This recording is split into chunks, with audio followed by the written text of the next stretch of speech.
for our pre-checks in progress, showing 15 minutes until live.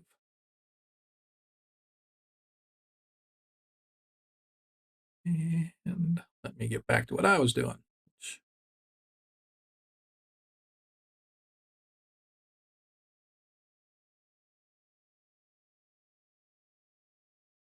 There we go. Let's try this again.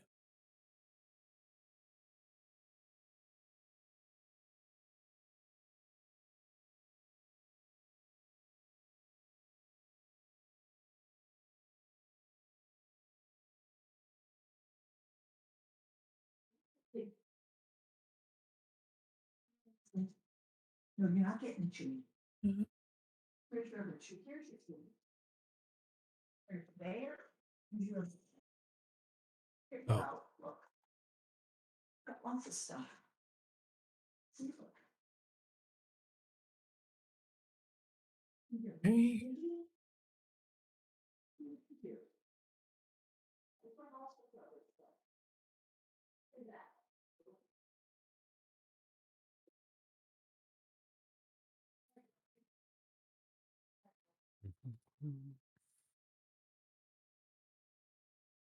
Realize that there are a few timed messages that I'm missing off of my chat bot.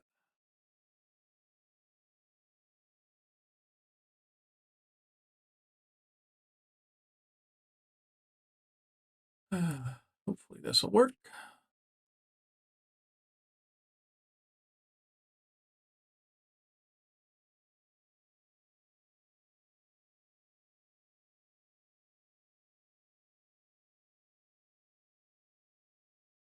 There we go.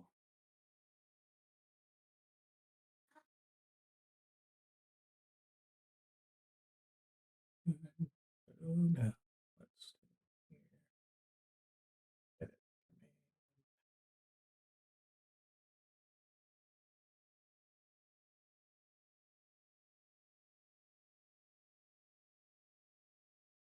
command. Yep.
Last but not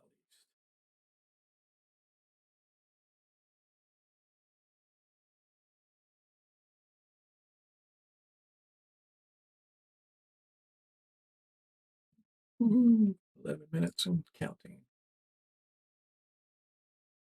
I think I'm okay. We'll see.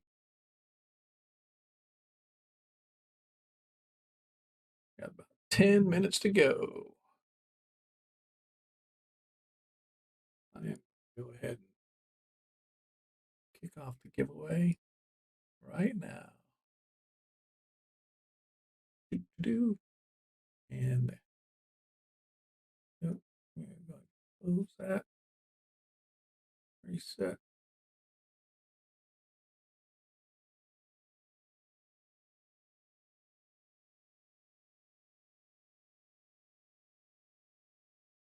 Um,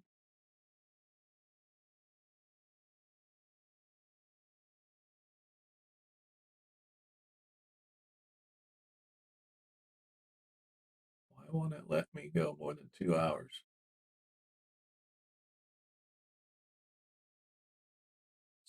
irritating as hell. Hey! Oh, we got raided. We haven't even started yet, and we got a raid. Thanks, dude. I appreciate it. Awesome. First of all, I appreciate the follow. Second of all, welcome everybody.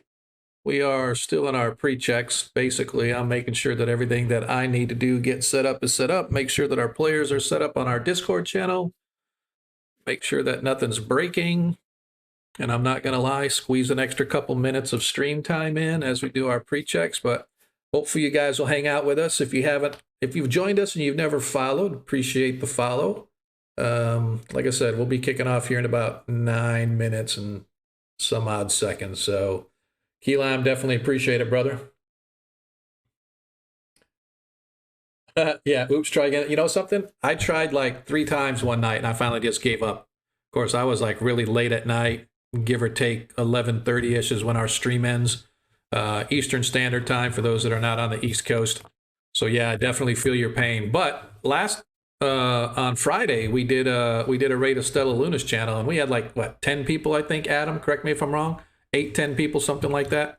Left in the channel when we streamed over. So we definitely appreciate you bringing your followers along with. So hopefully you guys will hang around with us for our start. If not, is what it is. Oh, you're hosting with 21 people. Okay.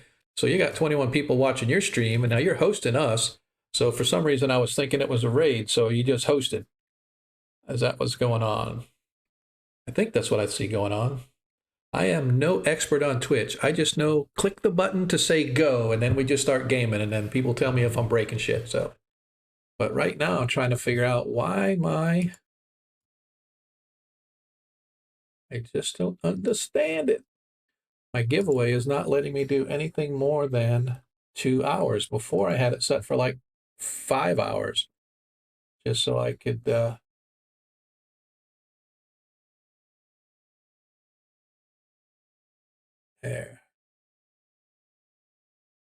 So it's like only doing 1 minute. This is confusing.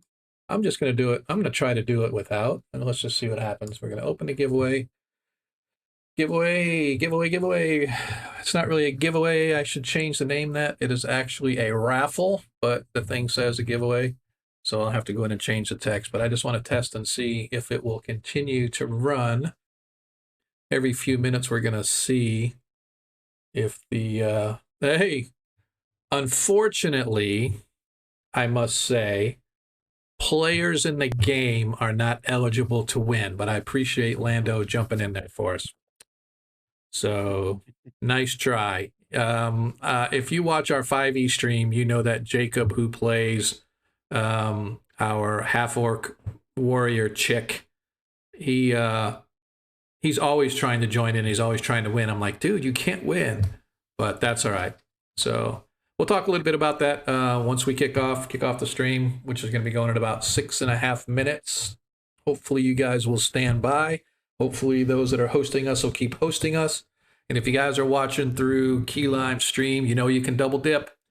Open up a separate tab or browser or whatever. Come join the fun. Give us a follow. Give us a like. Give us a subscription. Hell, we'll take that too. I'm not proud. I'll beg. But we're trying to hit 200. We've got up to 111 followers right now. So I'm kind of happy about that. But we're shooting for that 200 mark. So that's my next goal. So get on it, folks. Tell your friends. Tell your family. Whomever. Just tell them to come in and click the follow button. Hey. And speak of the devil, the master himself, Lord Kasumba, is in the house. Thanks, Jay. I appreciate the host, man. Appreciate the host. And a host of one is really a big thing from Lord Kasumba because he is like the power broker in the Greyhawk community. So we have to make sure that we give the platitudes where required. So holy cow, and he subscribed too. Dude, man, showing the love. I like it. I like it. If you guys haven't been to Kazuma's channel, for those that are still kind of newish around us, Lord Kazumba has a 40-year campaign that he has brought online to entertain and delight us every Thursday night. And if you don't want to watch streams of gamers He has a lot of other content too, all sort of D&D Greyhawk related, all around first edition type stuff, but it does expand into some other places than Greyhawk. For example, for those that may know, the individual who created Elminster and the Forgotten Realms, Mr. Ed Greenwood. He is a semi-regular on Lord Kazuma's channel, and in fact games, if you could believe it, games in Greyhawk. So Lord Kazuma wields so much power that he's able to reach across the planes of existence, snatch up Forgotten Realms, big leagues, and drag them into the world of Greyhawk to subject them to his will. So that's pretty awesome that he's able to do that. But seriously though, best content when it comes to things like old school Dungeons and Dragons. One of my favorite channels that I go to. And if I can't catch him live, I always go watch the video on demand or hit his YouTube or whatever, man. It's great content, man. It's good folks over there. So like I said, if you haven't given him a follow, please do. He's actually what got me started in streaming. I figured if that dude could do it, anybody could do it. And here we are. So is what it is, man. Jay, like I said, appreciate the host, brother.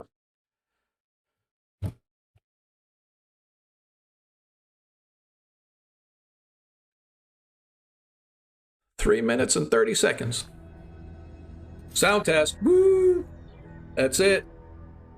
That's it. I'm telling you, man. Cannibals in the house. That means that I need to get on my stripper pole and start dancing, because he makes it rain with those $1 shots, man.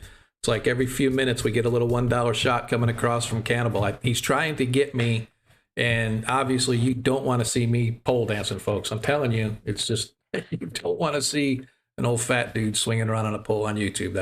Or on Twitch. It's just not going to happen. So, dude, appreciate it. See, you beat me to it, man. I was going to give Iger his sub tonight, but you beat me to it. I appreciate it, man. Yeah. Wow, thank you. Yeah, I definitely appreciate that, dude. I'm showing the love already, and we haven't even started streaming yet, man. But like I said, here in about 30 seconds, we'll be kicking off the start of the stream. So hang tight, folks. Stay with us. It's going to be an exciting event tonight, at least I hope. Bringing some old school stuff. Bringing the party into some old school stuff as we finish up our last adventure, kind of tie up some loose ends, and then figure out where the hell we're going to go next. So stand by, because here we go.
And we are officially live. Hello, everyone. Welcome to another episode of 1E1 Shots. I am Sean, your host, bringing you together with the finest the interwebs has to offer in the gaming community, particularly the world of Greyhawk, Advanced Dungeons and Dragons, First Edition.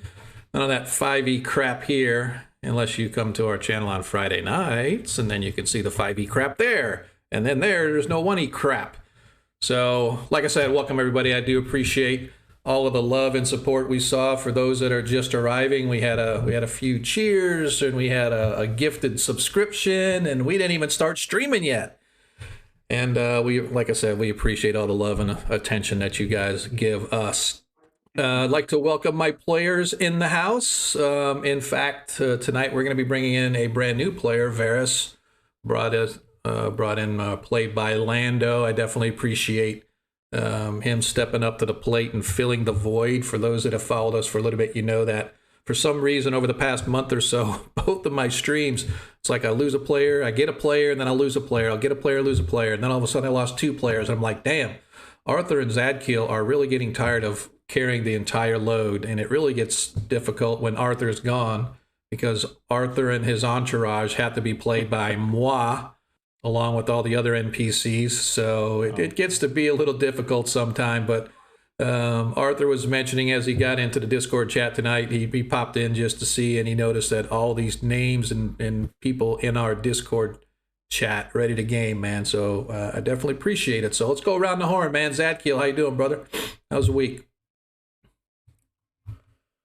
Take your mic off. There you go. Monkey, that's you. Huh? What? Huh? Oh, me? Yeah. Hey, dude, what's going on? I forgot I'm Zadkiel. Oh, man. How many games you playing in? All right. Oh, I play in a lot of games. See, that's the problem, man. You need to dedicate yourself to one or two games. Then you can fully vest yourself into it. None of this spread yourself thin, 10, 15, 20 games, but that's all right. Plus, you have your own stream. So if you guys haven't seen Monkey Booger's stream, you need to go check him out too, because he does like the gaming stuff, right? I don't think you do too much D&D stuff, right? You're more involved in the... a little bit of everything. Yeah.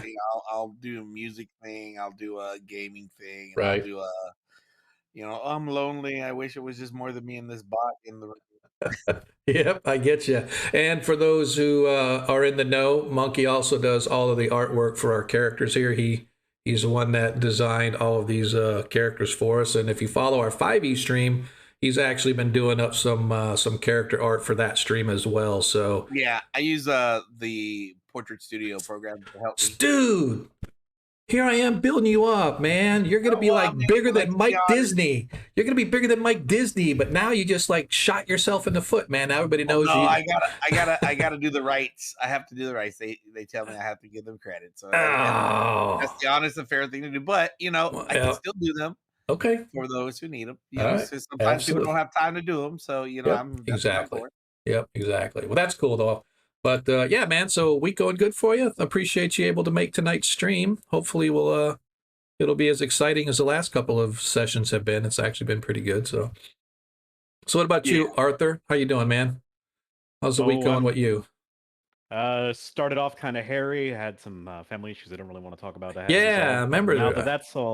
Now that that's all taken care of, I'm doing pretty good. I'm feeling good today. Yeah, I'm feeling good too. I threw my back out a couple weeks ago, as everybody remembers. It was like a last minute shit. I can't stream, and I felt really bad because, I can understand. I should say I don't mind if I have to cancel a stream for whatever, but I don't want to do it like 2 hours before the stream's ready to launch, man, because that's not fair to everybody. But I just couldn't play. I couldn't sit. I couldn't stand. I couldn't do anything, man. I was dying. But yeah, drugs work. Let's just put it that way. Drugs do work, and they work quickly. So my back is okay. Sitting in my and I hurt my back. For those that didn't know the story, I got a brand new office set up, right? So if nobody had ever seen before, sitting over there in the corner, that's where I used to. Hello, my mic. There you go. Sitting over there in the corner, that's where all my setup used to be. So, but now I actually have a semi office in the works, and things are set up nicely. And I decided to get myself a nice ergonomic for my back chair, and I threw my back out putting out my new ergonomic chair with back support. So yeah, that was no bueno. But yeah, man, so we're good. So I'm glad you're back, though. I definitely have missed you. And it's not that I really love you. It's that I really hate playing you and your entourage, right? So it's bad enough having to play one character when they're gone. So we're just going to make it a rule now that Arthur's not allowed to miss any more games. All right. Yeah, that was kind of tough. The last episode, dude, where man. he had to control you and your two guys that are left. I'm honestly surprised. I'm surprised he had the patience for it. I thought he would have killed him off the first 5 seconds. I would not do that because I know. I feel guilty doing stuff like that, right? So if I do that, then I'm like, man, he's going to come back saying, "Oh, you did that on purpose. I don't want to game with you anymore." But yeah, exactly. Oh, you didn't tell him one of the companions died. Okay. Oh, shh. Well, we did lose one in 5e stream, but we'll talk about that on the 5e game. Deglin, man, how you doing? Iger, he's now no longer the new guy, so we can't call you FNG anymore. So for those that are in the military, you know what FNG stands for, but we'll just call Deglin new guy. Iger, man, appreciate you able to join our stream, man. We're looking forward to see what Deglin has to bring to this series of adventures, man. How you been? Pretty good. Just working on doing some tabletop terrain bits. I'm doing like a Thanksgiving feast. Oh, no kidding. Now, see, you need to start providing me some of that stuff because I'd love to branch on here where I could like show some of y'all's work. Like for example, Monkey does the character portraits, right? I'd love to just put a sort of a rotation of imagery that rotates through it, right? And so including some of that in there would really be kind of cool too. So you have to show us, man, because I know, like I said, that's one of the big things. That's a big draw for Lord Kasumba's channel is he has all this amazing terrain that he's built up over the years, right? And so, and of course he has Mike Disney and he's got, talk to me, Jay, I forgot his name already, the guy who paints all your stuff for you, man. Bill, the master craftsman. There you go. So it's like Bob the Builder, only it's Bill the Bobber or whatever, man. But he does some amazing terrain work, right? And so I'd definitely be interested to see some of the stuff that you got, man. Send some pictures into Discord or something like that. And we'll whoa, already got a 20. What? Look at there. A Gomrin. Oh yeah, he did. A natural 20 for the DM. Yeah. Oh, he's got roll. He's got international. He's going to catch the VOD. Yep, he said natural 20 for the Dungeon Master. Look at that. See, when I read that, it says for monkey boogers on my screen. But yeah, is that what it says? Yeah. No, it's okay. Yep, sorry. Wah, wah, wah. The DM. Hang on, I want to write that down so I don't forget it because I always forget it. So we're going to do nat 20 for the DM. All right, so let's keep track of that. Yep, somebody dies tonight. Awesome. All right, cool. So I appreciate it, Gomrin. Man, I wish you could stay for the whole stream, but you're right. You catch it on VOD, catch it on our YouTube channel. What about Varus, man? First of all, everybody, I'd like to welcome Lando. Lando, I'd appreciate you. I should say I appreciate you putting the word out because obviously you have some pull and connections in the community because as soon as you snapped your fingers, oh my God, I just key lime. Jumped right in there. He jumped right in there and he followed and he dragged like 20 people with him over here. And so I have no idea like what you do for a living, but your political clout is most welcome here on this channel. And so like Arthur, you two are no longer ever allowed to leave because when you show up, people follow, man. We definitely appreciate it. So yeah. I actually am very big in the RPG community, online and in person. I've been a game master and player since 1978. Ooh, that's earlier than me. Age 6 is when I started. Wow. And I've been a RPG volunteer for Dragon Con here in Atlanta, Georgia. Really? You're in Atlanta? Over 20 years. Nice. I ran a PBS back before the internet happened and ran games online there. Right. So I've been doing this a long time. Awesome, man. Awesome. So I saw that I didn't realize you were going to go to post a link in the chat, but on the break, I will get that link for your Instagram on there, and I will get it posted out. Or you could, if you want to put it in Discord, Arthur can take it and dump it in the chat. Yeah, I can do that. Yeah. Yeah, just post it in there. And Arthur, if you wouldn't mind posting that, because moderators are, I limit the links to moderators, at least for right now. Yeah. So What do I need? What exactly do I need to do? so he's going to post his link to his Instagram in the Discord channel. Just copy and paste it out into the stream live. So now that we have the player introductions, kind of, sort of, we have Zadkiel the Righteous, Arthur C. Durant, we have Deglin, and we have Varys. We also have a couple of non-player characters in the by the names of Adair and Valorius, but last week was their actual last stream or last adventure with this particular party, as Deglin and Varys have moved in to sort of take their spots. So as of right now, we have a party of 4 along with 3 hirelings that Arthur picked up very early in the campaign. And so that is why you can see I have 2 open slots. So if you like what you hear as we go along tonight and you're interested in a first edition game, reach out to us on Discord. You can reach out to me here on Twitch. Just send me a message and we can kind of work something out and get you worked in. Definitely looking for people that can commit to Monday nights. It's always 7:30 to 11:30-ish on, I say 11:30-ish because usually we finish a little early. Sometimes we've gone over a little bit, but we always have the after party. So after the game and the session's over, we kind of kick it into the after party, just like I used to do all the time, playing Dungeons and Dragons on a table face to face.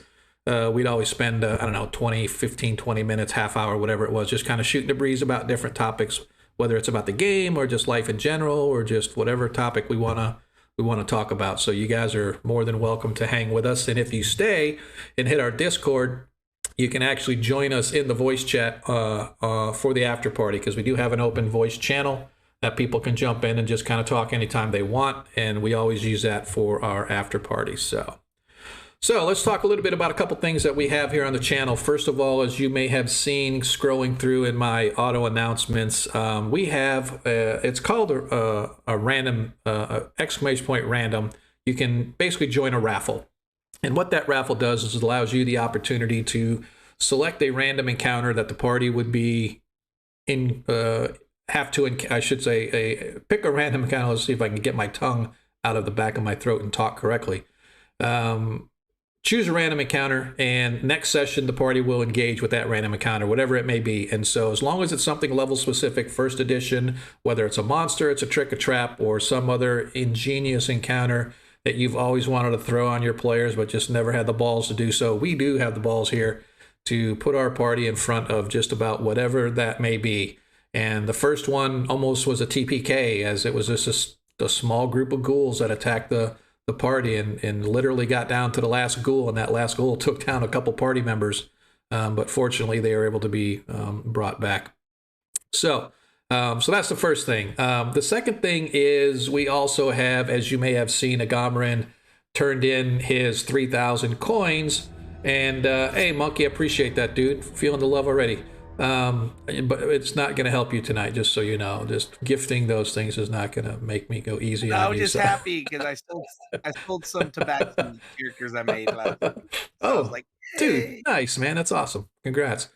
So anyway, if you, as you can see, as you watch the stream, you're collecting those little random token coins that Twitch likes to give away. We call them Perrinland Gross Marks, basically a platinum coin. You can trade those platinum coins in, which, by the way, they're free. You earn them just for interacting in chat, just for doing whatever you want to do, or just watching the stream as we go along. You can turn those coins in to buy our players or DM a natural 1 or a natural 20. The only rule is you have to buy it before they use it, meaning if they're in the middle of combat and I swing and hit a nat 20 on one of the characters, you can't suddenly say, oh, let me buy them a nat 1, and they can replace the DM's roll with a nat 1. It doesn't work that way. They have to have it on hand before they're able to use it. So yeah, it definitely has helped in the past. I know our 5th edition game, it really helped as the party was getting trounced on by a creature that could suck the life out of them and use it himself. But it also helps here, obviously. So if you're willing to do that, that's kind of the other thing. So yeah, other than that, man, let's talk a little bit about the game. 1E1 shots. This series of adventures is literally just what it says. Adventure to adventure to adventure to adventure. It's not so much the campaign in between adventures. It's we complete this adventure, we tie up any loose ends, and then poof, we're off and running to the next adventure. And so our party has just recently completed their task to the best of their ability in the Keep on the Borderland, and now find themselves in the tavern in the Keep, sort of recuperating and determining and thinking about what they want to do for their next adventure. So, because as right now, they really don't have anything that, let's see, whoop, hello, that's really loud. So they really don't have anything to do right now. So as they sit, as a recap from last session, the party managed to find the evil temple that was being brought up in the Caves of Chaos. After exploring a couple of different caves in which they encountered goblins, gnolls, as well as some, I should say, as well as an ogre, they at last found the cave leading to where the temple was being built. It took them 3 or 4 forays into that particular area before they managed to clear it of the undead and slay the evil cleric who was building up that temple. The last session last week, they went in and cleared the last of the undead, and then they went deeper into the temple area in a previously unexplored lower floor, if you will, where they discovered a torture chamber and a torturer who was engaged in the torture of Deglin, the latest hero to join the group. Deglin was a priest, and I can let him kind of describe all that, but he was a priest who the church was trying to get him to convert to the evil, hideous faith that they were espousing, but he refused to bend, and fortunately, he lasted long enough for the party to rescue him. Shortly thereafter, the party encountered a Medusa, and after a close encounter of the stone kind with the individual who used to be the torturer, Zadkiel was trying to turn him into the proper path and set him in the way of righteousness, but unfortunately he fell to the stone turning ability of the Medusa. Zadkiel himself nearly fell as well, but his resolution and his faith in his God held him strong, and he managed to shake off the effects. And so rather than try to face the evil, hideous creature by themselves, they just closed the door, left the statue of their, I forgot what we called him, Dar something, sorry, the name escapes. Dar the Flatulent. Dar the Flatulent, that is correct, Dar the Flatulent. They left him there holding the torch as a statue while they retreated back to the keep, where they have since reported all of their findings and encounters, and the keep has assured your group that the temple itself will be cleansed appropriately by the priests of the church, as well as the men that they send along with them. So you guys find yourselves now a little over a week later. You have been able to remain at the Inn of the Welcome Traveler, as well as its neighboring tavern where you are right now, free of charge, as a payment for your services rendered. The Castellan of the keep has decided that they would, the keep itself would cover the cost of your stay, as well as your meals and such, for the past week or so. But time is sort of going along, and you find yourselves slightly bored as you sit at your table. And here's where I'd like to begin. I'd like to begin with Varys. Varys, if you could you please give the group assembled sort of a description on what they see when they gaze upon you sitting at this table? Sort of, you're not really alone because most of these tables are common tables and people just sort of grab a seat and sit, but not too many people sitting near you because you are in fact the only elf anywhere to be seen. Everybody else is various flavors of human, whether they're light-skinned, dark-skinned, or whatever. They are by race, they are all human. And so I'd kind of like you to kind of describe for the party or describe for the audience what they see. Well, Varys is a tall, thin, and not quite athletic, but more lithe and dexterous looking elf. He has long blonde hair with a slight white streak on the right side, and he's wearing black leather armor, black boots, black pants, black tunic, and a heavy black cloak with a full hood, and black fingerless gloves. He has a long sword and a sling and a dagger. Well, actually, several daggers on him in various places. Perfect. So, and his pack is probably sitting in the chair. Yeah. Next to him. Gotcha. Your adventuring gears with you. So as you sit in this tavern and you look around, you can see over in the corner a group gathered that, to your trained eye, because you're not inexperienced in ways of the world and the ways of adventuring groups, you see what appears to be a group of fellow adventurers. And the reason you feel they're the adventuring type is because they are such a mismatch of figures. You can see an individual in a floppy hat, in his robes and his cape. You can see what definitely appears to be a woodsman, as well as a knightly figure wearing his armor. And so you're sort of looking, the individual closest to you kind of looks over and sees you noticing and goes, "Hey, them's the heroes that the Castellans let stay here for free."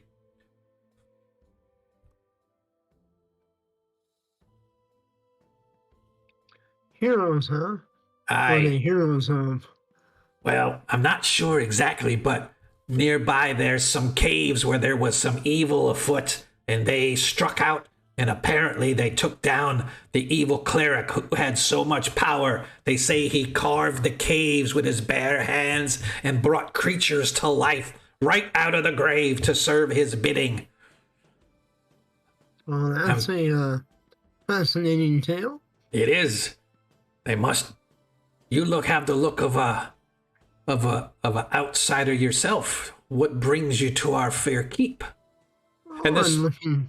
sorry, and this fellow sort of looks like a commoner type, right? So maybe a worker somewhere, or maybe a tradesman or a craftsman, something. He has all the nothing of an adventurer, right? So he's got just regular clothes on, city clothes, if you will. So he's just sort of half in his drink, and you can see that he's got like 3 mugs sort of sitting next to the half empty one that he's drinking right now. I smile and narrow my hazel eyes and say, "Oh, I've been an adventurer myself for some time now."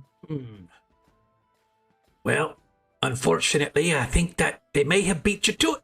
They probably cleared out everything that there's worth adventuring for around here, but I suppose if the Castellan says they're to stay, then I guess they get to stay for free while the rest of us work our asses off having to make a living, you know.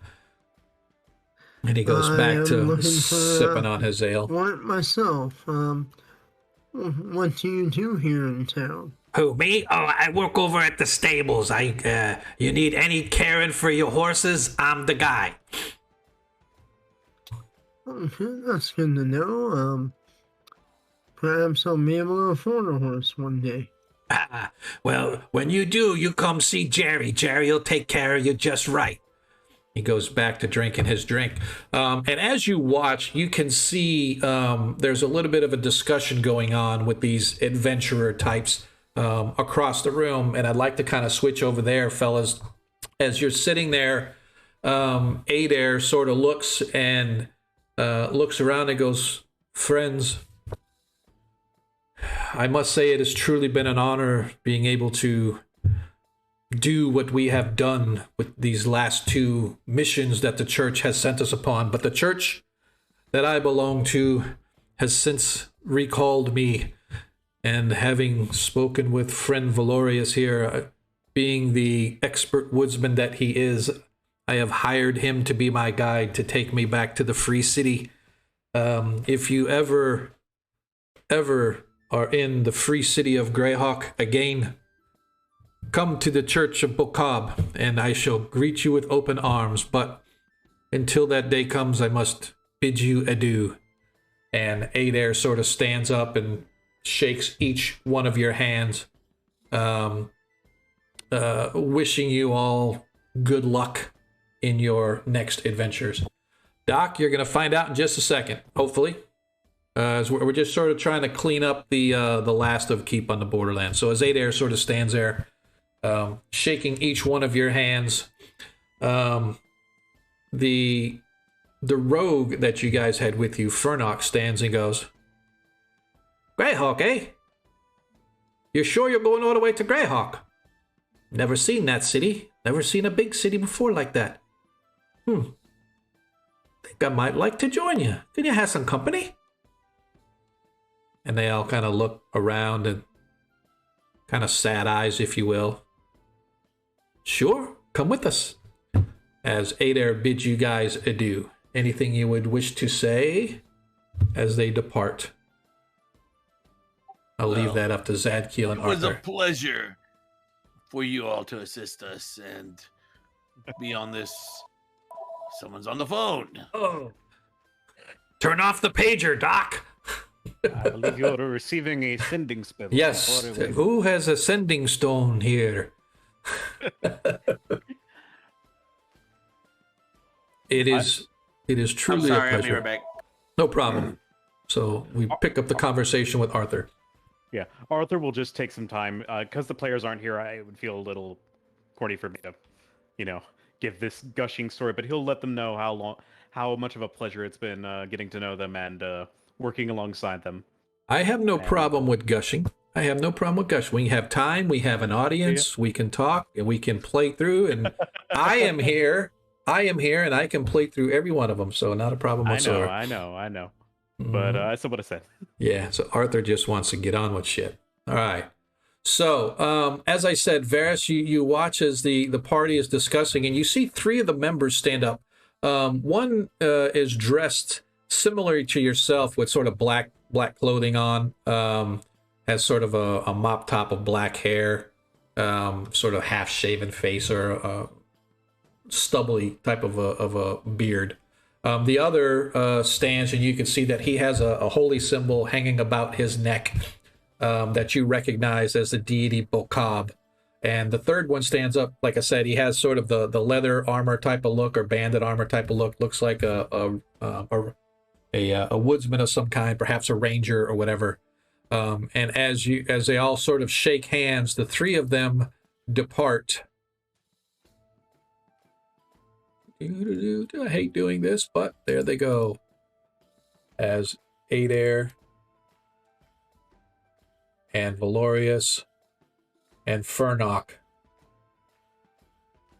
grab their gear, pick up their packs that they've got near them, and they exit the tavern into the day. It is probably about noontime, give or take, lunchtime, give or take.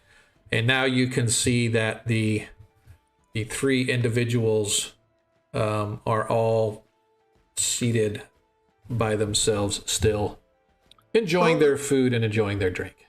Okay. Well, I'm going to stand up, sling my pack, grab my 10-foot pole, Okay. and walk like I'm walking to the bar. Okay. I'm going to move you. So I don't know. First of all, I guess I should have asked. Do you guys have any experience in astral at all, other than? I'm new to it. Yeah. But, Yeah. So I have a. lots with Okay. Roll20 and Yeah. other. Okay. So it's the exact same thing, right? So just a little bit of a different interface, but it's all the same when it comes down to it. You can click and drag your token and move them to wherever you so I'm back, desire, sorry. etc. No worries, brother. Too late, Zadkiel comes out of his righteous stupor to see that 3 of his party members have left him. What? So anyway, Varys, so you walk to the bar and you can see the bartender sort of behind there, typical bar fashion, wiping down glasses, wiping down the counter, looks at you and goes, "Hey, ale? Something more wine? And if you have some. I got some wine. Might not be to the liking of the pointy ear folk, but it'll be just, I think it'll suit you." And he reaches Pointy under ear and he pulls it, Right. and he sort of slides this glass of wine across to you. Taking a sip of it, it is probably not the best wine you've ever had, but passable. It's passable. All right, well, I'll turn around and I'll.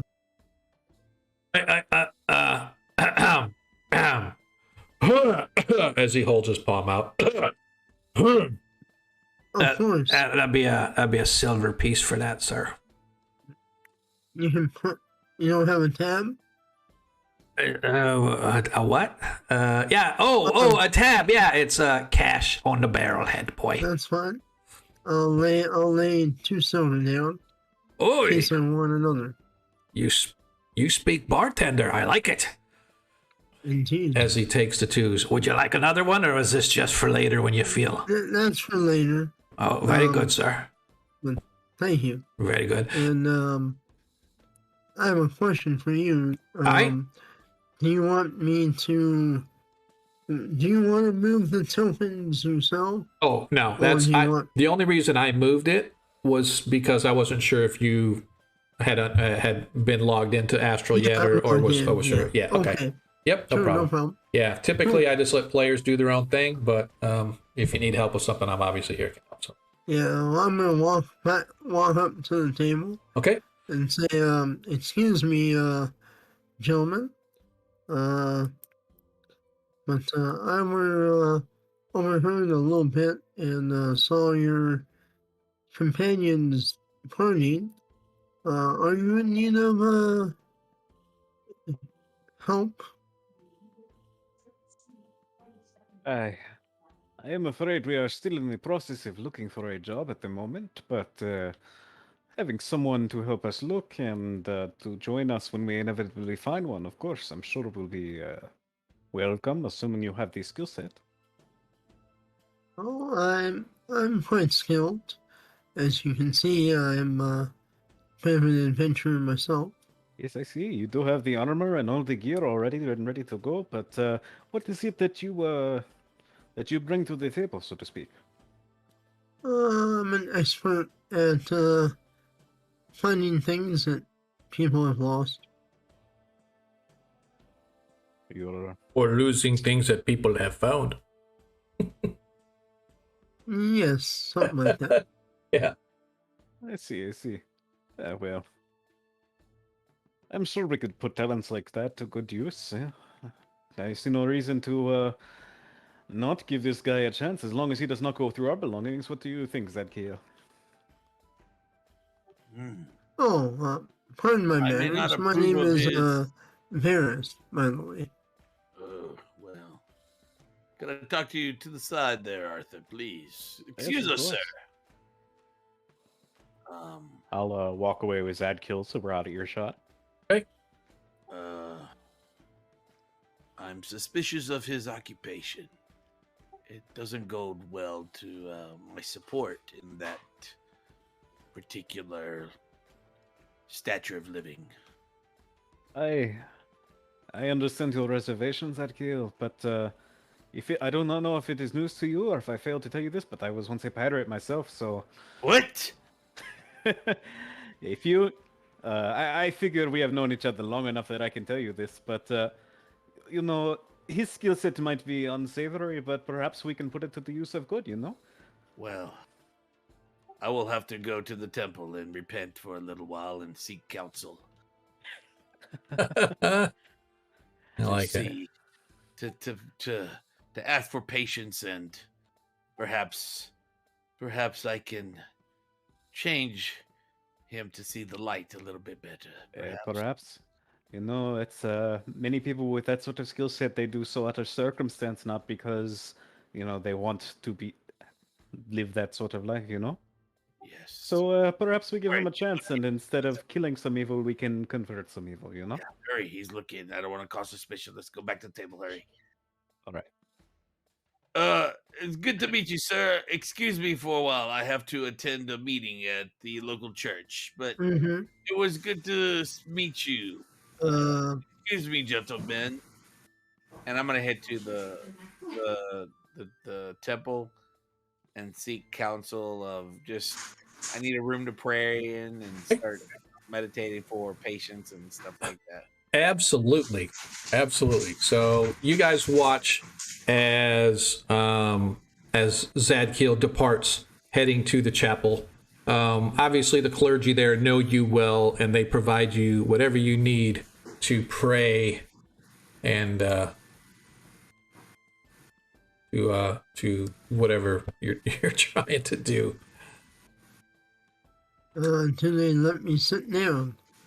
Oh yeah, you enjoy can the- sit. Okay. I'll sit and try this wine. Oh, why don't you tell me about a few of the adventures you have been on? Varus, is it? I have traveled around Greyhawk and done a little adventuring in the ruins there. Very I- dangerous place. Didn't stay very long. Lost a few companions even. I know So- the game. Yes. So, yeah, I have a little bit of skill. How are you with a blade? What is the most challenging thing you have encountered? I'd say that I've fought quite a few things. I gained this blade as I pat my bejeweled longsword, and gained this one from a little treasure hoard. I see. And you took it from the treasure hoard of a what now? Oh, you know, an ogre.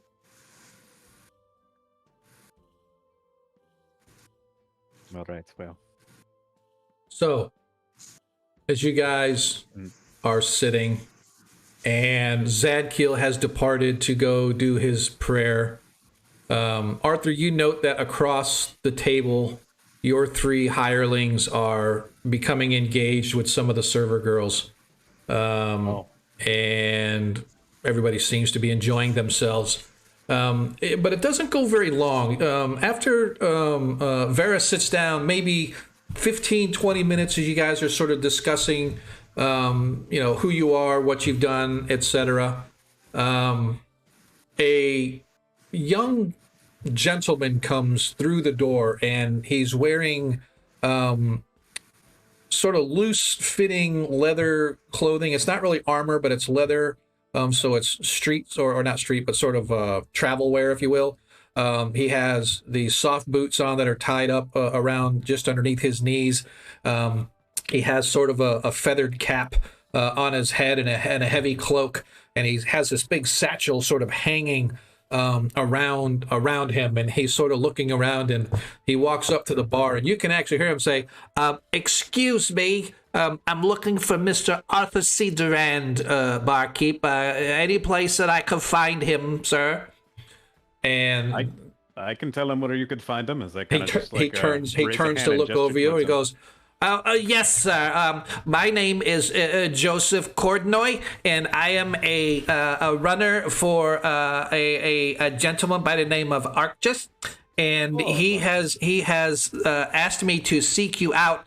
I've been following you for almost a month now.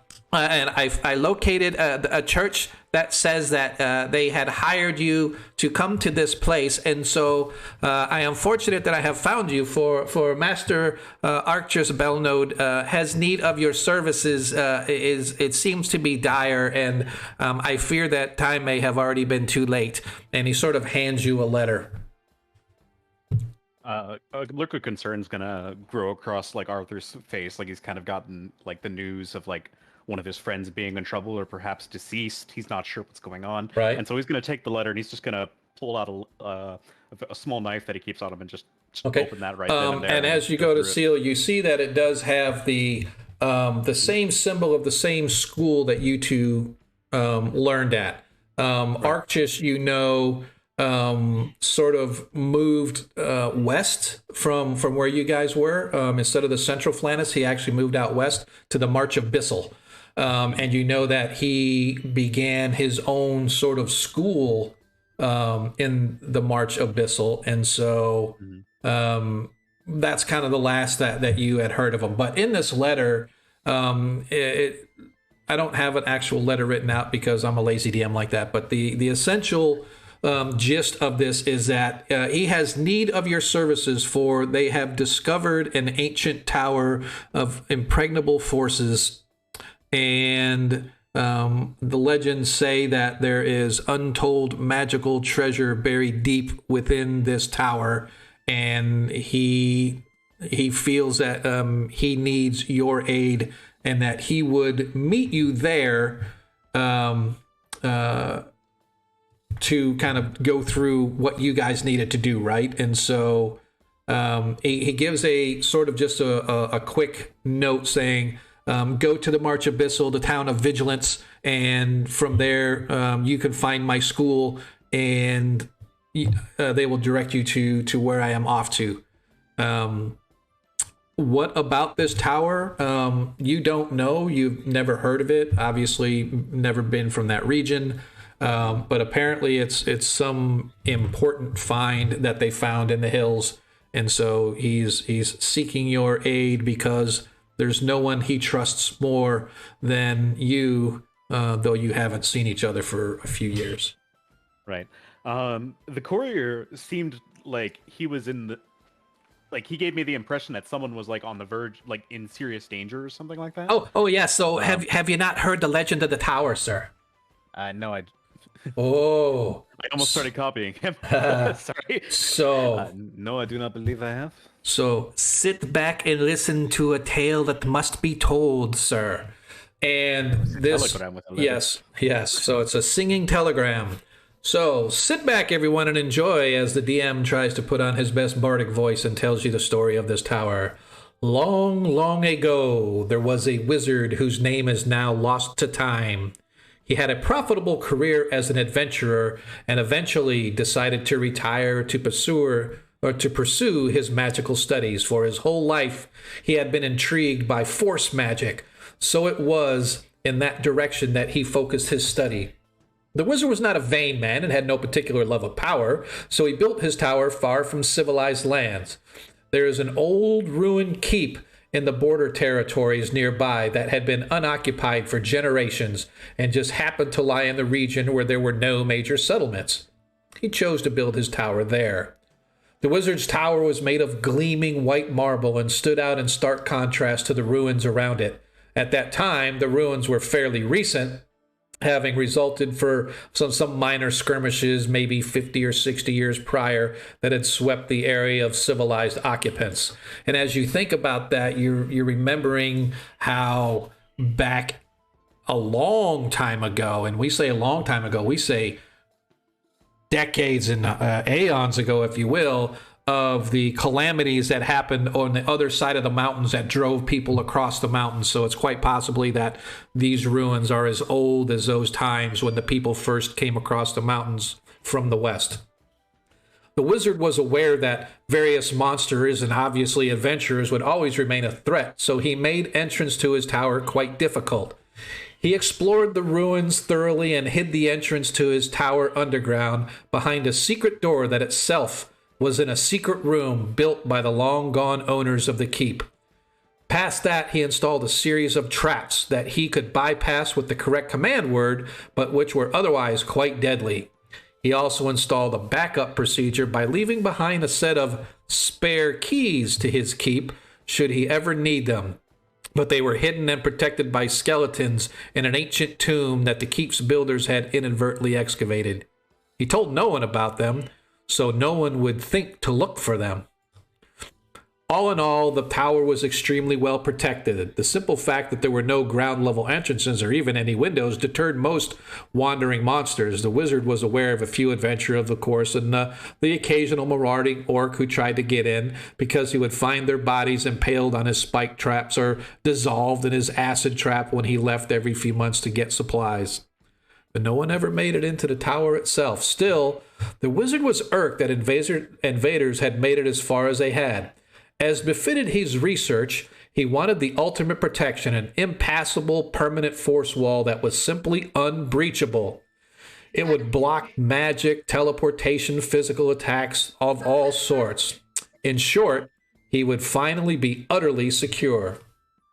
Researching and devising such a spell was a great joy for the wizard. For almost a decade, he labored in his tower, studying ways to modify and empower the basic wall of force spell. He needed a permanent version that was large enough to encase his tower and which would also block teleportation and similar attempts to invade his tower. He also needed a way to control it, to turn it off and on. Eventually, he devised a spell that would do the trick.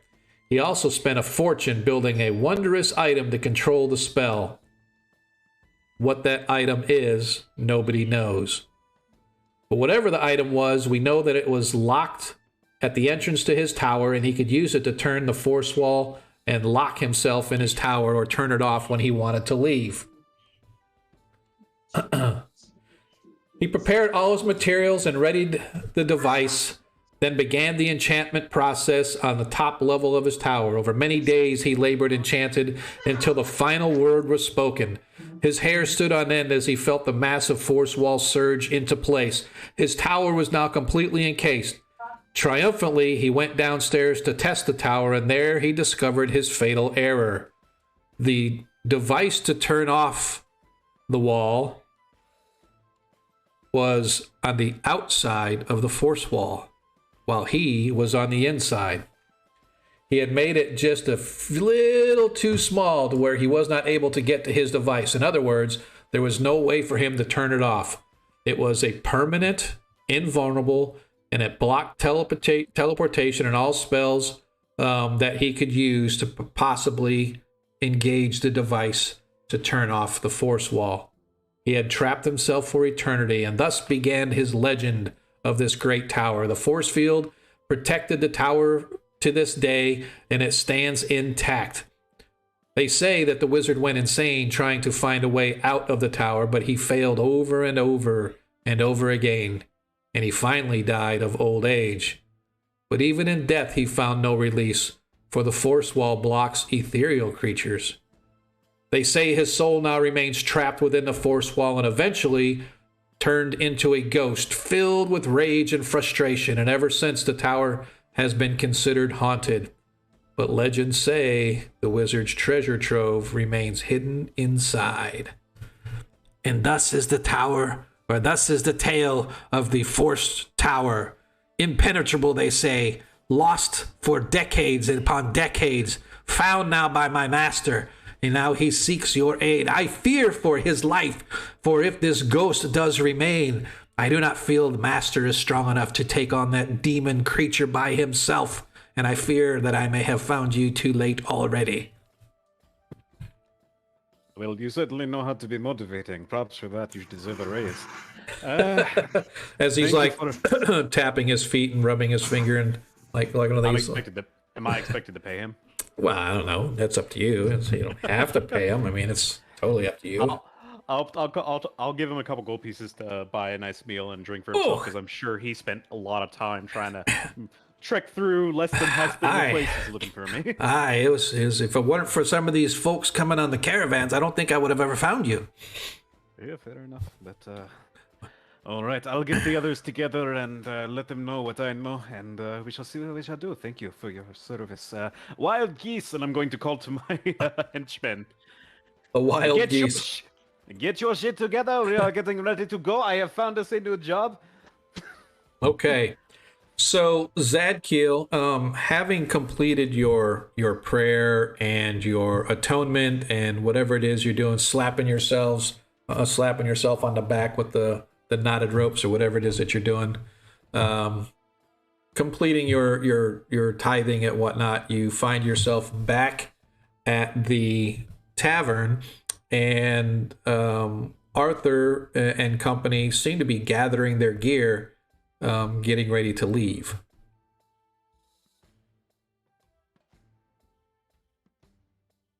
Oh, There you are. You can take it off mute, monkey. Wake up. so I'm back. I've returned. I see y'all are ready to go somewhere. Zadkiel, you were talking to me earlier about tithings and repentance and all that. I have something for you. I'm going to put my arm around the shoulder. How would you like to be the first to free a trapped soul from a dark wizard's tower? I'm A sure. spirit trapped here who has not been able to move on to the next life. Let us set him free and set free, you know, any of the goods in his tower that might help us defeat more evil, yes? Your tone seems deceiving a little bit, friend, but I think my tone was exactly as honest as it needed to be. I've come to my conscience with my faith in God, and I will see our new companion to our party will be okay for now. I am glad you have seen the light, I suppose. Now, as far as this tower with this wizard, After this story, you're gonna need my help. well, the wizard doesn't pertain much threat on my mission for my church and, of course, my pilgrimage. But if it is to free an evil to see the light, then I'm on board. Yes, and potentially to save a life of a man who is, at least in terms of past experience, a much better person than I am. So let us get on our way and see what we can do. All right, then. Well, let me grab my things. Okay, I'm ready. But that was quick. That was quick. He had like everything right there. It is almost like the paladin carries all his belongings on him at all times. It is At weird. all time. Well, I have very little. I'm a man of very little. I do not. Material worth. My worth is in one's words and actions. Have you slept in that plate armor the past week? I slept on the plate. Don't. What? Never mind.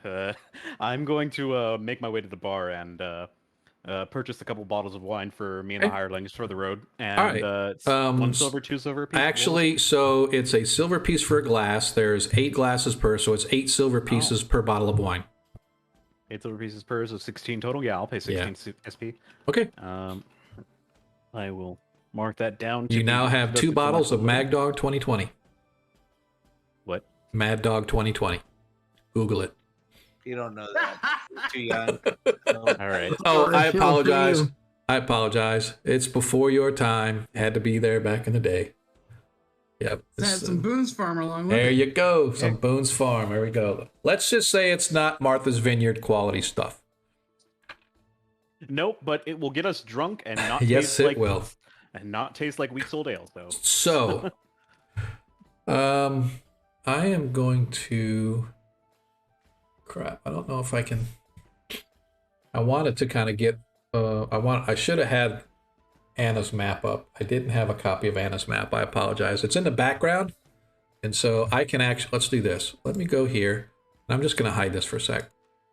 So, you guys are down on the basically in the center of the map here at the bottom. You see the Pomars. Can everybody see that? I can't zoom in. I don't have a zoom in on this particular one, but you guys are down in that area. The March Abyssal is up here where you see Barrier Peaks over here. See I the, only see the table and the.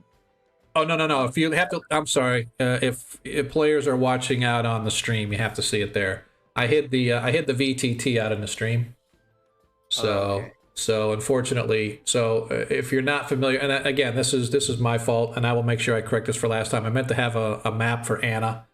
So anyway, if you look from where you guys are, you're in sort of the south central Flannis, and you're actually going to be going to the central west, right? You're going probably about a couple hundred miles north and probably several hundred miles to the west, right?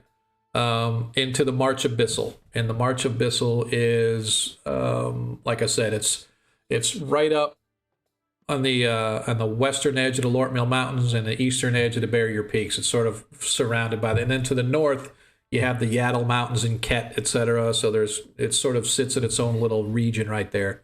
And for those that have access to Anna Meyer's map, you can find it very easily.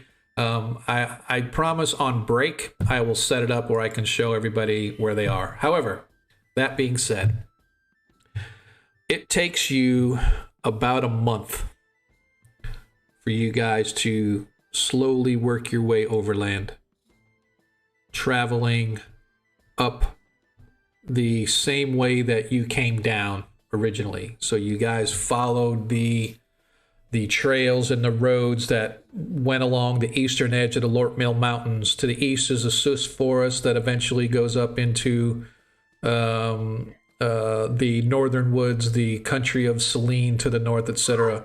But you guys follow back the exact same route that you came. You travel your way back through Hamlet. You work your way up into Valuna, where you finally catch some western trains heading to the west. But all in all, it takes you guys about a month to get from where you are at into the March Abyssal, and you find the town that your friend told you, and that is the hang on, I'm gonna move you guys up on a map.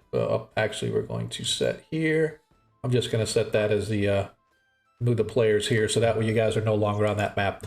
So you guys find yourselves in the barony of Wintrigvale, the town of Vigilance. Vigilance is a large walled city, perhaps 20,000 people strong. It has large stone walls all around it, and for good reason, because directly to the west are the Barrier Peaks and some of the lower mountains of the Barrier Peaks, and of course all manner of creatures come flowing down out of the mountains to raid the towns and villages and farms that sit along the edge of those same mountains. So you guys, like I said, you find yourselves in the town of, or the city of Vigilance. It doesn't take you too long, Arthur, to ask around, looking for Arcturus. Sorry, almost forgot his name. Arcturus and his school of magic that he opened up. And there you find that the doors have been shuttered with a note saying Master Arcturus is out on expedition, shall return soon. And that's all the letter says. Looks like it's been hanging there a while because it's kind of weathered, torn from the wind blowing and tearing the parchment slightly on the nails that kind of hold it up on the front of the door. But inside you can see it's dark. It's a small place. It's like a two-story building that runs to the back. So there's obviously rooms in the back and some rooms upstairs. Maybe a little bit smaller than your typical inn.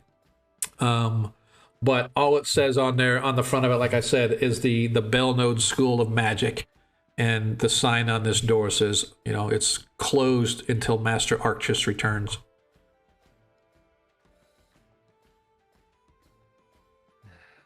Well, it looks like finding him is not going to be as easy as I hoped. I had hoped he would wait for me, but he was always eager, so... What do we wish to do? DM. Yes. This is be a lot of theater of the mind, at least to start out with, folks, so just bear with. Yeah. Just out of curiosity, now that we're level 4, would I maybe have been managed to pick up an extra hireling or two on the way here? Or No, not unless... Okay, fair enough. Nope. If you want to try to hire some, while you're here in town, that's obviously quite the possibility. Yeah. I gotta find my buddy first. Oh, we have full health since we've done. Yes, yep. So I should have, it's been a month. So obviously you guys should be completely full health. Everybody should be 4th level. Everybody should have leveled. If they didn't, then you're behind the times. We leveled at the end of last session. So just make sure that I think your sheet is up to date, isn't it, Monkey? Or did you not update your sheet on Astral? No, but I'll do it as we're playing. Okay, cool. Yep. So yes, you guys find yourselves in this large city in the March Abyssal. The surroundings are much different. These folks look very hardy. As far as looks like, they're under a constant strain of attacks of humanoids, particularly giants and other bad nasties coming out of the mountains and stuff. So the town of Vigilance appears to have a large contingent of militia that move about the town in large groups of guards that you can see, which is not uncommon in a lot of cities and stuff like that, but it seems to be a little more prevalent here.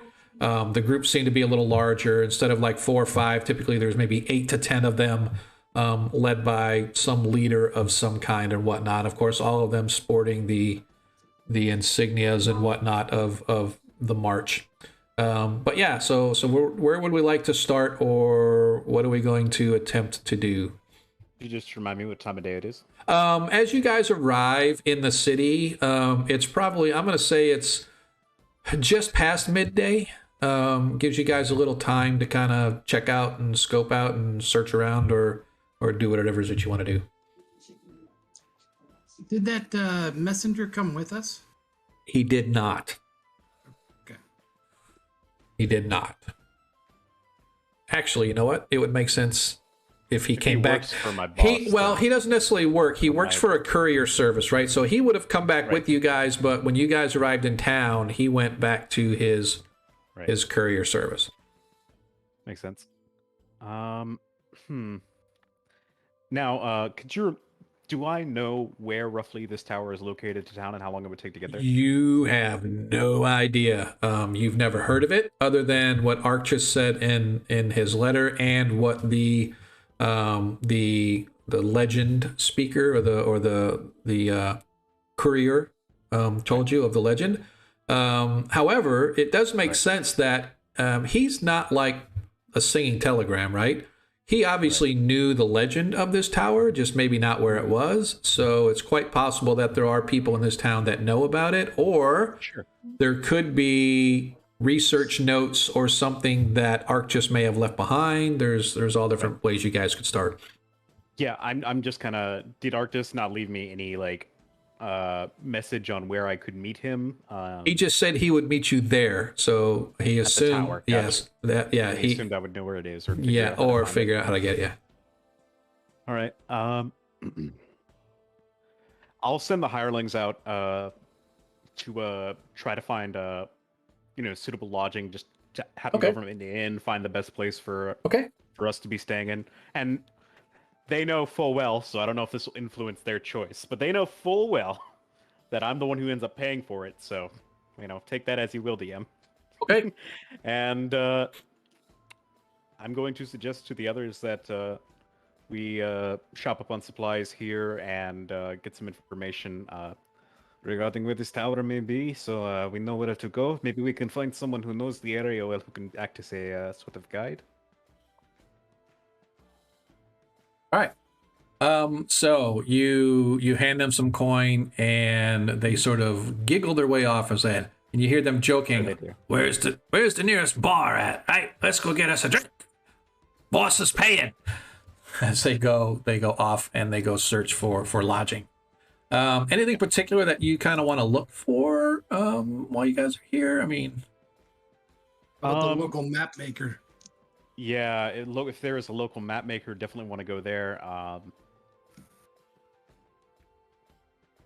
Sure. That's easy enough to do. So, takes you guys probably 45 minutes to an hour, sort of just walking through town. The town, most of the roads on the town, in the town, I should say, are like a heavy cobblestone rock, well pieced together, well worn, well pushed down, sort of smoothed over in a lot of places. As a rock really gets worn, you can actually see some of the like the wagon wheel tracks as various carts and stuff are pulled through. But eventually you guys do manage to find what is some form of a cartographer.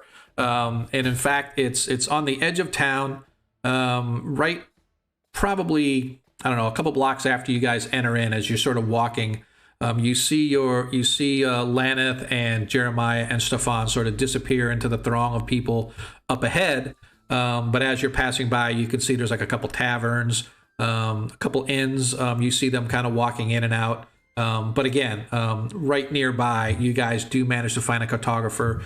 And just past that, you can see the promenade kind of opens widely, and the roads, I should say, opens widely into a promenade leading straight to the center of town. And in the center of town, you could see a large series of buildings and what appear to be temples in that direction. But right here, right where the promenade begins, you find what appears to be a map maker. There are symbols and maps and stuff sort of plastered outside that obviously give it away.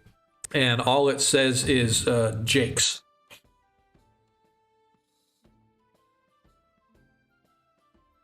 What do we want to do? Let's make our way inside and see what we see. All right. So inside, you can see typical shop, right? So there's a dude sitting behind up there, sort of scribbling out on his on some parchment and whatnot. He has a tome in front of him, and he looks to be copying something as he sort of scribes in and around. And he looks up as you step in. Middle-aged fellow, 40s-ish, human, sort of mid-length, sandy brown hair, light-colored eyes. He has a next to him, in addition to his obviously ink and quill where he's doing the drawing and scribbling, whatever he's doing. He also has what looks to be some sort of a magnifying piece of a glass, and every once in a while he would take it and sort of look over, and then he would move it and then make some adjustments on the map, whatever. But as you step in, he looks up and goes, "Hi! Oh, first customers of the day, and it's halfway through the day already. What can I do for you? I'm Jake. Welcome to my shop. You look to be explorers of kind. I can see by your attire.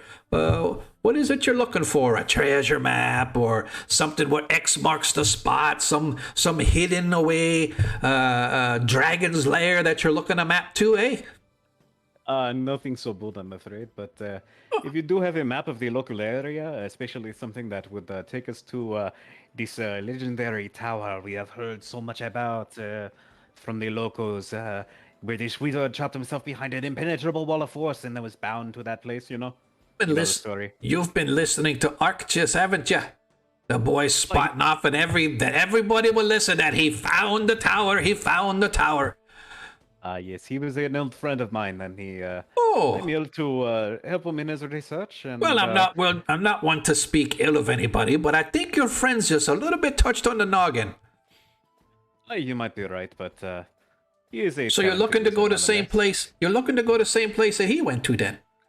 That would be the case. He was here asking me to draw him some detailed maps of some region, probably 3 days to the north and to the west into the mountains. It's scary times up there. You got to be careful. There's critters up there that'll eat you as soon as look at you.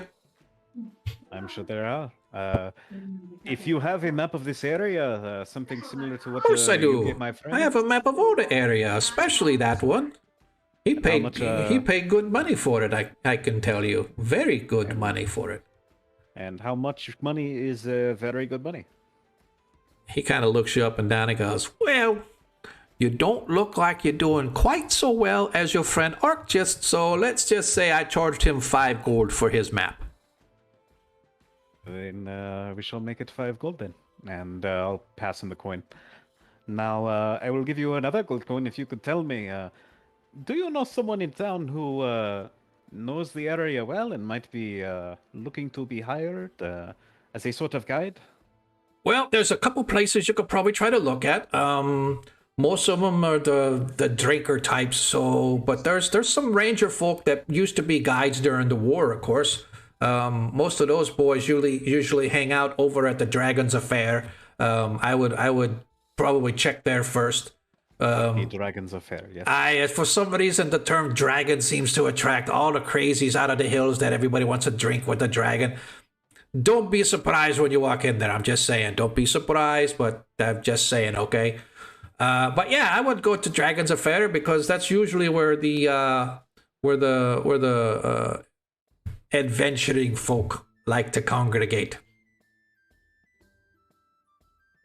Well, thank you for that information. You're quite welcome. And I'll give him the extra coin. All right, so he takes the extra coin and he gives you a map of the area, and you can see, in fact, that it probably goes out, I don't know, probably maybe 100 miles to the north and west, as well as part of the west, covering mostly from the city of Vigilance into the mountains themselves. And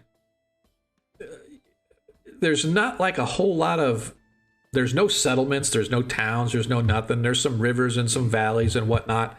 So, it's a lot of surface area on that map. Should you desire to go try to check every single spot, because like I said, think of 100-mile radius, but just half of that still is going to be a. Yeah. I'm gonna try to see if I can get him to. Did my friend did he tell you more about specifically where he was going? No, he used to scribble on the copy that I gave him when we would kind of be discussing. He'd be scribbling on his, and then he always has this little notebook with him that he would take notes in and stuff too. So I don't know. He never seemed to be without that notebook, but that would be the only place that I would know for sure. I do know that he said it was in some place in the mountains, and he would always tell that tale or whatnot, but I don't think everybody ever really took him serious, eh? But like I said, if you go to Dragon's Affair, you could talk to some of them boys over there. I'm sure that he asked every single one of them to be a guide for him out in the woods. All right. Well, thank you for your time. It is much appreciated. Your coin is more than appreciated. I'll turn to my companions and say, do you have other business you wish to attend to here, or shall we be going? I think we should go to this Dragon's Affair and see who we can find that might be able to guide us, but we got to be wary of who we hire. Suppose that is always true, yeah? Yep. Yeah, and with our paladin staying silent and our elven friend here not really responding, then I'm here. Yeah, he's here. Then, Zedkill's here. Zedkill was Zedkill was talking on the sending stone again, wasn't he? I was working out. I was gonna my hit points. See my multi. right. Yeah, he was working. Yep. Yeah, that was good, man. I saw that. I did see that roll. I appreciate it, man. Yeah, I rolled a 4-sided at first to see if it was working, and then So we should have just stuck with the 4-sided. The gods have spoken. I suppose we should get going. Let us see if we can find this bar. Yep. So you guys head out into town. The city itself is pretty eclectic. There's a large range of various attire. You can see that traditional Sul and kind of Iridian type of attire. You also have a little bit of attire that's new to you that you haven't seen before, but I liken it to sort of the Arabian Nights type of attire as people come down from the northwest, like Zaif and Ket, and they come down through that range, right? So You can see that there's this is like a, I don't know, as people move down from the north to the south and whatnot, and they're selling their goods and their wares, you can see shopkeepers and people of all sorts of walks of life, if you will. So it's pretty amazing and pretty striking just how varied the various races you can see. The heavy amount of dwarves, not so many elves. So Varus, you definitely catch people's attention. Elves are not known to be city going, if you will. Dwarves tend to come to the city when they're obviously need drink or doing ore mining type business. But there's a pretty good mix of racial folk here. So, but anyway, moving through the town, you actually, asking around is fairly easy to find Dragon's Affair, because it seems like every adventure on the planet that comes through the Vigilance winds up there. This place, as you walk toward it, you can see why it has a name Dragon, because the building itself is this huge 3-story structure, and it's rather long as well. So you don't know if it's just a tavern or if it's a tavern slash inn combination, whatever, but it is 3 stories. You can see that the front of it is just decorated like a huge dragon's mouth. So it's like you're walking into this mouth of a dragon, just the way they've got it painted and decorated. It's not like real detailed or whatever, but it has a dragon's mouth. But what catches you and most striking as you walk in, you can see that all along the walls there are shields, and each one of those shield has the outside of it sort of wrapped in a dragon scale armor or a dragon scale hide. And there are probably a dozen different colors. Some of them might be the same, just maybe a different shade, but you can see green and black and white. You can see red. You can see sort of a copper color. You can see, like I said, there's several different colors of dragon's hide wrapped on these shields that are all setting up on this massive wall that's behind the bar. There's one main bar, and there's 2 side bars. One that's all the way across the room, that's probably about 80 feet long, and the other's off to the right. So there's a total of 3 different bars in here. But again, the main bar is the one where you see all these different sort of dragon scale hides. The place is packed. You can see that there are dwarves and gnomes and humans, a couple elves spotted here and there, a lot of folk that look like they're adventuring type, right? As well as others that appear to be your regular merchants and or like miners, etc., etc., etc. So it's a rather large sort of, it has almost a marketplace type of a feel to it, as people are just laughing and singing and drinking and whatnot. Over in the corner, you can see people throwing daggers at dartboards, etc., and wagers are going on and stuff. And as you walk in, the servant's like, just find yourself a place to sit. We'll get you as soon as we can. She's rushing off, running back to the bar to get the next set of orders for whoever she's serving and whatnot. Well, you've been in bars that are pretty large. Usually they have 2 or 3 servers. There's got to be a dozen servers just running everywhere, trying to keep pace with the folks. So it is rather large and boisterous congregation that you can see throughout this place.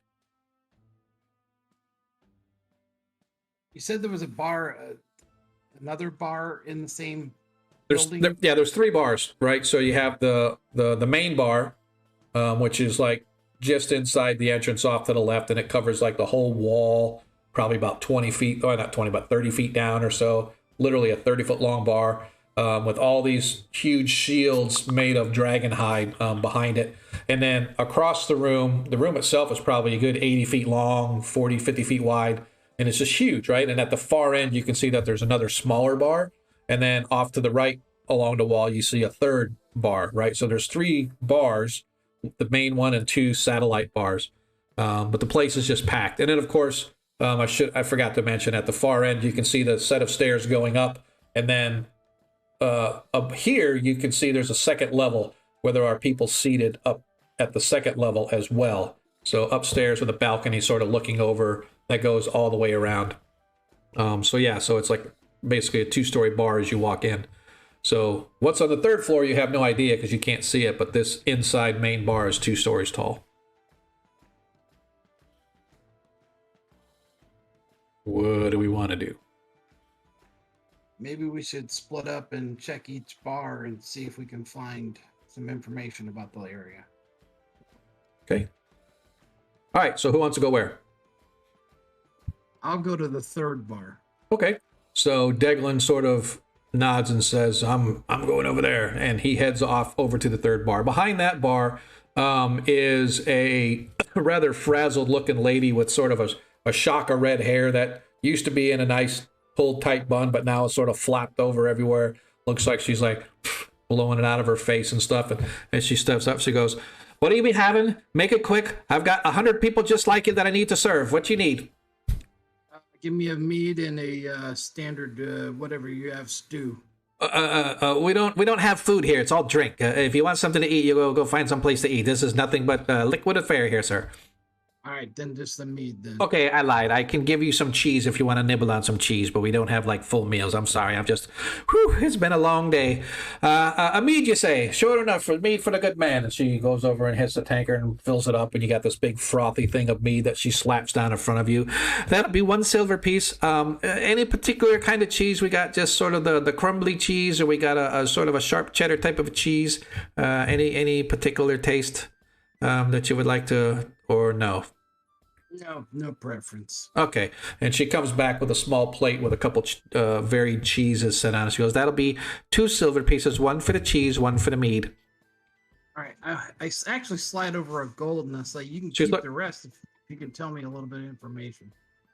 Well, for a gold coin, I'll tell you you're the king of the world.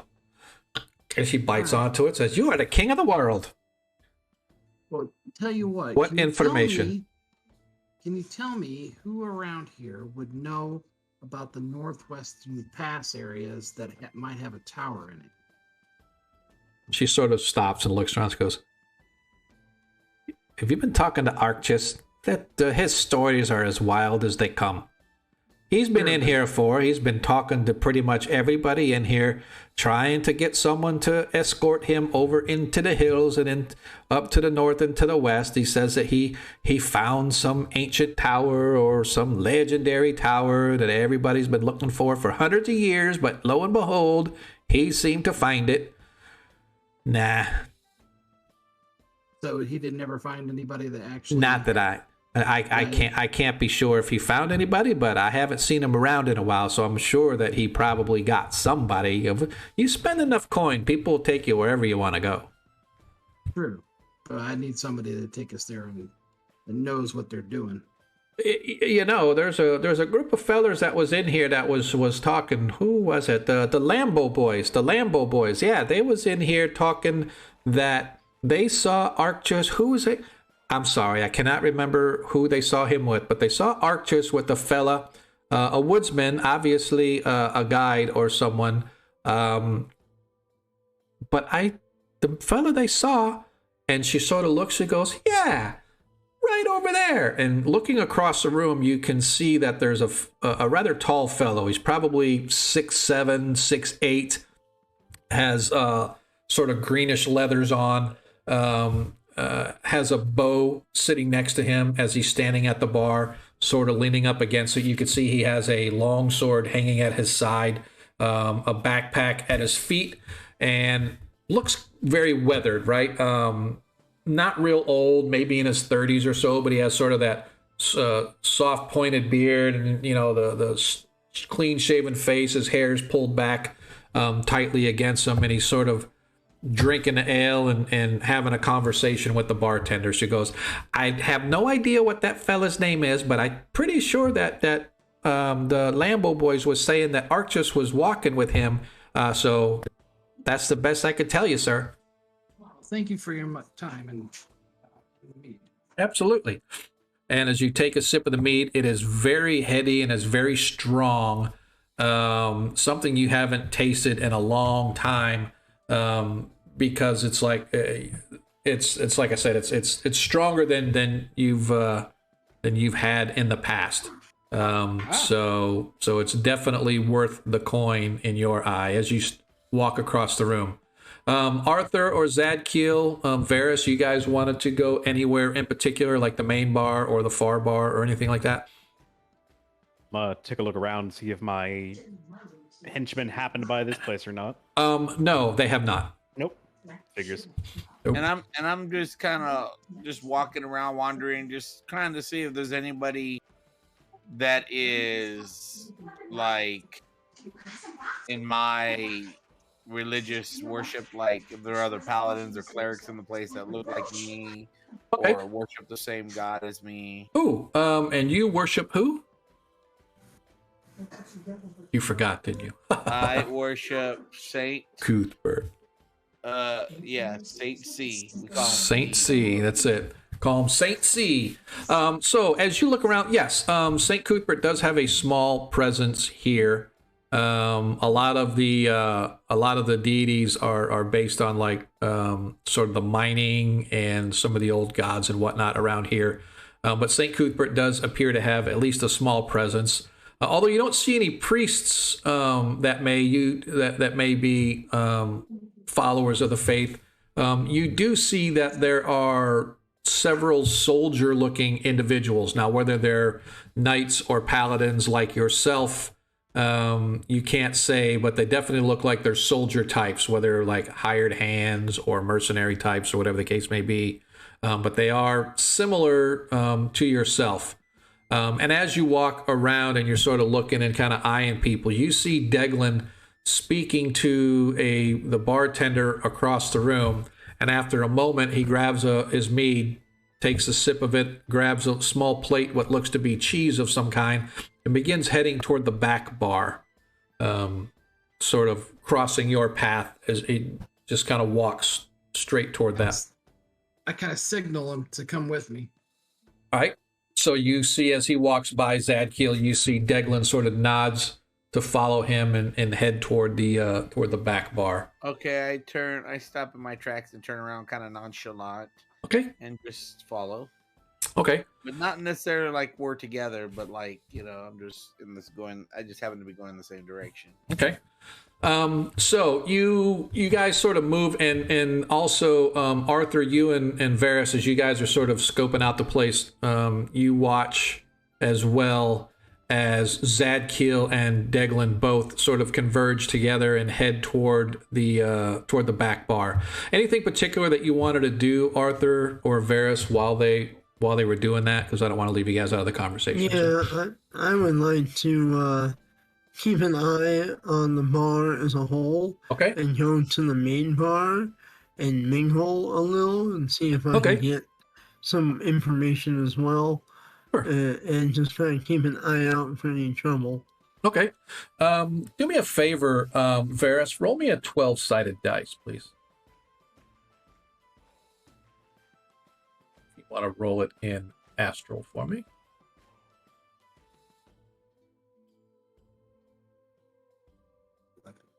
11.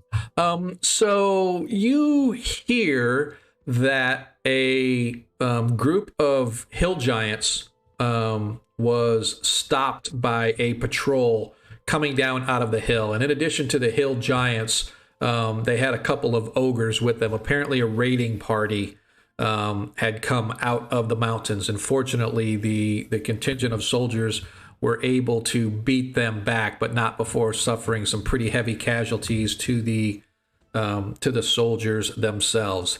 And you just hear that the sort of the whispers around saying they're getting bolder and bolder. I thought we beat them back once, Oh, no. Yeah. So that's kind of what you hear is the gist of the conversation of some raids or whatever that had occurred recently. Additionally, you sort of hear some just like local stuff, right? So you do hear the name Arctus kind of come up, wondering that crazy old coot trying to find that legendary tower, and people like, have you ever thought to think about getting after it? Nah, it's a legend. People have been looking for it for 100 years and nobody's ever found it. Why try now? So nah. And Right. when that comes up, I'll say, when you know of the tower, anything? Oh, the legend? You've never heard of it? You're new here, aren't you? buy me a drink and I'll tell you what you want to know. Sure. Eh, Well, as long as it's truthful. Would I lie to you? Look at this. Hey, Andy, can you believe this elf? Hey, you telling me that I'm a liar? Are you calling me a liar? As he sort of pushes your shoulder slightly. I said if you buy me a drink, I would tell you a story. I would not buy you one. Oh, in that case, come here, elf. And he puts his arm around you, and they charge you 1 silver piece for the mead. And he begins to recite a tale very similar. And he's like, so, I don't know the name of the wizard, see? But he built this here tower. And he was obsessed, they say, with people trying to steal whatever was his. And so he fashioned a way to protect his tower from anybody, whether it be by magic, whether it be by just brute force. There was just no way that you could get in. However, somewhere, some way, they say he built a key that could unlock this tower. And so when he locked it, becomes an impenetrable fortress. When he unlocked it, then you could pass through freely. The problem was he locked it. As soon as he threw it up, it was locked. And the key was on the outside. Nobody's ever been able to find the tower, or if they found the tower, they've never been able to find the key. Not very wise wizard locking his only way out. I'm thinking that he wasn't the smartest wizard in the class, if you know what I mean. However, they say he built the tower. It was on a high hill. There was an ancient ruin. Apparently, there was perhaps a small keep or something that used to be there, but it had fell to ruins. So that tells me it's got to be a couple hundred years old, because most of the keeps and whatnot that was built back in the day was from the times of the Great Migration. And shoot, you're talking 800-900 years ago. So, you know, give or take a few hundred years, what's it matter? But that keep is long since gone. But they say that tower still stands there, a gleaming white beacon for all the fools who are going to try to enter it. And they say that once they get in, they're dead anyway with all the deadly traps that he left behind. So me, myself, I'll just keep believing it's a legend until somebody proves me otherwise. But Arctus, you need to go down to Arctus' school of magic. Oh, I heard he's not in town. There's a notice on his door saying he's probably out gallivanting around trying to find his magical tower. And everybody just standing around listening begins to laugh. And he looks his head over the shoulder. You should go ask Daniel over there. That fella over there, the big tall one, Daniel Boone. You need to go talk to him. Oh. Wait a minute, I've heard that name before.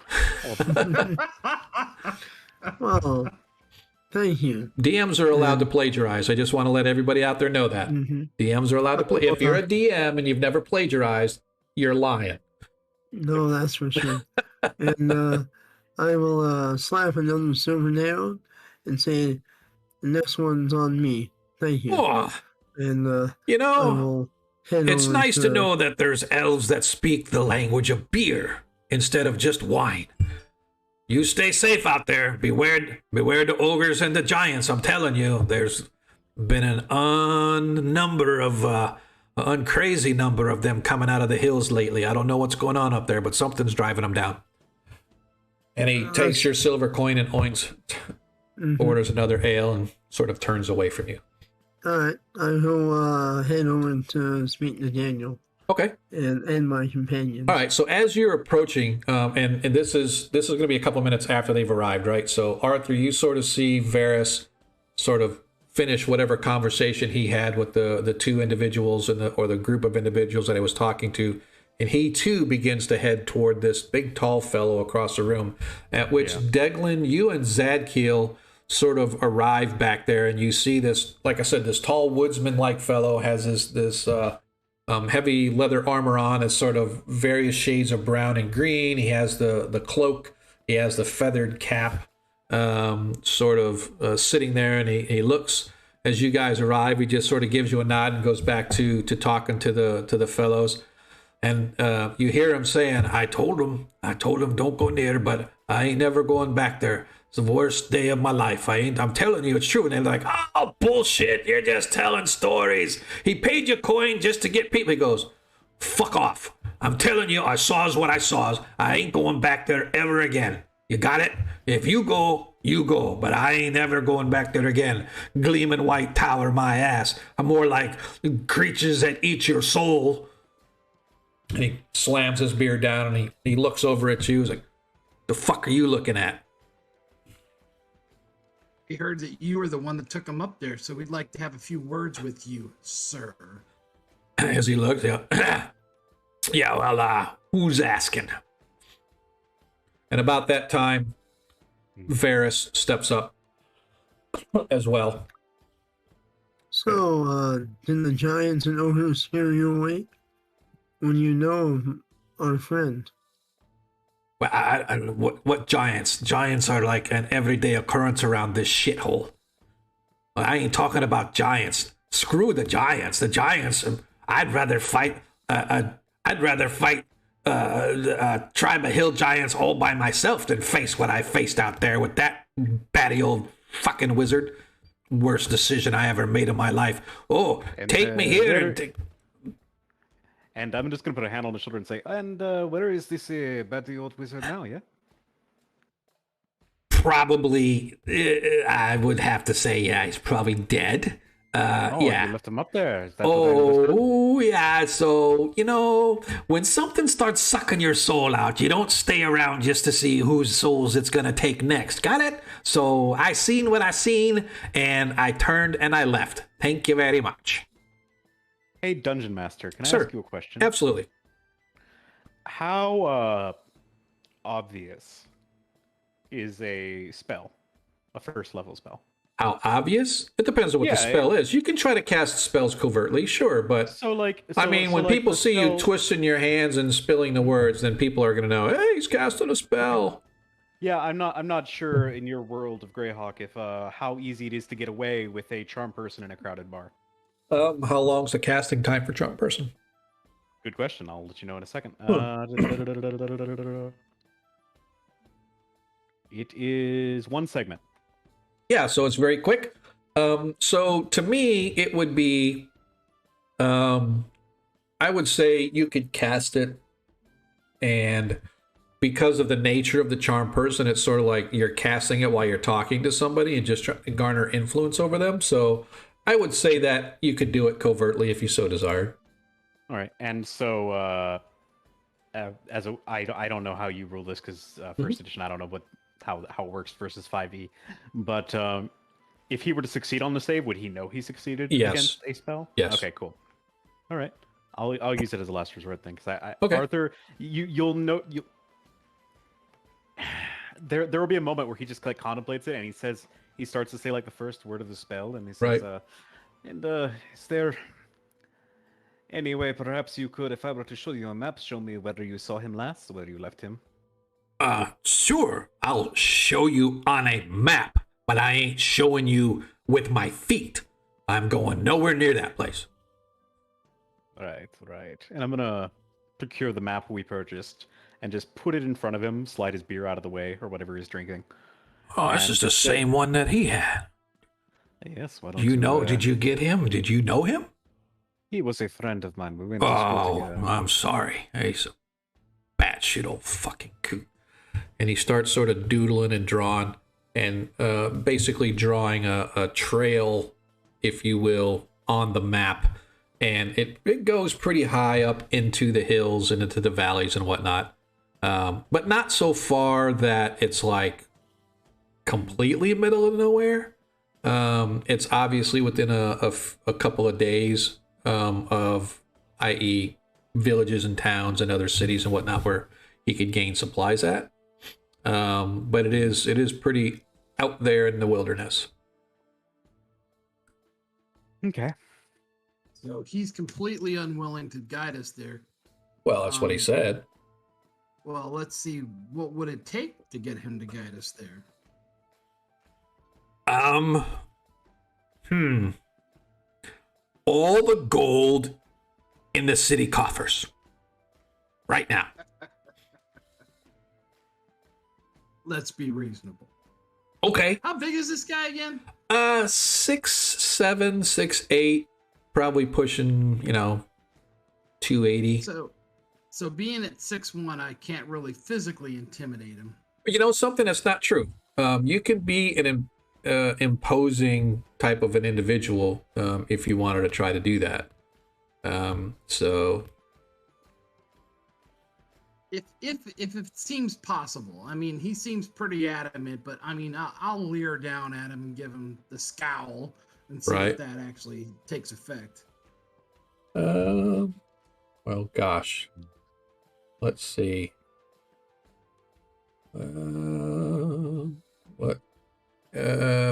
Is morale a 10-sided? I forget. Morale 10 That's sided. percentage. Morale is? At least it is for hirelings. I don't know Yeah, if this is the yeah. same thing. Yeah, there's actually, maybe I'm thinking 2E. 2E came up with a morale score. If they roll a 20-sided and they get like a 10 or above or something like that, then they pass it, or depending upon what the morale score was, right? So I'm just gonna. If you wanted to use the rules for like henchmen and hirelings, then it's the D100. Yeah, he sort of looks at you and he's like, "All right, fine. Look, I may be willing to go near there, but I ain't going up there. If you catch my meaning, I ain't going up there." So basically, you can get us to the tower, but you won't go in. That is correct. And you better buy a whole fucking lot of ale for me to drink before I go. How much is a wagon full of ale? You could buy a cask for, say, 2 gold. Might do that. Oh, by the way, I guess I should have. This is sidebar. Varys and Deglin both have horses with saddles available to them. So I just wanted to put that so you guys didn't think that you were all walking on foot this whole time, because our other party members do, but that's like a freebie I give you guys, being bonus. You're not first level anymore, right? So it would have naturally assumed that you guys would have been able to afford your own transportation in the form of a riding horse, saddlebags, etc. Excellent. So I apologize for not telling you that before, but All right, that's cool. That's really cool, actually. all right. So as you guys sort of talk it through, he finally comes to an agreement that he'll take you up that way and point you the last of the way, but that's as far as he's going to go, because he is not going to be subjected to that shit, in his words, at all, ever. And nothing you can do will change that. All right. Well, he could take us directly there, so it'll give us that much more expediency. It's a 2-day ride, so you guys can leave in the morning or whatever. Yeah, I think that would be a good Sounds choice. All right. About this time, Jeremiah and Stefan and Latham come through, and they, "Hey, boss!" And Oh wow. they see, as they walk over towards you, you can see they're sort of glassy-eyed. "We have the perfect place that we can go and lay, and they've got beautiful beds. And guess what?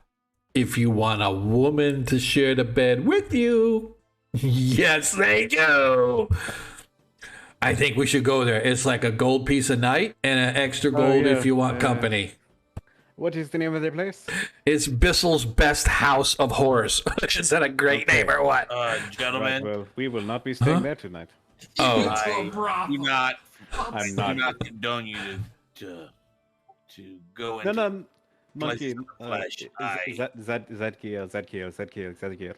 I encourage you chastity, just as myself. Zadkiel. I would do this.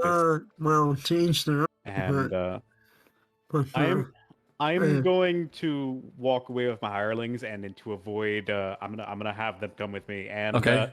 we're going to have a conversation about spending money. that's probably wise. okay.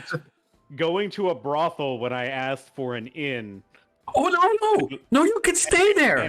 And a long conversation about, Interrupted by the hour. that basically has to do No. with how they're getting paid better here than they are anywhere else. And next time I ask them to find an inn, they'd better find me an inn and not blow all the money on booze. Because the plan was to get drunk tonight, but now we can't do that. Now I can't trust them, so they're gonna have to be sober tonight and the rest of the journey too. And so we're going to have a long conversation about that, and hopefully they'll sober up a little bit, and I'll buy them some. They don't have coffee. So as you're buying them a coffee drink, and I'm telling you, you can stay there, and it's a gold for the night. It's an inn, but it's an inn with benefits. For another gold, you can have warm. It's like a warm blanket laid right over the top of you. Or we also found the other one called Lucrata's Hoof. It's like. Do I get the impression this is one of them that's kind of like brought the others into it? Like, yes, Laneth seems to be the one who is rather boisterous and saying it's the greatest place ever. And Jeremiah's like, oh, but we also found Lucrata's Hoof, and that's into, but it didn't sound quite as good as Bissell's Best House of Horrors. I just thought that's a great name. Oh man, I think it's our best bet because it's the most comfy and the most attentive to your needs, and all right. I've heard enough. Sit down, sober up a little bit, slap each other if you need to. I don't know. Wake up, and we will figure out. I'll let you know what my decision is later. Okay. And I'm gonna look at Laneth for a little bit longer, and then I'm gonna walk back to the group. Oh man, you know that thing when like people individually are smart, but when you put three of them in a room together, they become real dumb. Oh yeah. That's the vibe I'm getting right now. That's what the vibe I'm getting right now. Oh man. All right. So what do you want to do as they sort of drinking some coffee and they're talking and they're kind of bickering back and forth like, I told you he wouldn't like, but did you not hear the name? How can you not stay in a place with a name called the Bissell's Best House of Horrors? Oh my God, that's like just begging you to stay there. He's pretty finicky. I just think that the paladin got him all uptight. I just think that's what. But okay, fine. I'll drink the coffee and sit here as the other two get him to shut up finally. What do you guys want to do now that you've sort of gotten into this conversation and a little bit more detail comes out from Daniel Boone regarding what happened up there, and he don't laugh at my character names. Trying to do this with a straight face. No, it's funny because I do the same thing. My players just met Mr. Ross. First name Bob. Bob Ross, I love it. Mm-hmm. He's the town artist. Yeah, everyone in my Borderlands name is a musician, named after a musician. Nice. So before he starts his tale, okay. I want to ask him about the hill giants and ogres. Are they in that area as well, or are they just they're elsewhere? The giants and ogres, they just feast in these mountains. So to me, it's an everyday thing. You just have to be careful when you're out there, right? You just gotta keep an eye out for them. So if they see you, you better be faster than they. So. Oh, of course. Mm-hmm. So you get the impression that it didn't really surprise him that there were ogres and giants sort of coming out of the mountains. Other people seem to think it's pretty bad. Like I don't know about. It's always bad, but maybe more often than it has been in the past because the wars. Our campaign is set in 586, which is like 2 years past the Greyhawk Wars, and so. As they came out of the mountains, they've sort of occupied a lot of lands, but they've since been starting to get driven back out of the lands, and the humans are reclaiming and driving giants back up. But still, there are raiding parties and giants and whatnot, and other orcs, ogres, hobgoblins, goblins, the whole nine yards, that do occasionally come down out of the hills on raiding parties and stuff like that, right? So it's not like it's uncommon. It's just some you get the impression that some people thinks it's happening too much, and this guy's like, whatever. I've seen worse. Okay. Cool. You said there was dwarves in here? Yes. Like, Yeah, did you see because you are near hills and whatnot, and so there are several dwarves in here because there's a rather large mining community nearby. okay. So That's what I was specifically looking for, is minor type dwarves. yes, they all are. They all look it to some extent to be miners, although there are a few that seem to be armed a little heavier, like maybe adventurer types. But the vast majority of the dwarfs, maybe there's like 20% dwarf community in here or crowd. So however many that works out to be. If I could identify some of the dwarves that were maybe be more experienced higher up, Okay. and then maybe have a small chat in Dwarvish with them. Okay. So as you guys are stepping up, as you go to step up to the dwarves, Daniel sort of relays that the stories were true, all of it that he could tell. There is a white tower that's surrounded by this bluish glowing force field.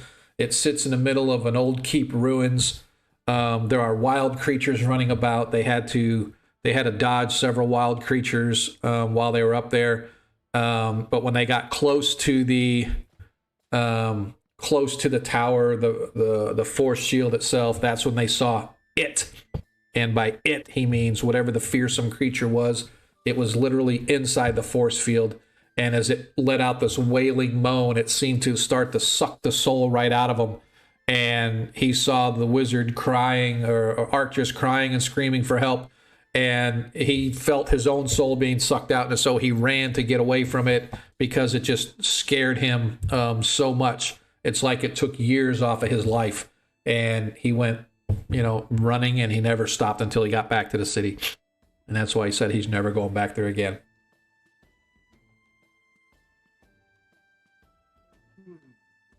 So we're going to have to figure out a way to deal with whatever that is. So, all right. So Deglin is human, correct? Yes. So as you walk up and you begin to greet them in Dwarven, they sort of look up and cock their head. He goes, "Oh, you speak the lingo, boy. That's good, that's good. That's a fair way to announce your presence. What's your name?" I am Deglin, the priest of Jaskar.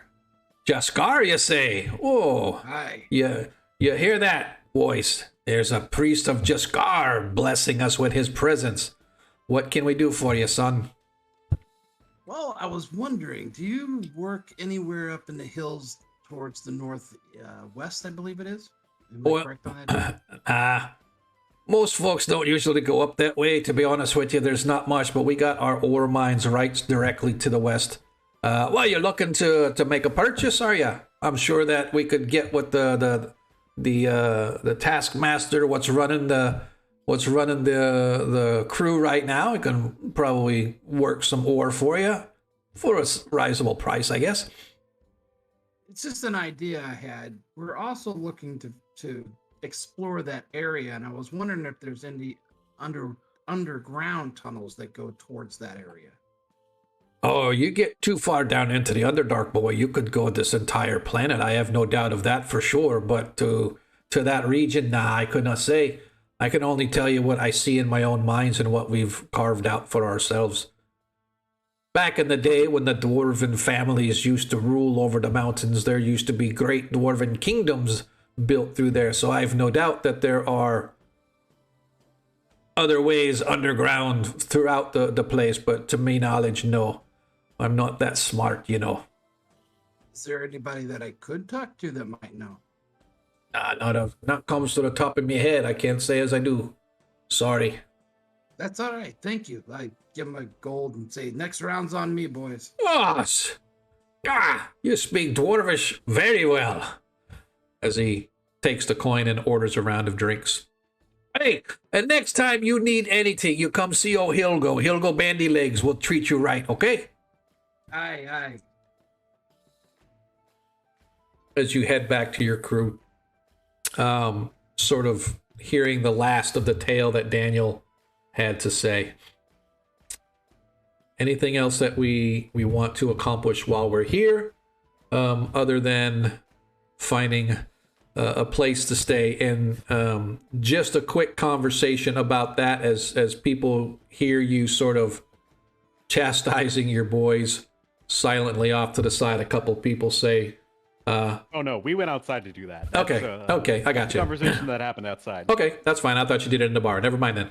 All right, so as you're back in the bar, you guys are ready to go find a place to stay for the night, or what do we want to do? Yeah, we need a place to get some food, and we need to strategize about how to take care of this once we do get there. I think it's still like it was midday when we arrived. Yeah, here, but so it's still a little later now because it's been a couple hours of walking around and talking and searching and stuff like that. So it's probably getting closer to 4, maybe 5 o'clock now. What I'm hoping, if Zadkiel knows especially if Zadkiel can do the bargaining for us, perhaps we can enlist some aid of the local church with a donation if necessary to acquire some magics that might protect us from something that wanted to steal our souls. Yeah, that's a good idea. Or I could see if there's a temple for Jeskar here. That might help us too. Yes, you could do that as well. Jeskar is the god of what? Correct me. Oh, Jeskar is he's well known to the dwarves and stuff. Mhm. And our sects actually go and help the dwarves do mining and how to find Right.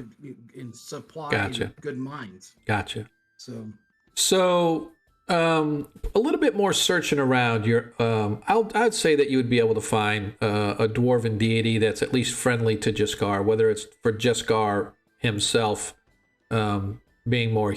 Is he more human centric or is it an actual dwarven deity? I forget. I think he's human. Jaskar's more of a human deity. Right, but best friends with Fortubo. Right, exactly. So there is definitely a temple to Fortubo here. That you're able to sort of call upon, not so much Jeskar himself, because he is a little more lesser known and whatnot. So it would probably take a long time to see, even if there was a shrine to him. But you do manage to find a temple dedicated to Fortubo, and as you guys are walking, you do actually find an inn called the Lion's Den that actually seems to meet your needs without the additional services provided. And so you guys are able to, should you so desire, procure rooms for the night at the cost of 2 silver pieces for a private room or a copper piece for a common bed in the common room. I'll take a private room. Okay. Anybody that wants a private room, go ahead and just take off 2 silver pieces from your sheets. If you want to have a bed in the common chamber, just take off the copper piece. But you're welcomed, Deglin, by the priest of Fortubo, a rather stocky dwarf. He's not like fat like most dwarves, but he has a white beard braided with gold inlays that comes down to a single knot. He wears the vestments of Fortubo. His hair is sort of balding, so he's sort of got that little split on the side with the little like V in there where it's sort of pulled all the way back. And his hair itself is braided and it hangs it down about halfway around his back. He stands there with his hands sort of inside his vestments and stuff. He goes, "My son, it has been a long time since I've seen anything the likes of a Jaskarian. What brings you to this part of our world, boy? Is there anything I can do for ye?" Well, to be honest, yes. And do you have time to speak? I have always time for a fellow brother of Fortubo. Come, let us sit and drink, and we shall talk. As he sort of leads you into the papal chambers and whatnot, into a private space where you sit down, and he pours 2 thick mugs of mead, sits down, and he's, "So, what is on your mind? What can those in Fortubo do for those of Jeskar?" Well, I'm here with a group. We're trying to save a friend who has gotten himself in trouble with this tower. Oh, Oh, the legend of the tower is pretty big in these parts. Adventurers go seeking it. They've been seeking it for centuries, but to my knowledge, no one's ever found it. Have you ever heard of Arctis? Arctis the Wizard. I know he has a school. He's fairly affable fellow. Seems to know his business. I haven't had much dealings with him, but some of the folk that I know have spoke with him. I know that he spoke to several of the miners about the various ways of stone and whatnot, and building and architecture and whatnot, as particularly those that are stone-based architecture, not so much the woodcrafters, but more than that, no. Well, he's the one that my friend has gotten himself in trouble, and we're trying to see if we can go rescue him. Oh, this is a rescue mission, and so how do we fit into that little bit of a situation? We've been told that there's some type of thing that sucks the souls from people that get near the tower. Well, that's not to be a good. My suggestion would be not to get near the tower then. Exactly. So I tried to find out if there was maybe an underground way to get to the tower, or if there was some other thing that we're not thinking of. Is there anything that you're aware of? None that I could be. I don't even know where this tower would be, so I couldn't even hazard a guess. But my thought is, if it has to deal with souls, you're probably dealing with an undead or a ghost of some kind. Ghosts. Exactly my thoughts. So I would definitely ward myself against such creatures. And if you're going out into the hills, especially the hills around here, with all the creatures coming in and out like it was like a holiday for them coming down here, I would say stock up on your healing ability, eh? You're not going to be able to rush to the nearest priest to put you back together if you get broken, if you know what I'm saying. Yes, could you help us with that? I'm sorry, DM's out there bitching at me because there's not enough blood. So too much voice acting. I do apologize. I know this is just supposed to be 1E, kill, but I want to give my players a chance to at least work their way into it. Scott, I definitely appreciate you joining us tonight. Once again, folks, if you have not hit the follow button, I encourage you to please do so. Trying to get ourselves up to 200 people. We're up to like 111, 112, something like that. Appreciate all the love anyway, regardless. I hope you guys will come back next time after this session. We're here every Monday night, same time, same channel. I think we can probably make some arrangements. I don't know if you could make a simple tithing to the church. We can give you what you need. How many are you looking for? Then we can determine the size of the tithing. Hey, thanks, Scott. I appreciate it. We have a party of 5 right now, so one's a guide. Oh, okay. Don't forget. I should say, as a DM, don't forget you also have the 3 hirelings. Yeah, this is a party of 8, just to be clear. You're right. Thank you, DM. I appreciate it. Guys. So let me think. Let's do this then.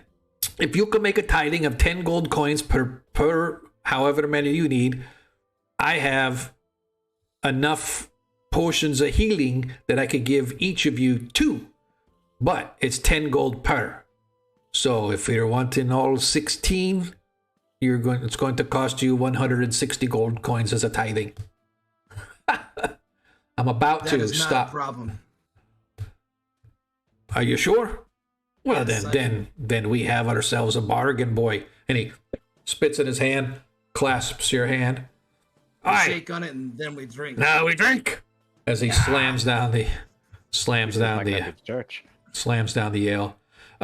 So he agrees. Somebody needs to turn over 160 gold coins, whoever that is. I'm gonna do it right now, and then we can all do it later. Okay. So it's 160 gold, and then he gives you. Everybody now has 2 potions of healing. Staph infection. Everybody got a staph infection from the spit. Wah wah wah. The rot grubs. Nobody knew. You didn't see the rot grub growing on his undead hand. All right. So. And did he have any recommendations of what we could use to protect ourselves against that ghost? Prayer. Prayer to the Just the gods. prayers. Prayer to the Aaron, gods. penicillin They shot. say though, if you can avoid and survive the ghost and you can find a way to release its spirit, for some reason the spirit is trapped here on this here plane and can't get to where it's needing to be going. You find a way to release that spirit, the ghost will bother you no more. But it's while they're here, they become a right pain in the arse. I think I have an idea who that spirit might be. The original builder of the tower. Oh. Well, that is the story, yes? So, ruin, aye. That's what they say. Well, much luck to you. If you're needing anything, you come back to us, for Tuba will give blessings to Jeskar always in these parts of the world, boy. Thank you, sir. Right, as he sort of shuttles you guys on your way and you return to your rooms for the evening. Unless there's anything else we're going to do tonight. Not that Nope. I can think of it. All right. We need to I'm plan doing a that lot of out. praying for these. Doing a lot of praying for I these was guys. thinking of doing something, but I'm just Okay. gonna rest. Okay. I just want to make sure that before we shift into the next, whatever you guys wanted to do while we're still here in town, because the next thing is going to be leaving town and taking you guys up to where he believes the tower to be. Okay. Do a intermission.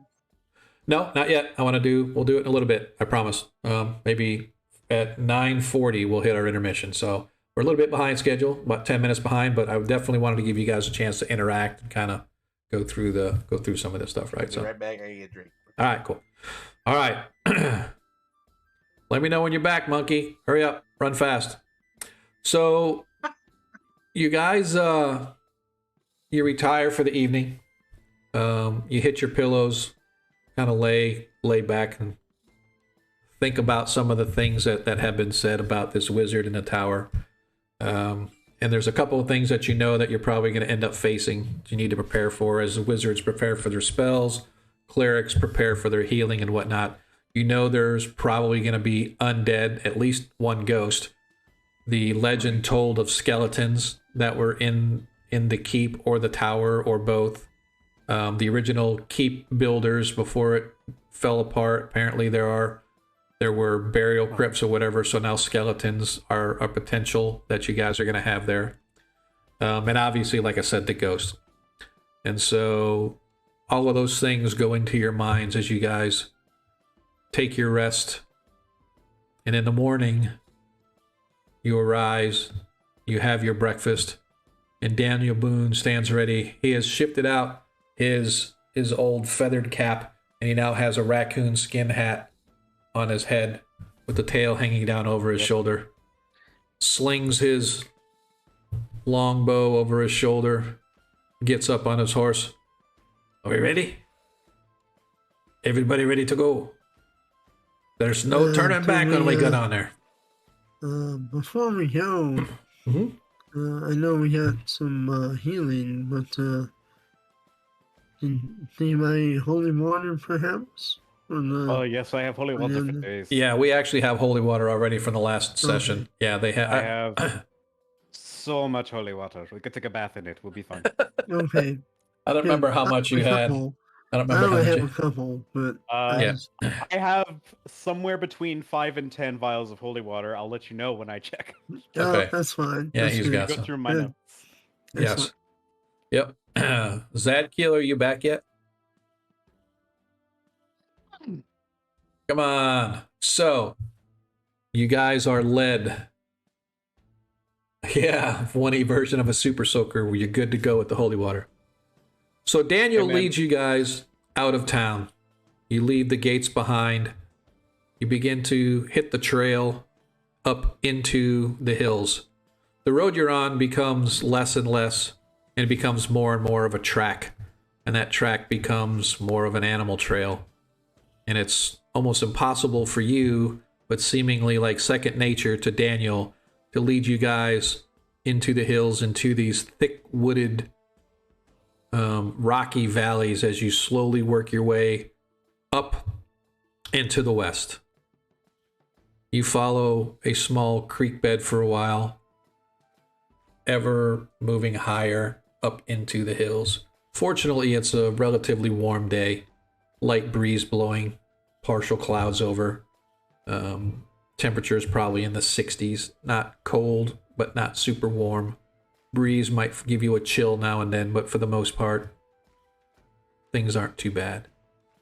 And so it goes for the next 2 days, as you guys continue to wind yourselves up and farther into the hills. Every so often you go down into a valley, only to come back up on the other side into another higher point. So although there are valleys, you're ever and ever getting higher. Twice, you guys managed to avoid a contingent of what appeared to be giants, as well as some of their orc marauders, as they headed down out of the hills to raid some village or town below, but unfortunately you don't find yourself strong enough to stand against such a contingent, and so Daniel managed to keep you guys away and downwind from them. But eventually, after a long 2-day hike, you crest a hill and you can see before you a mysterious tower. Made of gleaming white marble, it's perfectly preserved in the midst of the ruins of an ancient keep. A shimmering blue force shield surrounds the tower, encasing it from the ground level all the way to the top. Even from here, you can see that the force field is just scarcely inches from the walls of the tower itself. You can see, as you get closer, what looks to be something flitting back and forth and all around inside the force field. And you stop, because Daniel stops. And he looks at you, he goes, "I go no farther." And he points and goes, "That is the ghost. I can go no farther, and I wish you luck." And he turns and begins to head away. Point to me where you left my friend.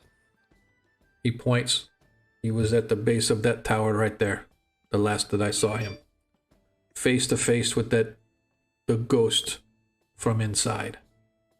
The ruins you can see are like old stone granite, pulverized by years of neglect and occupation, but you can still kind of make out the outline, the basic outline of the ruins. There's actually like 4 corner towers that used to make up the corners of the keep, mostly fallen, although a couple of them appear to be partially standing.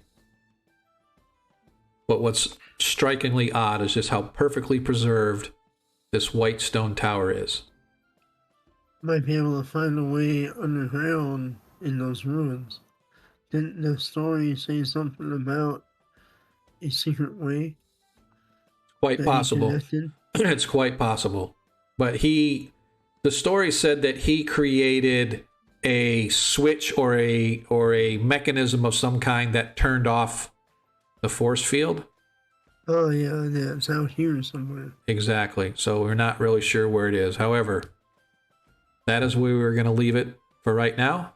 We're going to go into take our break. If people would give me uno momento to get rid of this. All right, I'm back. Music. Ha! You just missed Break it. time. Yeah, we just went into our break. heard it. Did you hear? Oh, dude, you suck, man. You're such a smart ass.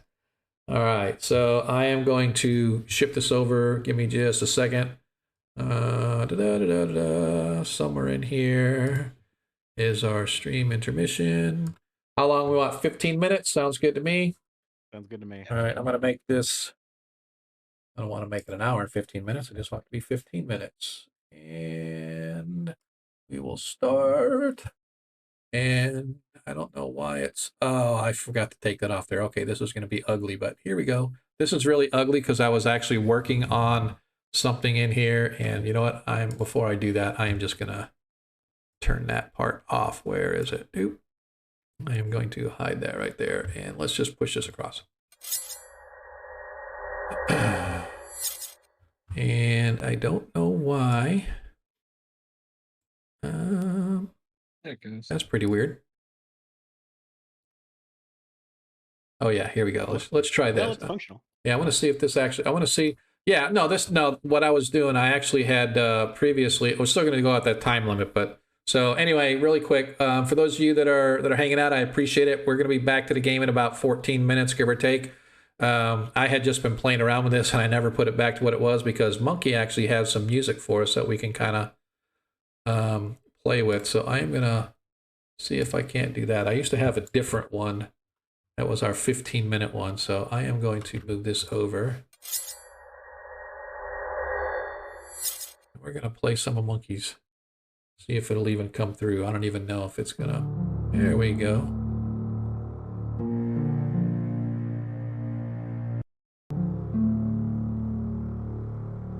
What are you doing?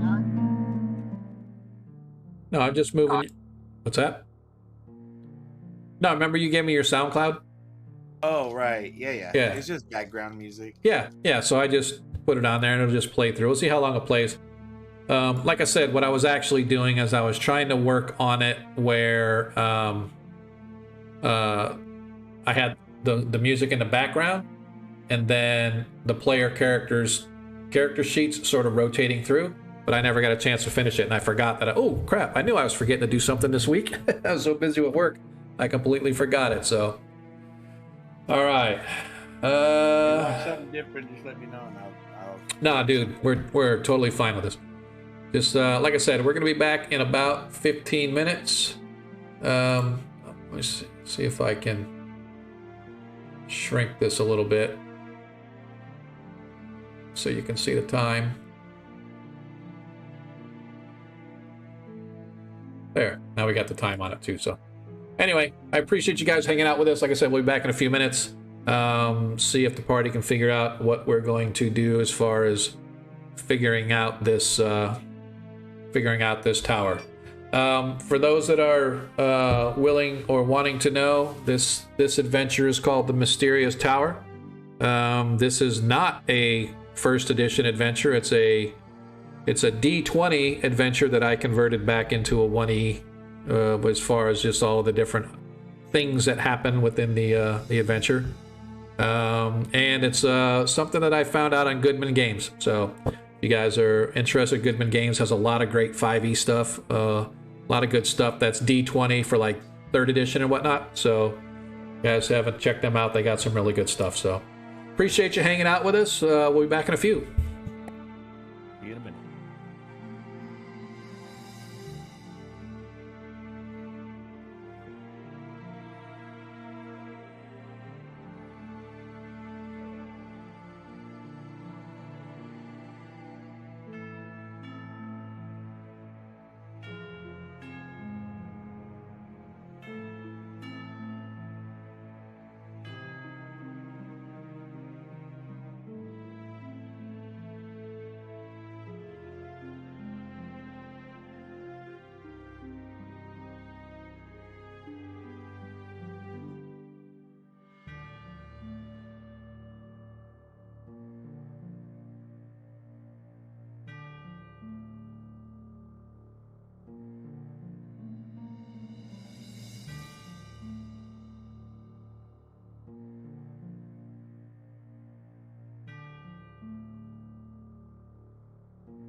Hey, Sean.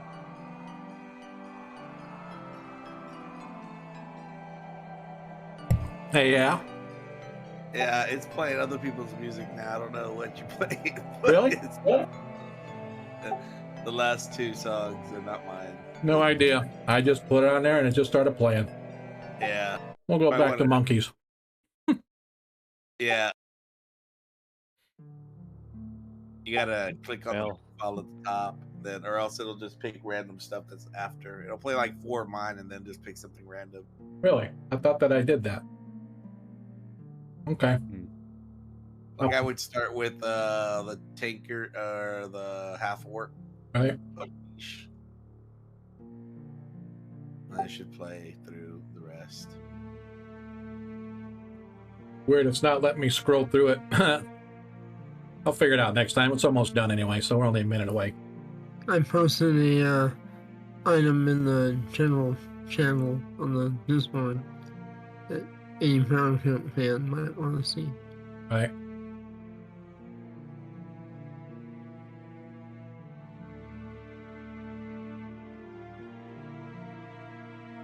Coming back in a minute and 20 seconds. Yeah, that's mine, but yeah. Yeah, I'm not gonna lie. I started zoning out to some music, and I totally completely. When Monkey spoke up, it completely freaked me the fuck out because I totally forgot what I was doing. I was in total zen, and then I went to heart attack. What the fuck? Oh shit.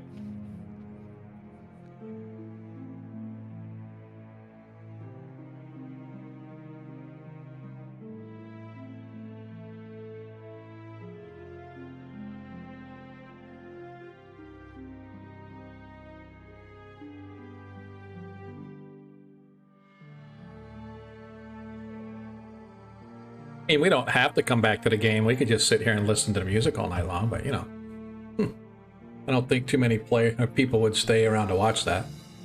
I No, had lots of Firefly fandom music Right. from various artists. Some of them are local here. Very cool. No, I actually don't hear any. Oh, I turned the volume off. That's why. There you go.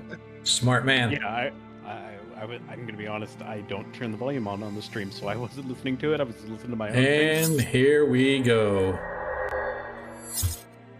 And we're back, folks. How you doing? Thank you for hanging out with us these past couple minutes while we all ran and got our bio breaks and got food. And I actually got to eat half my sausage, and I was actually doing pretty good till Monkey told me that I was playing somebody else's music and I'm going to go to jail if I don't stop. But I don't know what's going on. So we'll get it figured out.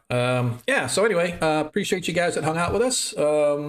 If you are just joining us, we'd appreciate a follow. If you haven't clicked that like button or follow button, I would really appreciate it. Trying to get our numbers up a little bit. I think we got 112 actually. The stream out there says 111, but if you actually go to Twitch, I think it says 112. It's one behind or something like that. So yeah, man, I definitely appreciate all the love that we've seen tonight.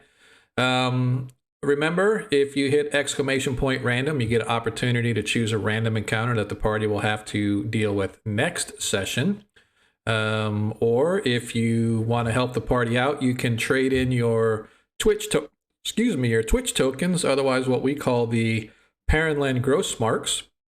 You can trade those in for natural 1s or natural 20s. Currently, the DM has a nat 20 that he's going to be able to use to replace any roll that happens during the session. So if did we buy holy water? We get it from church. No, you actually the holy water is what Arthur had on him, and I know Varys. Oh, was it? Did you ask that before, Varys? Maybe I just did. I turned that in way before. Gotcha. Okay, my bad. I had my dice chat. I usually don't open the dice or the chat for the game and on Astral unless we're doing dice and stuff like that. So yeah. I'll stop typing it then. Yep, no worries. So anyway, so if you turn in those coins, you can give the players or the DM a nat 1 or nat 20. You can pick a single player, or you can just give it to the group and they can use it, as they see fit.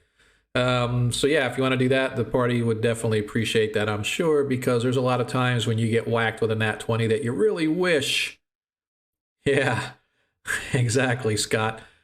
Just so happens that I have a good friend of mine, Agamaran, who is one of our longtime listeners and followers. He follows both our first edition and fifth edition streams. He donated a nat 20 to the DM.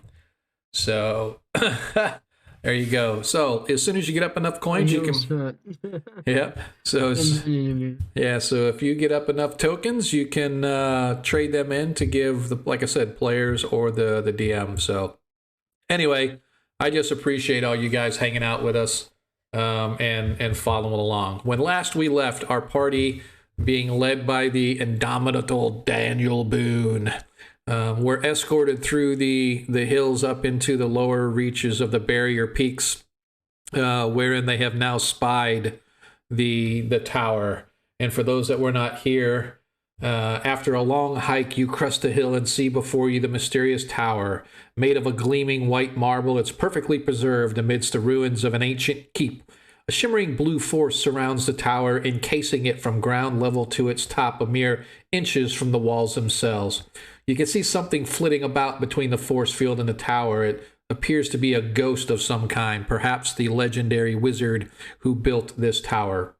The ruins themselves are old stones of granite pulverized by years of neglect and occupation. You can still make out the basic outline of the ruined four-cornered keep, and the perfectly preserved tower is startling by comparison. So you guys are perhaps 100 yards away as Daniel leaves you to yourselves and begins to head back down the mountains. And as we arrive, as you guys approach the keep, why don't we just show the party where you are? As you guys approach the keep, you're still outside its walls, still outside from where you can visibly see the ghost-like creature that's flitting in and out and around it. However, as you approach, you can see there's a disturbance off to your right. There appears to be some kind of battle or creatures going on or something as they're fighting over food. And as you approach, these large creatures look over and they see you. And they decide that this dead, rotting food before them is not to their liking, and they would much rather have fresh meat. As we move into combat, I need somebody to roll me a die 6 surprise, please. No, we don't have a ranger anymore. Nope. So let I'll us do it. All right. As Arthur is the first one, as he rolls a 1, as these creatures, as you see, they are large-sized beetles. As they roll a 3, you guys are actually surprised. So the beetles are going to be able to charge over to you. Yeah, Sean? Yes, sir. When I look on Astral, I see a different Refresh. map. Yep. You have to refresh. A lot of times it doesn't do it automatically, and you have to refresh. So if you refresh, the map will come at you. You guys watch as these 4 large bombardier beetles come charging in your direction. Bombardier. I don't like that name. Yes, bombardier beetles. And it's kind of funny, too, because I actually had to go... I didn't see him. This was written for like 5e, and I'm like, oh, man, I got to convert these back to 2e. And so, oh, there they are. So let me get to be... This is a little bit awkward for me because the book has all their stuff in there. And so... Okay. I'm actually going to go ahead and open up. I have my monster manual here in front of me because a lot of times it doesn't have all the different kinds in it. And here we are. So you see there are 4 of them as a... let's see here. Beetles usually found in wooded areas above ground. It feeds off offal and carrion, primarily gathering huge heaps of material in which to lay its eggs. 50% chance per round. That's it. Okay. And there we go. So they are going to attack. So first of all, I'm going to roll the percentage attack for each one of them. So One of them is attacking Jeremiah. One of them is attacking Varys. One of them is attacking Zadkiel. And one of them is attacking Deglin. So with that being said, the first beetle rolls a percentage, and the first beetle that goes after Deglin, as it goes up, it actually turns around. And you can see it lifts its rear towards you, and suddenly it sprays off a this 8-foot cloud of reeking reddish acidic vapor comes spraying out of it. I'm actually, normally it doesn't say here, but I am going to say that I need, let's see, 8 feet, so that's 5, 10, right? So it's only, the only one that's affected here is Deglin. Deglin, I need you to save versus poison for me. Does that have to roll a 20-sider? Yeah, it's a 20-side, and then 14. Yep, 14. So I'm not sure, what is your saving throw versus poison? Let me go look at it right quick. Poison 9. So yes, I made it. Yes, so you save. So you only take half damage. As you suffer 2 hit points of damage from the poison, as it's sort of like this acidic spray sort of hits you, burning your eyes and causing you pain where it hits your exposed flesh. The second one, so that was Deglin. The next one is attacking Zadkiel. So this one, first of all, roll a percentage check to see if it turns around. Oh, it does not. It just tries to bite him. So it rolls a 20-sided die to bite. What's your armor class? Natural one, doesn't matter. It rolled a nat 1, so it missed you. So the bombardier goes to bite at you as you sort of jump back just a couple steps out of its way, as its mandibles like clank together where it would have caught you, could potentially have ripped your ankle apart. The next one attacks Valerius. So let's see, first of all, if it does its gaseous attack, or yes, as it turns around as well and sprays, only this time it sprays, and I need Jeremiah and Varys both to roll a saving throw versus poison, please. All right. Varys rolls a 4, so Varys fails. Rolled a 14. 14? All right. And, oh, there it is. Yep. So what is their saving throw versus poison? You have that? No, they do it as a 0th level fighter, I believe. Yep. Which I can have in just a second here. I've got mine too here. I usually Yeah. have it out, but 0 level. It looks like death, paralysis, poison, at least in Ostrich, is a 16 for 0th level. That is correct. It is a 16. Right. So he fails. So both of them. Oops. That's accidentally clicked 4, not 3.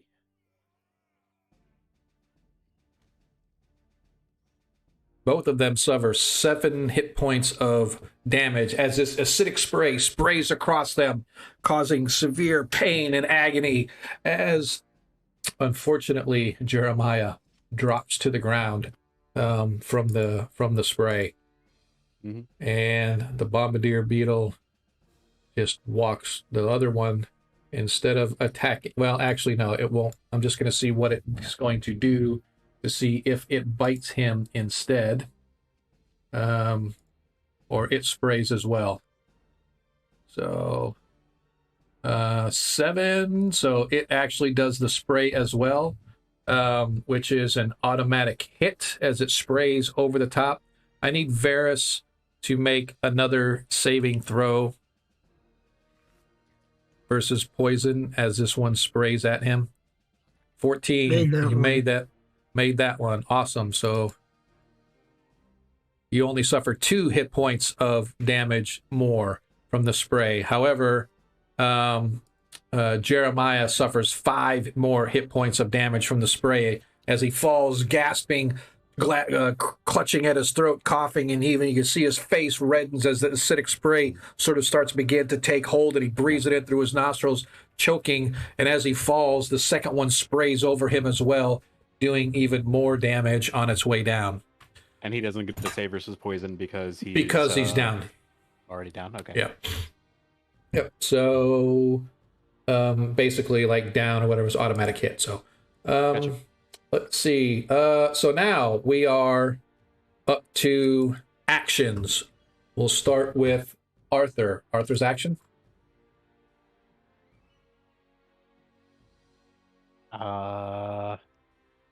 Yeah, sorry, this caught me a little off guard with how lethal it's going to be. Yep. I'm How it can be, I should say. Yeah.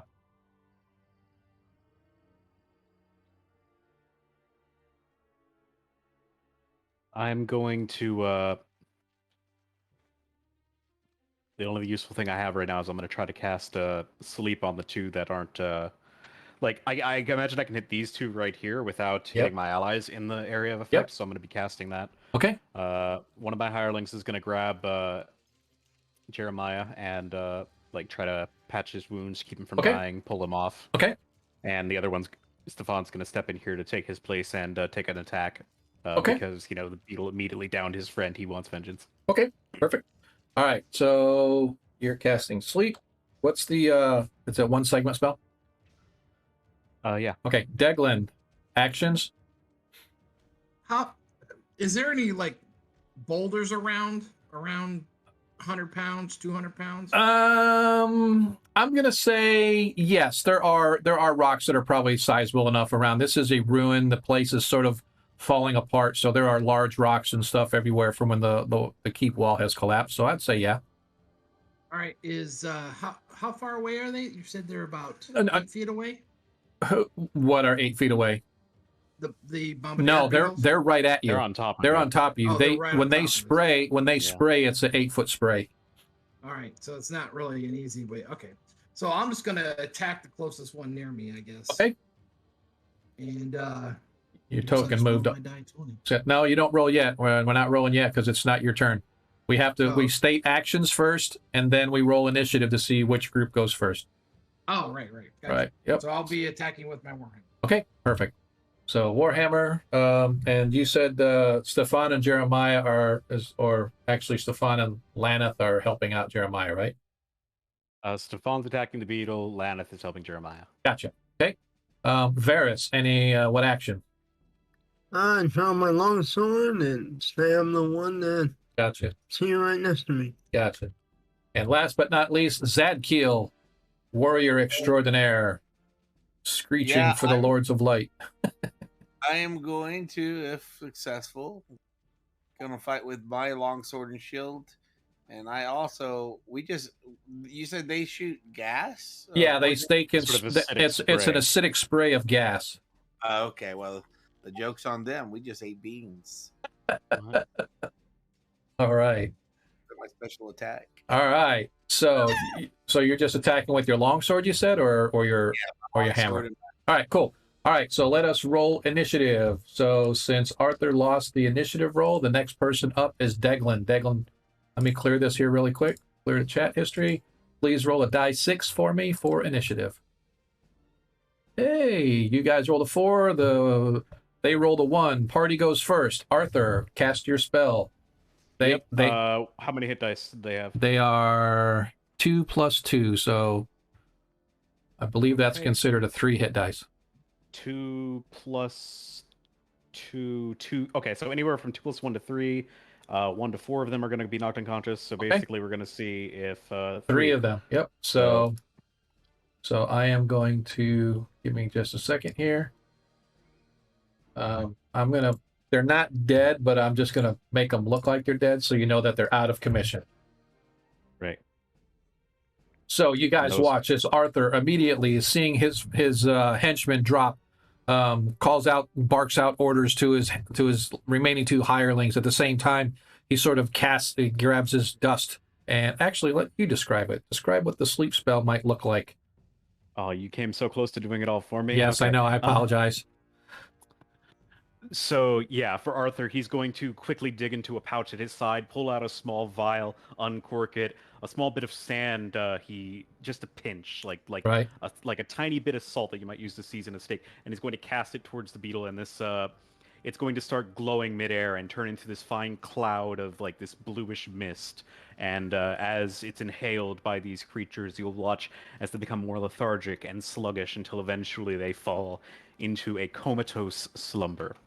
So Zadkiel, as you see at your feet, and as well you, Deglin, you see at your feet this glowing sort of mystical energy gets floating around the two beetles, and they sort of inhale it in.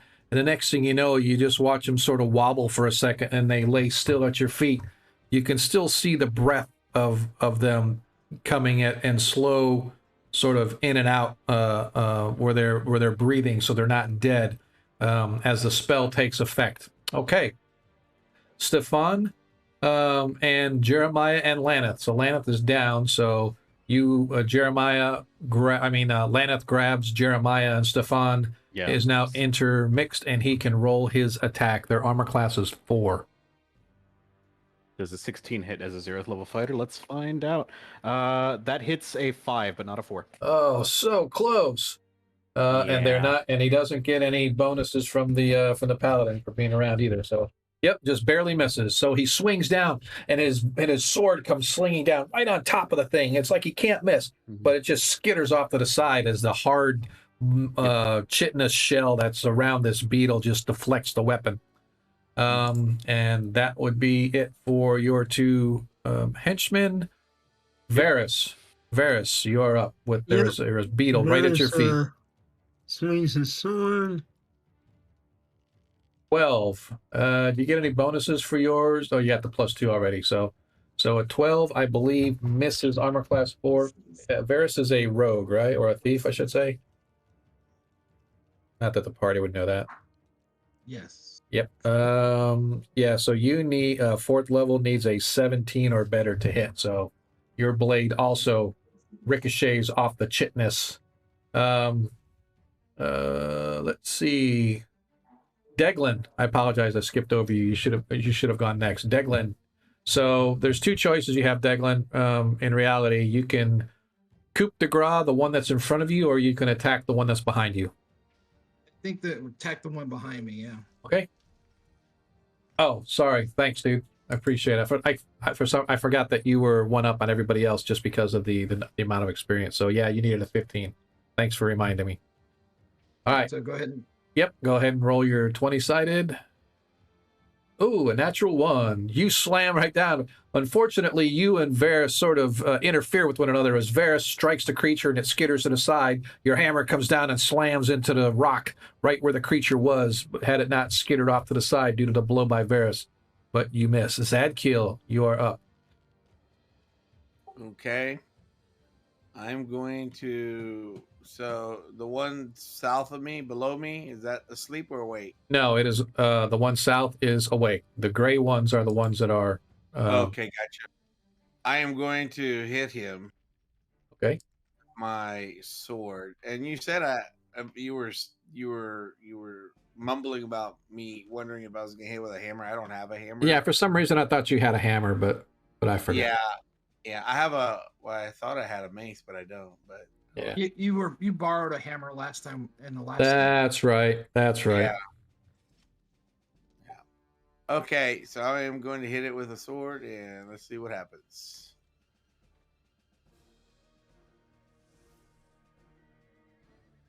$16 hits. Okay.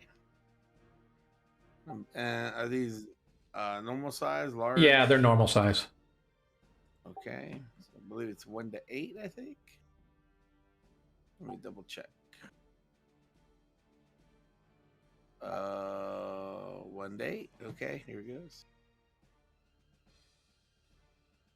Right, 3 hit points of damage. So you managed to actually it's a 6. 6 hit points of damage, even better.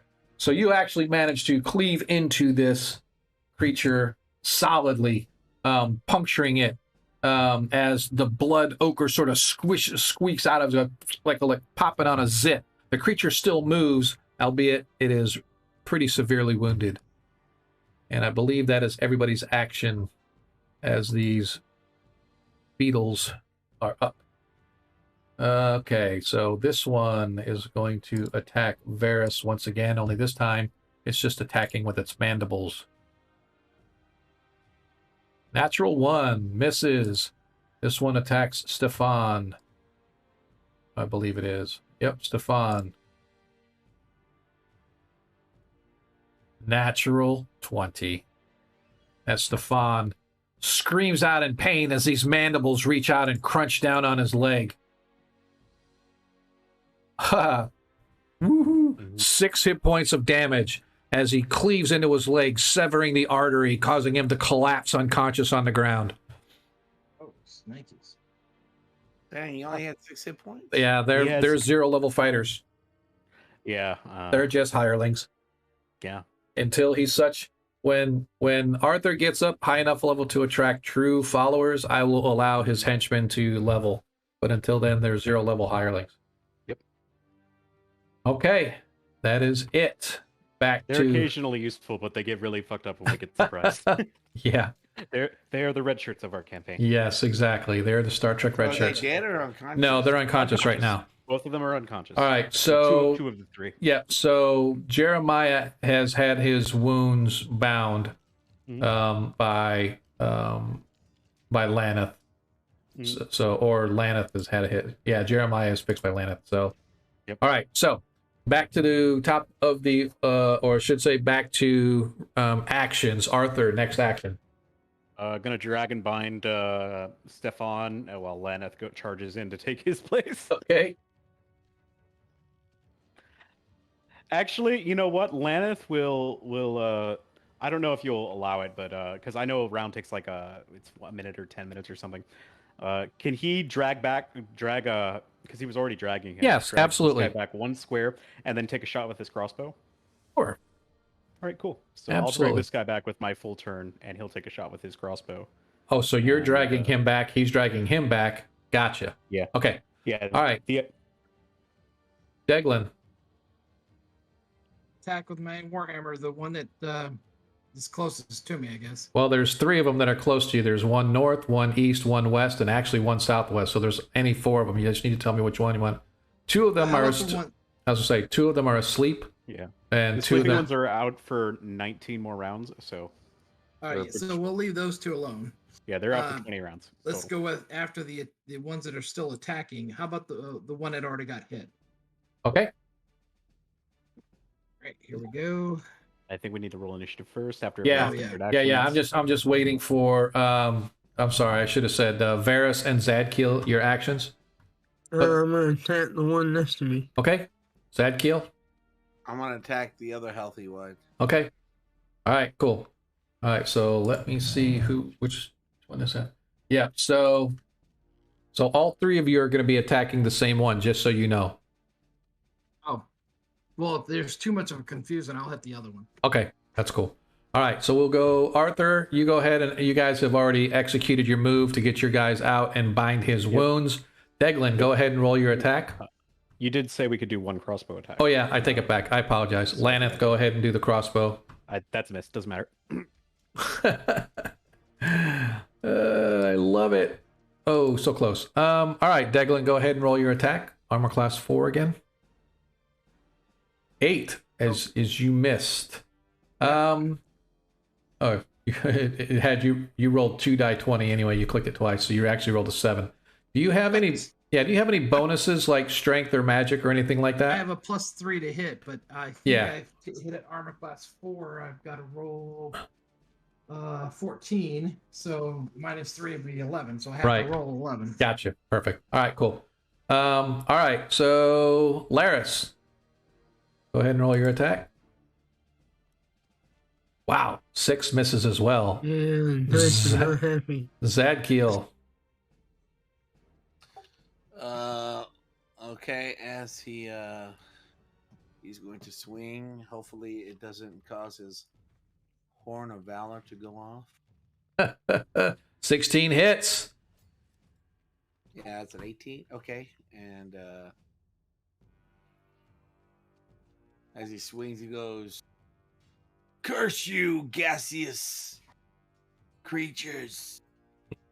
7 plus 3, right? 10. 10 hit points of damage.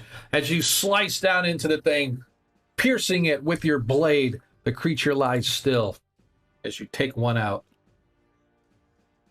Fortunately, it doesn't blow up on you. At least I don't think so. Does it say that?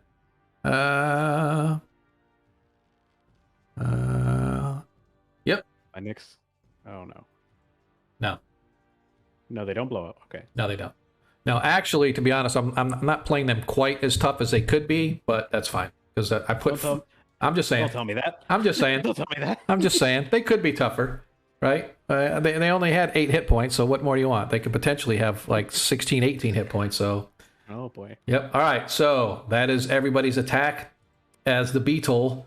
Let me roll a 4-sided dice to see who is it going to attack, because it's got technically 3 potentials.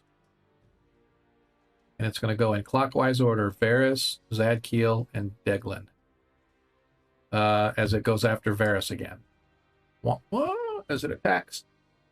And so I got one more round before it can use its thing again, so it's just going to roll the attack. 14. What's your armor class? 4. 4, you said? Yes. Okay. Armor class 4. It needs a 12 to hit you, so that definitely hits. Well, my die first game. Nah. 8 hit points of damage as its mandibles reach out and clamp on you, and you feel a sharp pain in your leg as it rips open a gash of rips off some of the meaty part of your calf as the mandibles rake backwards as it's trying to pull you toward itself, but shredding the lower leg part of your armor as it does so. Shouldn't that be a 12? Shouldn't that be? Oh wait, they're not evil. Oh yeah, no, they're not evil creatures. No, you're right. Yeah, so it needed a 12 anyway, so that the 2 wouldn't have mattered. But good call though. Good reminding. All right, now we are back to actions again. Arthur, any actions? We're going to my buddy here is gonna crossbow that guy that's still up, and I'm going to just make sure my hirelings aren't dying on me. Okay. What about you, Deglin? Yeah, I'll be smashing that last one. Okay. And I'm assuming Varys and Zadkiel the same. Yep. Yeah. I'm wondering, do I get 2 attacks this time? You are 4th level, right? Do you get 3 too? Let me look that up. I think I do. Maybe not. That's why I told you guys to make sure you had everything done before the game. But nobody wants to listen to me. Yeah, I thought 3-2 is at 5th level, or 5th or 6th level. I'll just attack Signal until I look it up. Okay, that's fine. Yeah, I'm gonna attack the ones that are asleep. Oh, okay. So you're taking the one that's asleep? No problem. That's it then. So let us roll for initiative. Last time and we won, so Yeah, do I roll again? Yeah, let me clear chat first. Yeah, since you won last time, so go ahead and roll for initiative, please, sir. Deglin gets a 6. Look at you guys. And I rolled a 1. Boy, you guys get massive attacks. All right, so let's go first. Arthur, if you want to do your crossbow attack on the last one standing. Absolutely. 12 Nope. misses. All right. Okay, Deglin, you're up. 3 misses. This thing hates me. Dude, I'm talking. You ain't talking to the choir, man. That's it. Because I'm the same way. All right, Varys. 15 There we hits. Nicely done.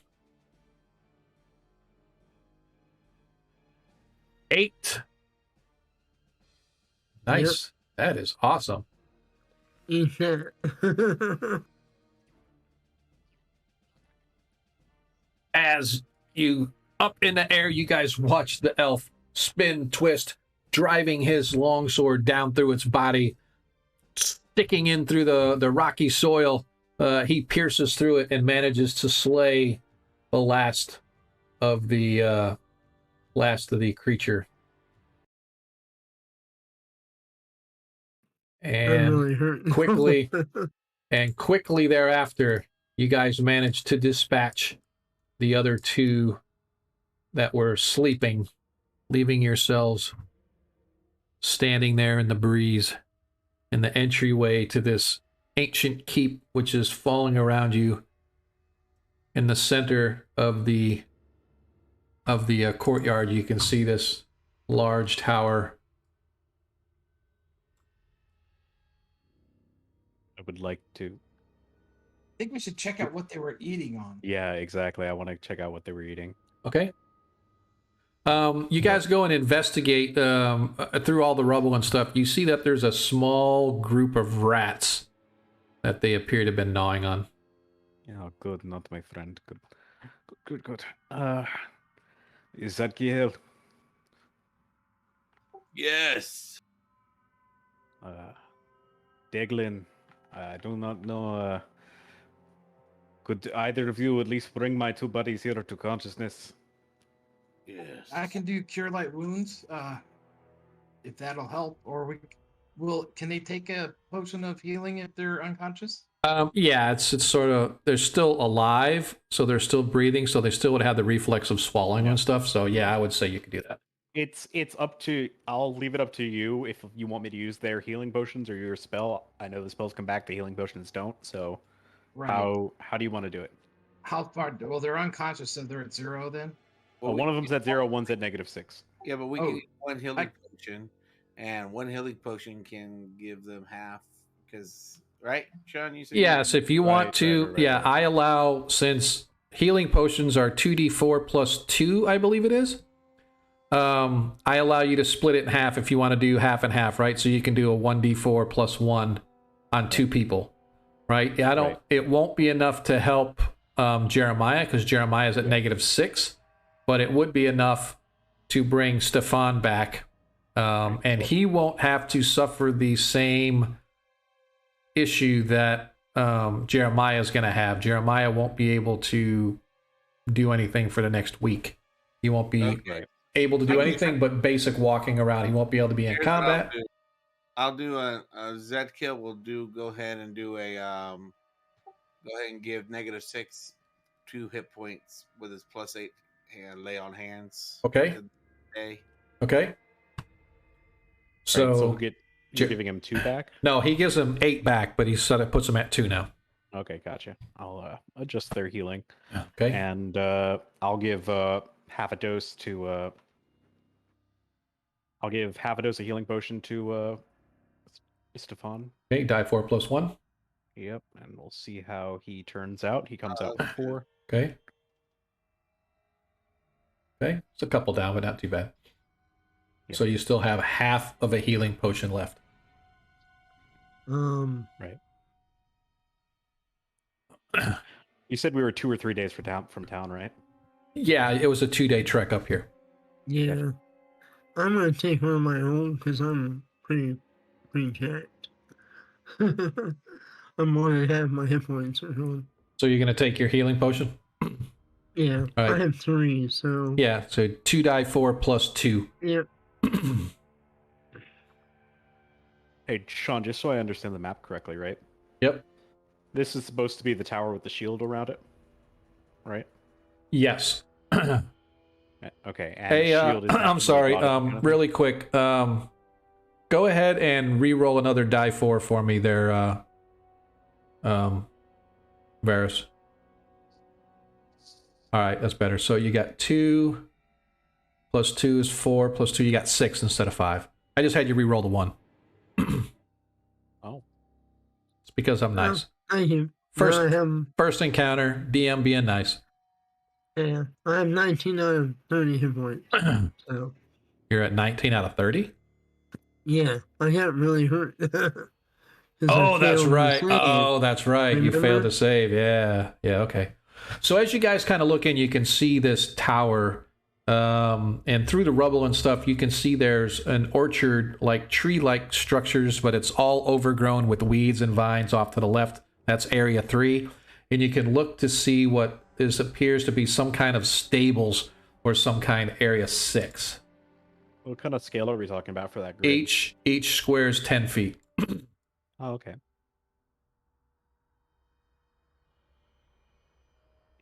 You guys stand looking. Now, our guide said he left my my buddy Artis over here. Yes.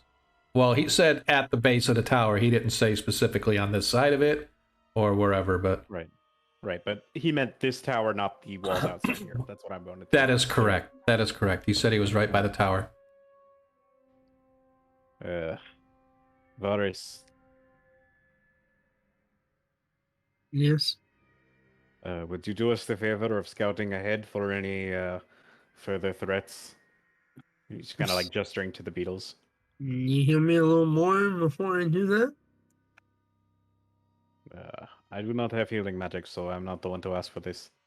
I can give him a cure light wounds. All right. So go ahead and roll a die 8. Re-roll it. One. Re-roll the ones.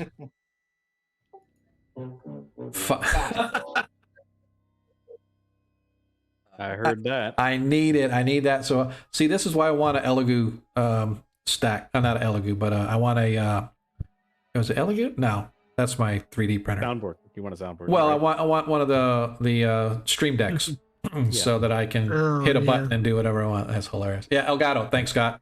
I keep saying Elegoo because that's my printer, but it's like Elgato. Exactly. I want a stream deck. I told them that's what I want for Christmas, so now we're doing this. So, looking inside, I just want to double check and see what their range is.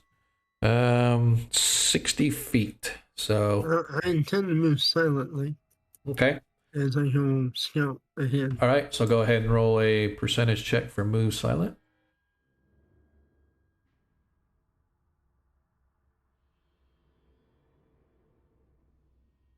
Oh, what's your percentage? 50 something, right? Is it 55 or 60 or something like that? 55. 55. So you make your roll as you silently make your way into the keep. And I'm going to use my 10-foot pole to look around and look for traps and things. All right. So I'm going to move your character for you just so we can see. So that's fine. You move 10 feet, poking and prodding, finding nothing but dirt and rock. Another 10 feet, nothing but dirt and rock. You get just to the inside. I want to talk to him and say, wait. Okay. I walk up and I go, hold on. And I Yes. bring out my holy symbol and I start feeling for evil in the area. What's the range of your detection? I believe it's 60 feet. That's Or what 60 hash mark, whichever Yep. that is. In a technical sense, it's 60 feet indoors, 60 yards outdoors. I'm considering this indoors, like even though you're in the out area, it's in the keep. I'm just going to consider it 60 feet. So That would be 6 squares. that is correct. 1, 2, 3, 4. So as you approach and you stand behind or stand next to the elf, who sort of stops short, as you call him. First thing you notice is that it's ungodly quiet around here. You don't even hear the wind. You don't even hear the sound of animals or whatever. You did hear the sound of the creatures scuttling across the rocks and the sound of the beetles as they were chewing on the rats. But as you get in here, without the combat and without that sound, it seems unnaturally quiet. And suddenly this cold wave of evil energy waves right across your senses, Zadkiel, as you detect an intense evil emanating from the tower itself, or at least something either in the tower or right there at the tower. And as you sort of feel it, you sort of look up and you can actually see this ghostly presence sort of manifest itself right there between glowing force field, whatever you want to call it, and the tower walls itself. There's several inches between the two, but you can see this ghostly figure sort of emanate from it. You're standing, like I said, in the courtyard of what was once a powerful keep, now in mere ruins. The south. So what is to the right and left here? Say again. This building to the right. Yeah, that's what I'm about ready to describe to you guys. Yep, about ready to describe. You're standing in the courtyard, or the entryway to the courtyard of what was once a powerful keep. Now it is in mere ruins. In the southwestern corner, which is to your left, is an overgrown orchard of some kind. Looks to be old apple trees. Some of them still appear to bear fruit. Others seem to be twisted and dead, long since uncared for. Tangled weeds and vines wind their way through the uncut, or unmanicured lawn, if you will, that surrounds the trees as well. Above it, in the northern half of the west wall, is a still standing stone foundation of the ruined stables. Your observation continues clockwise until you see the battered officers' quarters in the northeast corner. Below them, along the southern half of the east wall, are the ruined barracks. So off to your right. So let me get the whole map in there so everybody can see. I'm going to zoom out a little bit and then pull it down. So you guys can see here at 3, there's this apple orchard of some kind. Up here, there's stables. Up here to be perhaps officers' quarters or somebody's quarters. And here appears to be the barracks. And one thing I will say is, no, I don't have all the secret or hidden doors or anything hidden and stuff like that. So this is theater of the mind. So you're just going to have to play your characters like you don't know, even if I show it on the map. Sometimes I have maps that are good that don't show it, but other times, as I said, I'm pretty lazy. And I trust you guys to play your characters appropriately. So your observation continues clockwise until you see the battered officers' quarters in the far northeast corner in the top right. Below them, along the southern half of the east wall, are the ruined barracks. But none of this draws your attention so much as the mysterious tower in the dead center of the keep. Built of the whitest marble and still in pristine condition, it's a mere 15 feet wide and rises 30 feet in the air. I need to find that key. Yeah. Completely encasing the tower is a shimmering blue force field roughly 6 inches from the wall. As your gaze wanders across the tower, you catch a flicker of movement at its top, and suddenly a gruesome-looking ghost flits from behind the tower. It's trapped behind the force field, but that doesn't stop it from fixing its gaze upon you and releasing a frightful moan. I am going, let me see. Yeah, it's not definitely going to say. Check the ones first. Yep. So I need both Varys and Zadkiel. As this creature lets out its unholy wail, you see its vision change. When it first comes down, it looks like sort of a normal guy dressed in wizardly-like attire. He looks, what's the word I'm looking for? It's not like regal, right? So he has a sort of regal appearance to him. Doesn't have anything like, I don't know, what would look like he was evil, whatever, but you can sense it with every fiber of your being, Zadkiel, as he comes down. And suddenly the visage changes, much like you might have watched in Ghostbusters, in the real Ghostbusters, the first Ghostbusters, the good Ghostbusters. As its feet, you know, like the old woman in the library went from this old librarian to this like witching hag. That's kind of what happens here. As his entire form changes, his eyes disappear and sink, and his mouth elongates into the giant maw, and he screams and lets out this horrific wail. And I need Zadkiel and Varys to give me a saving throw versus spells, I believe it is. Versus death. Do I get any bonus with the paladin? Yeah, you get a +2 on all your saving throw versus magic. And you get a +2 because of the paladin. So that's just when we spells then? Yes, sorry. Okay. You do get the +2.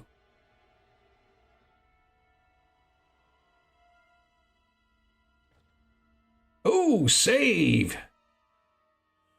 What about our to me, right? Now he took the good roll. 14 plus 2, 16. I believe that saves for the paladin. Let's see. This creature is within the force field? Yes, it is behind, but it still does not stop a ghost from being able to affect. Interesting. So you are 4th level. Oh, you needed a 16. You got it right on the. Yep, I know. You both make your save. So you feel this unholy terror sort of grip you by the throat, almost choking you off and making you want to panic. Your heart starts to beat as you go into a panic attack, and both of you involuntarily, if you will, sort of stumble backwards about 5 feet or so. Such is the force of the energy of the wave of horror that waves over you. But gripping yourselves, the mental acuity that elves put themselves through at all times, you know that this is just sort of an unnatural force, and it's just a trick of the mind, and you manage to overcome your fear. Yeah, even though you're still sort of shaking and sweating. The same with Zadkiel as he sort of steps back as well. You just feel the holy power of St. Cuthbert sort of flow through you as in a way to try to protect you from the fiendish spell that this thing is casting upon you. And you manage to overcome it. But both of you stand there huffing and puffing as the fear slowly subsides, as the creature sort of flits away and disappears around the backside of the tower. Sorry. We need to put him to rest.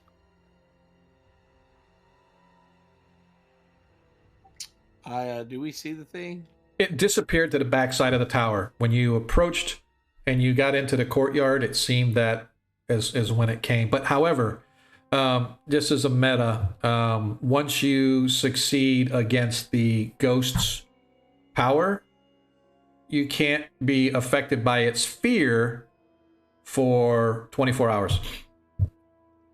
Or something like that. Yeah, that's useful. Okay, I will tell the others. There is something evil over there. I felt its energy go through my body. Yeah, I we wanted need to to run, find that key. but my faith was too strong. If you do not have strong faith, I warn you. Take heed on my warning. Do not approach.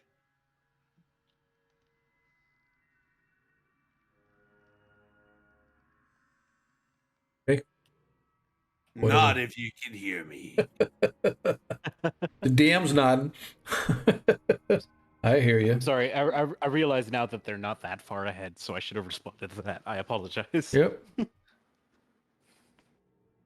Yeah, I mean, I think that's not metagaming. I just kind of just said, I felt like my fate. Would that be fair for my character to do that? I'm sorry. As fair to what? I thought you acted appropriately. I didn't think you did anything wrong. Yeah, to try not to metagame and stuff. Like No, totally okay. Totally okay. Hey, Dungeon Master. Sir? How far is the tree line and/or nearest obscurement that might hide an approaching threat from the location of my hirelings? So this is actually sitting on a hill, so I'm going to say it's at least a few hundred yards, because the keep cleared. Although weeds and stuff are growing up, trees not so much. They're sporadic in this area, so I would say, let's say less than that, right? A sporadic tree here or there within 100 yards, but for the most part, a couple hundred yards out. So. All right, I'm gonna have Laneth and Stefan take care of Jeremiah and tell them to keep watch for anything that might be approaching. I'm going to go up with the others. Okay. And Yeah, I believe in their inventory I have listed for them. Okay. Never mind. Just shout if you see anything out of the ordinary. Oh, we will. So I guess I got to move up there too then. I told you we should I'm have gonna gone use to my the holy best. symbol. Yeah, scouting ahead didn't really turn into much of anything, so I'm gonna go join the others. Okay. So go ahead and move yourselves where you guys are going to move up to. Yeah, I did. All right. So it's not quite, you're not in range, but that's cool. So you move up there, and Zadkiel reminds you guys that the unholy fiend is there, right? So the next to you is, even though there's still a wall there, it's mostly collapsed. It's only a few feet high, both left and right. You can see off to the right the remains of the tower, off to the left remains of a tower, and the courtyard overgrown, filled with rock and whatnot. Where do we want to go, or what do we want to do? Yeah. Well, we need to find the key. We don't have any idea where it is though, so Need to which find way? that, and also the body of my friend if he is dead here. Yeah. Well, he probably fled. If he No, I haven't. survived, he probably fled into one of the buildings or the woods. So which one you want to look in first? I mean, I suppose we could just hug the left wall and, search our way around in a circle. Or So just the woods and yips? I suppose. I mean, I do not see. We have to start somewhere, and it's the closest one. I ask Deglin, I go, how strong is your faith? It is unbreakable. But sometimes the gods have funny tricks they like to play. By making you roll one on your dice. Up ahead is a creature that requires great strength in your faith. Hey, Dungeon Master. Hey, player. In all of my research about magical creatures and the threats that they pose and that sort of thing, how much do I know about what we're facing? That is a really good question. This is more of a, not so much arcane as more of a spiritual, metaphysical type of thing. Having never encountered ghosts before, probably don't know a whole lot. However, I will allow our two holy men to give me, let me think, what would I want to do? Go ahead and roll an intelligence save for me. Just give That's me, not my strong point. yeah. I mean wisdom, sorry. Give me a wisdom check. And just roll a die 20 and add whatever your, or just give me a die 20, right? And then tell me what the score is. Based on, what's your wisdom? Mine is 17. All right. What is Zadkiel's wisdom? What's that? Mine is 13. Okay. All right. Both of you go ahead and roll a 20-sided dice. I don't know why Zadkiel rolled a die 100, but that's okay. Did I? Yeah. Oh, he rolled. That- I rolled a 6. Yep, that's good. 10. So both of you rolled under your score. So basically, when I do a check like that, it's like you roll your wisdom or lower, right? So that means it's a success. So both of you know that ghosts can strike terror so badly in people that it literally ages them. But what's worse is that ghosts have been known to be able to transpose their souls with the souls of another with a magical spell, a powerful magical spell known as a magic jar. And you know that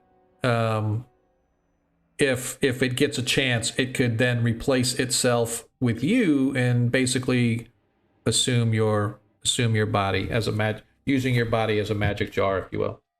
So Well, if we see it flitting around then right now as a spirit, that means it's not actually in a host, correct? that is correct. And the other thing that you guys know is that allegedly this this force field prevents anything ethereal from getting in and out as well. So that's why it couldn't get out. Now, with that being said, Arthur, you hearing this from these guys, you naturally can assume that, well, if he's there, why wouldn't, if your friend Arctis was up close to the tower and the creature was able to do what we said, why didn't he do it? So maybe he can't do it. Maybe there's something preventing him from using that spell from getting through the force field, if that makes sense. Well, Yeah. the legend was that spells couldn't penetrate it because obviously you want to prevent. That is wizard from doing correct. it. That is correct. But that might apparently doesn't apply to ghost terror. So Ghost terror does not, right? Because that's just the visage, right? That's just you viewing the creature and how your mind reacts to it. yeah, the spookiness transcends all forms of all barriers. Is Yep. it the visage or is it the sound? Yes, it's all of the above, right? It's kind of a combination. Just think of it as, just all of that combined together just scares the shit out of you, and you just take off for like 120 minutes. Now I want to know what happens if you cast silence on a ghost. I don't know if you can. Well, I can do it. Yeah, I can cast silence. I mean, hey, if we don't look at it, we can't hear it. Hear no evil, see no evil. Yeah, I have silence 15-foot radius. I can cast it, but I think we got to be closer. Yeah. Well, it's not going to go through the barrier, but it would at least we could probably cast it on ourselves if we didn't want to hear it. True. I don't know if it follows with you, but regardless, I think we need to go search this forest. You can cast it on an object or a Oh, that's person. true. So we could cast it on ourselves, and just as long as we don't look at the ghost, can't be frightened by Right. it. Yep. Well, long as- so we're gonna walk around blind. As well as we can. Walk around deaf and looking at everything except the tower. Yeah, we can. Just keep it outside our periphery, so we can look at all this. We can look at all this. Look at all this. Look at all this. That is completely up to you guys if you want to do, but it's actually an interesting idea. How do you do Wait, how do you do what? You cut out. the pinging, the little You double click. You double left click. Oh yeah. When you double click on the map, it'll send a little. There you go. Yep. Well, And also, Varys- sorry, one last thing, just for those that haven't used Astral. If you hold the Shift key, if you click on the part of the map and you hold the Shift key and you click, why is that done? You can draw a ruler. It'll show you the distance. No one else can see it except you, though. Yeah, you're the only one who can see it. But Varys and Zadkiel have already passed this, so they don't even need to worry about it, right? For the next 24 hours. Correct. Well, that's my house rule, right? So that's my house rule. When you say versus certain things, then I allow a 24-hour. But But that's if we pass it. So we Yeah. can get up there. Otherwise, we're running out for 2 hours. Yep. Our head off. Exactly. Whoa! Do I have anything that I could? Yeah. For those of you that are still out there, I apologize for the party's indecision. They just don't want to die. Yeah, we don't want to die. we can go look in these woods. I don't want to die. I'm too young to die. Yeah. Well, not if the Hey, ghost I've gets seen to you. photos already. Not if the Not ghost gets much to you. better, but yeah. It takes the elf be like, I don't care, age me. I don't give a shit. I got 1,000 years to go. Yeah, as humans, not so much. I'm approaching. So we want to go look in the woods. Is my sword considered a holy sword? No. Yeah, we have no way of fighting this thing either. I don't even know what it is. I don't even know if it's a ghost. I'm just approaching. We're pretty sure it's a ghost. So I mean, we have holy choose water, and I have a specter, magic wraith. sword, so There's lots of different times of ethereal undead. Who knows what this one is? okay, we can find it. We've got holy water, but that's about it. Yep. We can So as Zadkiel and Varys move in slightly, Zadkiel, as you do, you watch the figure sort of appear once again right before you, and it lets out a screaming moan. I go, And then pull out my and holy then symbol, and I go, in the name of Saint Cuthbert, I command you to answer my question without harming us. okay. Let's see how that's going to go over. Whoever or whatever you are. Like a Or lead wherever pick, you I'm are. assuming. All right, go ahead and roll your. I'm going to say if you can turn it, it might listen to you. Well, if it's a ghost, I can't turn it. There you go. I can't either. I know I can't. All right. As the ghost just sort of sees that it's not affecting you, it disappears back around the other side of the tower once again. I'd like to keep looking as I head over this way. Okay. I think the rest of us have to get in there, but I was thinking there might be a good idea if we have somebody there. If we both walk forward, then we can't stop the other one from zooming off from fear, right? So maybe Right. have another one hold the other person down while he walks forward or something. I don't know. Well, the paladin should come back and help you with Zadkiel, his aura. Zadkiel, come here, please. All right. So, as you sort of step over there, oh, you're going back? I was going to try to describe for you what you saw. Oh, I okay. had to describe what I see. No, I mean, I was talking to Varus, who Yeah. stepped over to the Yeah. orchard. So, Yeah. so you step over toward the orchard, and you can see that again. It's overgrown, roughly 40 feet to a side. So 40 by 40 block of or patch of earth were these apple trees. You can see some semblance of order in the way the trees are planted, but they have long since grown over and far beyond the allotted rows, right? So everything's sort of overgrown, and weeds are growing up around, and vines are now clambering down through the trees, etc. There's brambles underfoot, like I said, vines hanging, and you can see that underneath one of the trees, there's just the husk of one of those beetles you just fought. It's just sort of hanging there, as if it just sort of died, just kind of sitting there. Although, from where you're at, toward the center of where you're at, let me do a little ping for you so you can see. Right about here where that number 3 is, you can see a faint glint of metal underneath the brambles and bushes. All right. I guess since the ghost already knows we're here and has been making hellish noise already, hey, I see something in here. And there's a body of one of those beetles over here. So we probably want to be careful. Something killed it. Or it died somehow. Wrangler vines, maybe. Zadkiel, Yes. could you come here so your holy radiance might, bless us and prevent us from hopefully dying to this thing's roar or whatever? Yes, I am. It is much Coming. appreciated.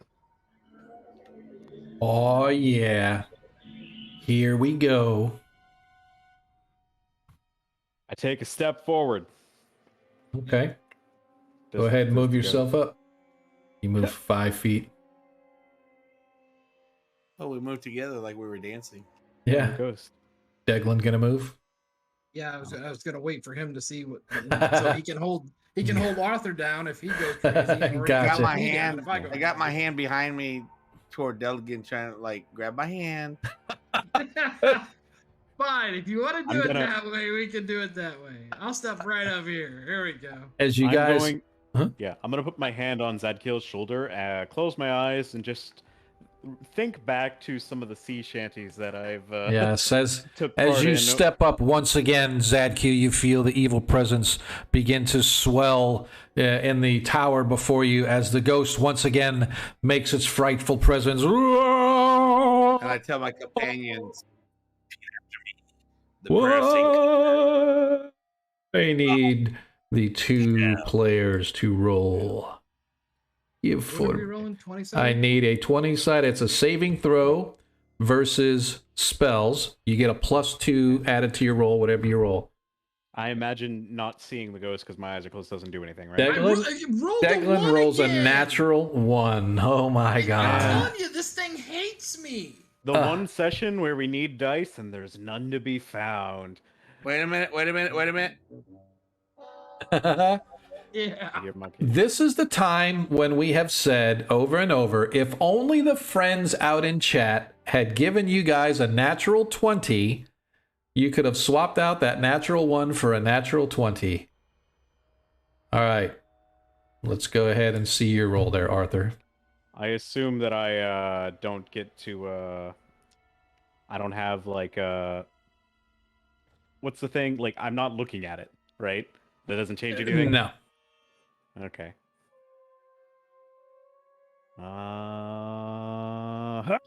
13 if that's plus enough. 2? Or is that I with the don't know if plus 2? That's with the plus 2. I don't know if Oh, that's I don't think so. 4th level of magic user? No, you need a find out. 12. You saved. enough. I was gonna say their Hey. classes are different for saving Yep. rolls. You're right. You saved. Check yours again, Claire. Yours should be stronger. Yep. You would think, but this Yeah. is not how the dice Oh roll. Well, wait, you can't check with a 1. Sorry. Yeah, the spells, though, still.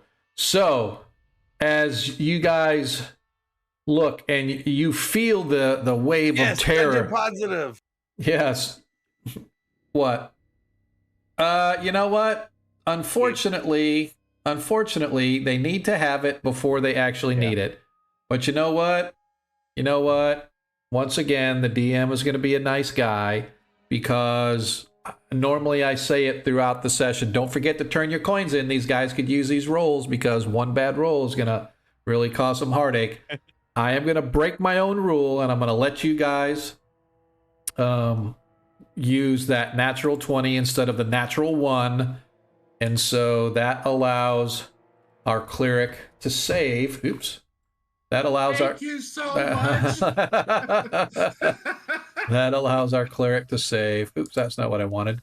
Yeah, we're still. Hey, Adam, do you have your moderator view open for the stream? Yeah, I sure do. What do I need to do? Just claim off on the left-hand side where it shows the people turned in their coins. Just make sure that you select them both and approve them both. So that way it removes the coins out of their chest, so to speak. Sure thing. Done. Thanks. Appreciate it. All right, cool. So don't ever let the DM say, or don't other people say the DM isn't pro player, because I am. So as the wave of terror takes hold of your heart, you, Arthur, just sort of closes his eyes and remembers it's just not a dream. It's a dream. It's a dream. It's a dream. It's not real. It's not real. And you manage to overcome it. However, Deglin turns and runs for about 10 feet. And he's like, no, I will not give in. And he stops and turns around, gulps, faces the fear as the wave of fear sort of begins to subside of him, as he feels the power of his god striking down, saying, you shall not be afraid. You shall be powerful. I will pump you up. Pump you up. And you manage it. And you manage. He starts You manage to overcome. You manage to overcome. The fear. And as I said, you guys step into the courtyard. You can see off to the right the barracks. Off to the left, you can see the remains of what appears to be some kind of an apple orchard or an orchard of some kind, overgrown, twisted, unkept, obviously, for after decades of unuse or unkept. You can also see the stables across the courtyard off to the left. And then all the way across the courtyard to the back of the keep, you can see what appears to be the officer's house of some kind. You see... He's already found something. We should probably investigate 3. Okay. Let us Yep. take a look at the trees. I found something metal near the center, under the brush. Thinking, could be a trap, could be something important. You said there was a dead beetle in there? Yes, Yeah, there's a dead beetle right around area 3. It's just sort of hanging in the trees, just kind of hanging there. Like in a web? No, it's not a web. It's just like tied up in the branches and whatnot. You can just see. But as you look at it, though, you notice that it's dead, but but it's not like completely decomposed or whatever. It's just like a little husk of it, but it looks like it might be not fresh, but not like ages old, right? It's not like mummified or anything like that. Any Where signs of what killed it? none that you can see from here, no. Hit it with a rock. Yeah, go ahead and throw. It's a armor class 10 to hit with the rock. I have a sling. Not as difficult to hit as Okay. Arthur is. Yeah, go Go ahead. ahead. Use my sling. Yeah, it's up to you. You guys, however you want to do it. Just let's not waste bullets yet. Let me just throw the I rock mean, and see you if can it- you can Okay. use a That rock hits. in a sling. All right. Yeah. Yep. So Deglin grabs a rock, whips it, catches the remains of the beetle square, knocking it free as it clatters to the ground. You hear the sound of stone on metal as the stone you threw sort of collapses underneath it and strikes something metal in the weeds and bushes beneath the beetle. Nothing else. No other movements. That is correct. So maybe check our way forward to make sure there's no traps. But we should probably work our way in there and find out what that metal piece is. Okay. Is everybody ready to follow? I see the paladin's like way back there. You are the scout. Tell us if there are any traps. If you see anything out of the ordinary, we will follow behind you. Alright. I will take my 10-foot pole Okay. and begin checking for traps. Okay. So go ahead and move your way in. All right.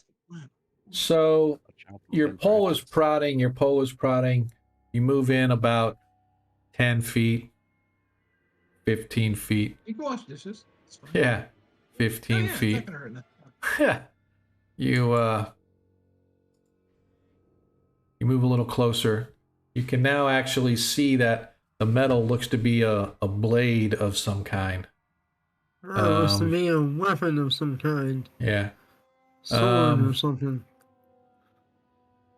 As you move, however, you see that in the vines and the weeds and the brambles and stuff underneath, like I said, the vines kind of twist through. You see that in the warm weather, even though it's semi-cool, it's like the 60s or 70s, you can see these beautiful sort of white and golden kind of flowers. And as you sort of approach, it looks like an orchid almost, for lack of a better term. And as you sort of walk, you swear you saw some of these orchid things turn, and suddenly you see this spore comes flying out of several of these, covering all over. I need you to roll a saving throw versus poison for me, sir. Yep. Figures. It's figures.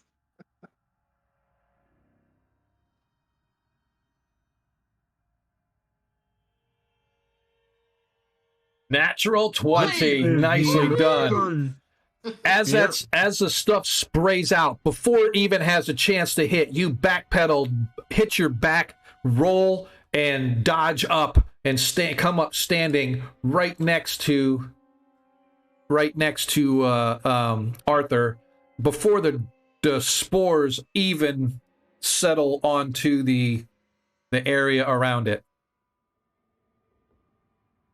Nothing happens when the spores hit.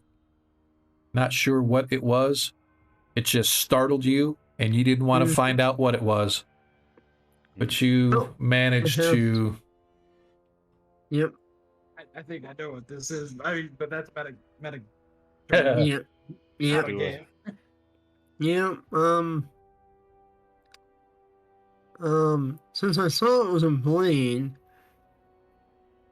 so I think I can maybe pull it towards me somehow. It looked like it was pretty tangled up in the weeds. You'd probably have to get up in there and cut it free.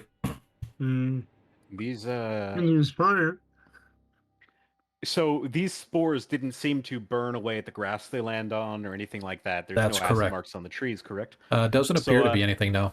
So I'm going to hand this to I'm going to hand my friend a towel. Okay. And say, cover your face with this and try to hold your breath, and perhaps you can get it without any harm at all. That's an idea. I will. You got gloves on? I will. You can borrow mine if you need. Yep. I will. Maybe even dampen it slightly. Oh yes, dampen the cloth. Yes, is good. Yeah. If you want to dampen it with holy water, sure, but I do not think that will help. Well, I mean, I have regular water, Right. and wrap it around me like a mask, and then try and go back and get it.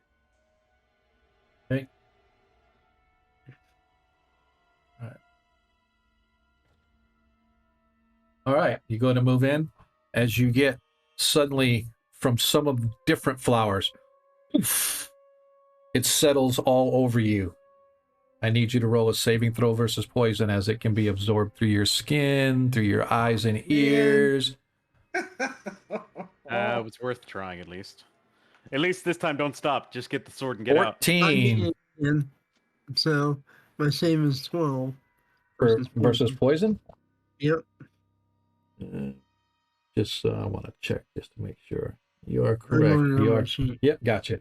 So you can feel this sort of numbingness come over you, and you become kind of droopy and lethargic, and then almost like lighting up before you, you can see this shimmering plant right before you, like right here on the other side of where you're at, this beautiful plant, and you just want to walk toward it, and you take a couple steps, and suddenly the mind-numbing effects, you shake it off and go, oh shit, and you backpedal once again, managing to back out of wherever that creature was, or whatever Okay, that so thing was. I can't do anything else.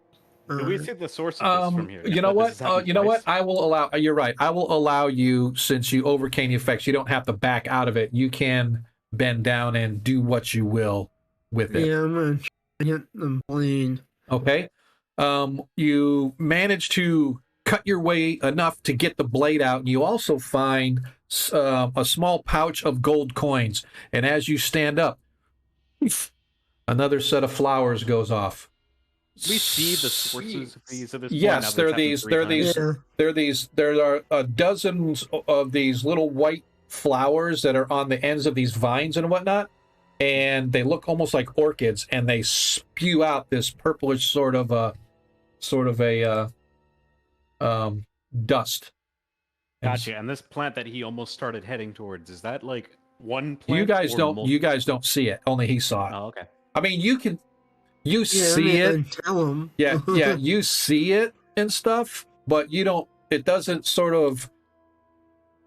entice you or sway you to walk to it or anything like that. To you guys, Gotcha. it looks like all these plants and weeds and stuff like that. But once he started getting this sort of mind-numbing effect of these spores, he saw that. So I need another saving throw versus poison. Is this isn't like a charm, is it? It's similar to a charm. Because I'm resistant. Use them else. Yeah, I mean, it's here. It's. I don't want to say it's charm, but it's like a charm, right? It's actually a poison, right? Okay. So it's a poison-like effect. So All right.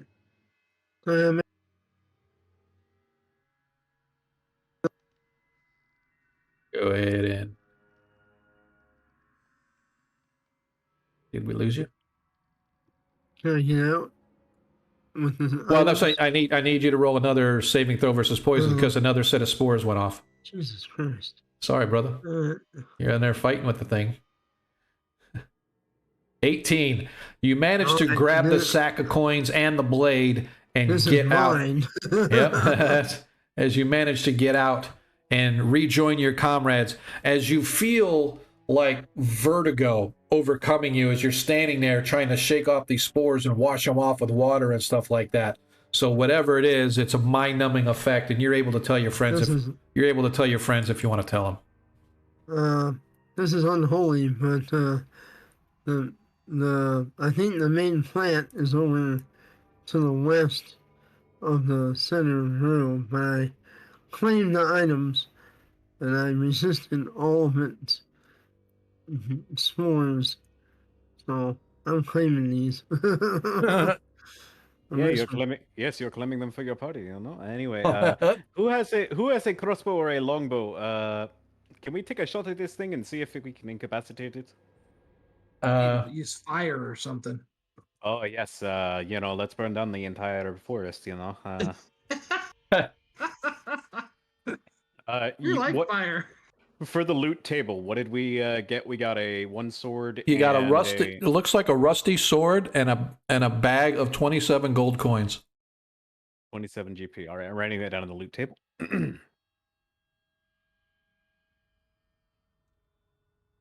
Can I see if the sword is actually more than just rusty? Like, clean it off? Yeah, you go to clean it up. It's pretty rusty. It's going to take a while. Probably going to have to get a No. couple good stones It's- on it. Yeah, it's probably not magical then. Okay. We can hold on to it. I can check it for the magic stuff later when we do the whole loot thing. I have one detect magic available. Yeah, But, yeah, that's yeah, fine. we'll see what happens. We You know, never- maybe it's a rusty sword that rusts metals on contact. Who knows? We'll find out. Okay. we never But, checked Ooh, it's a rust monster longsword. Yeah, exactly. Now, does anyone have a crossbow or a longbow or anything like that? I only have a sling. I could throw a boulder at it. He could. Well, He can. He's got the belt on. He has a belt of Smack- giant strength. Would I I could throw say a 200-pound boulder at it. that's a really nice magic item? Can we just launch something at it? Let's see if it responds. All right, I'll just grab the biggest rock around and throw it at it. All right, so roll to hit armor class 7, please. Oh. 18 hits. Give me a die 20 in damage, please. Just for the rock, plus your strength. Oh, so 5 plus 8 is 13. 13. Let me do this really quick. Yeah. You strike this plant and you watch the entire set of vines wrapped in and around this orchard and stuff all begin to shake. These spores and everything go spitting off spores all over the interior, and they begin to kind of blow and sort of come your way as they catch just a slight little breeze. But it's not enough to kind of cover you guys as you back away. Run away. Here. Fly and be free as it begins to settle. But obviously, whatever the creature is, it's some sort of a plant creature that seduces people into it by the spores of some kind. But you struck it and it's covered with this huge boulder. You don't know if it's dead or not, but you obviously wounded it somehow. Yeah. Wanna I can take probably a- throw more rocks at it if you want. Yeah, I mean, he put something on top of it, and it seemed they respond to like air. So I'll just toss another pebble in there and see if they respond to that. Okay, you toss in and nothing happens. Right? Do you want to throw something heavier and see if they respond to that as well, or do we want to just? Leave I'd say it we alone. move on. Hey, smack a branch with the 10-foot pole. You don't even have to go into the forest and see if you can trigger them. No. I'll do this. I'll smack a branch right in front there. All right, yeah, nothing happens. All right. All right. It shakes the tree with the strength of the energy flowing through you from the magic of the belt. You manage to give a good forceful blow, and it causes the whole tree to shake and all the vines up and down to shake, but nothing else happens. I'm gonna take my towel back from our friend here. Okay. Yep. Varys, I am back. Okay. and just shake it out, make sure there are no spores left in it. Okay. And say, now let's see if we can do another search of the forest, see if there is anything else within. Be my guest. Where are we going? Sorry, I missed that. I've been Going in again. 4 times Oh, now. you want? I'm done. He is adamant that he's going to go check out what the hell that plant is. That's what he's a wizard. He's inquisitive. Are we Well, if going you in or are want, we going throw around another it? Boulder in. We going in or we going around?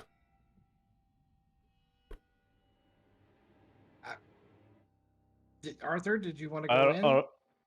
Yeah, sure. Since our scout is not going to do it, I will do it here, and I'll tie a rope. I've been in there I'll- 4 times. I will tie a rope around my waist, and I will hand it to the cleric who's next to me because I assume he looks bulky.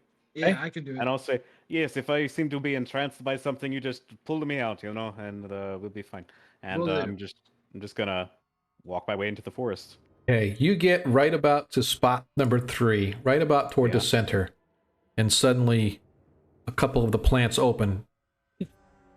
Ah, The dust covers floating over you. I need you to give me a saving throw versus poison, please. 19. 19. You managed to save. You managed to overcome the mind-numbing effects, and as it sort of settles around your eyes and stuff, the glittering suddenly lights up this plant that's sort of partially covered in this huge boulder. You can see it, but it just looks absolutely gorgeous and beautiful. But realizing what the effects are numbing your mind, you shake them off, and as you look down, you see that something that was missed before is a lantern, and you manage to grab the lantern as well. From where the gold and the sword was. How far? What? Sorry. How far? What?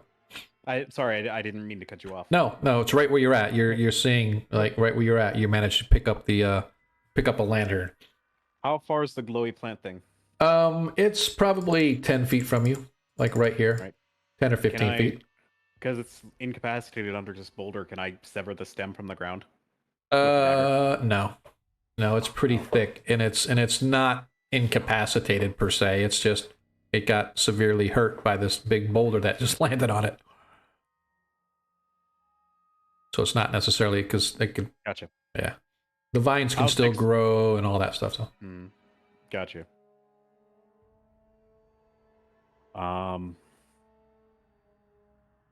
do you think there might be something in here that we need, or it's? I do not know. There could be many things in here. We're doing just a cursory. There. We have done just a cursory glance because we are afraid of this plant. And I am going to walk up to the. I'm gonna walk up to the plant and stab it. Okay. I'm gonna start sawing through it. And if I get incapacitated, I'm trusting the cleric and maybe the paladin to help out and pull me out. Yeah, I'll long definitely rope. pull you out. Yeah, for Okay. sure. I don't even know what's going on. So the wizard I'm has. focused on the tower. Yeah, you're focused. There you go. Absolutely. All right, where am I? Let us go here. All right, I need you to roll initiative, please. Oh shit! I need to roll initiative. Yes, All right. you do. Roll a 1. It rolled a 4. Cool. More of the spores. I need a saving throw versus poison. Sure. 13. You need a 12, right? I think so. I don't know. Or is it a 14? Sorry. Versus poison. Yeah. I need a 14. 14. So you fail your save, and once again you start to be overcome with this.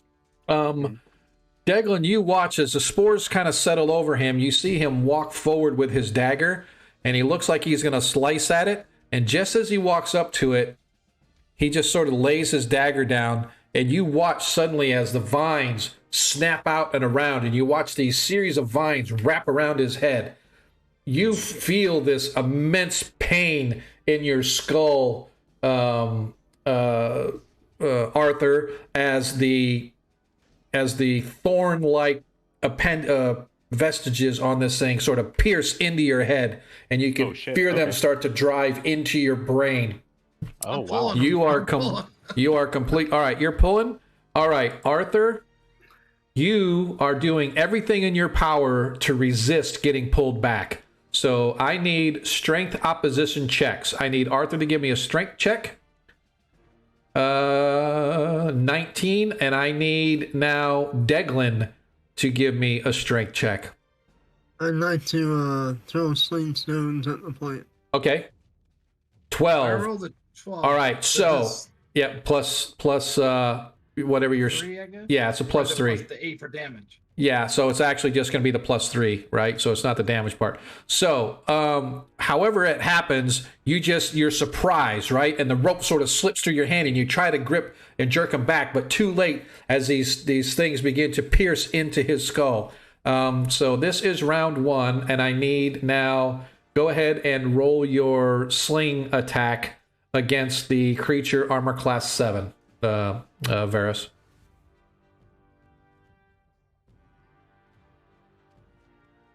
Plus 3. Yeah, you get a plus 3 because of your dex. 18 hits as you strike the creature with one of your stones. You manage to find a centralized location of it. Go ahead and roll your damage. Is this large or? It is a large creature, yes. So it's a D6 plus 1.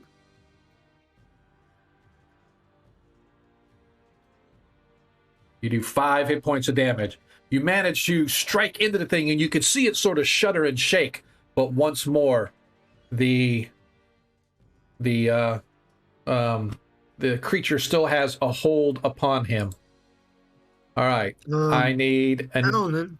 uh-huh. I need help. Yeah, the paladin guy. You hear from over on the other side that they need your help, Zadkiel.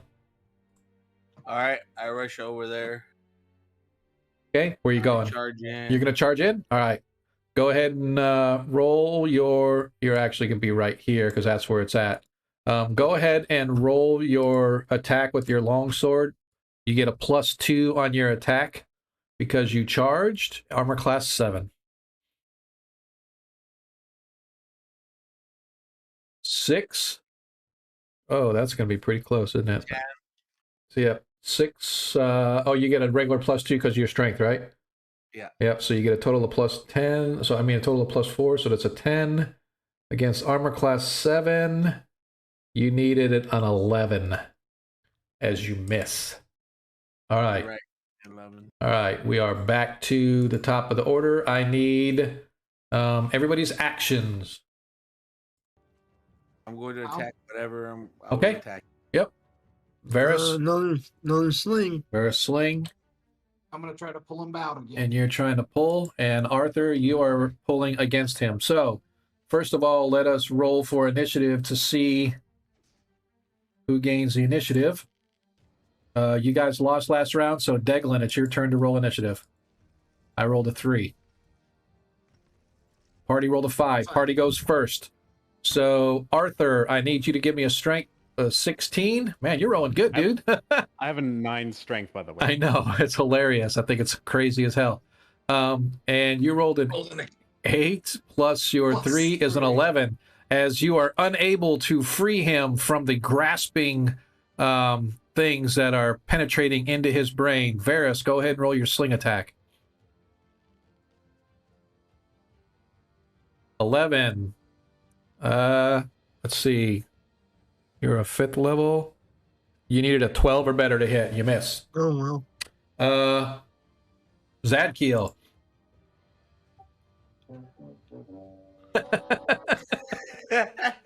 Dude, stop it. All right, here I go.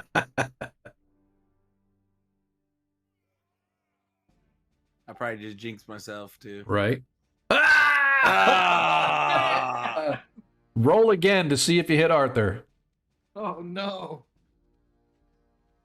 Or missed Arthur as well. As you slam down on you, the creature yanks him forward. And Arthur, you can't do anything about it, but you're in love with this creature. You just are so enthralled with it. But in the back of your mind, you can feel as these things pierce into your brain and begin siphoning off your intelligence. I yell and say, "Light a torch!"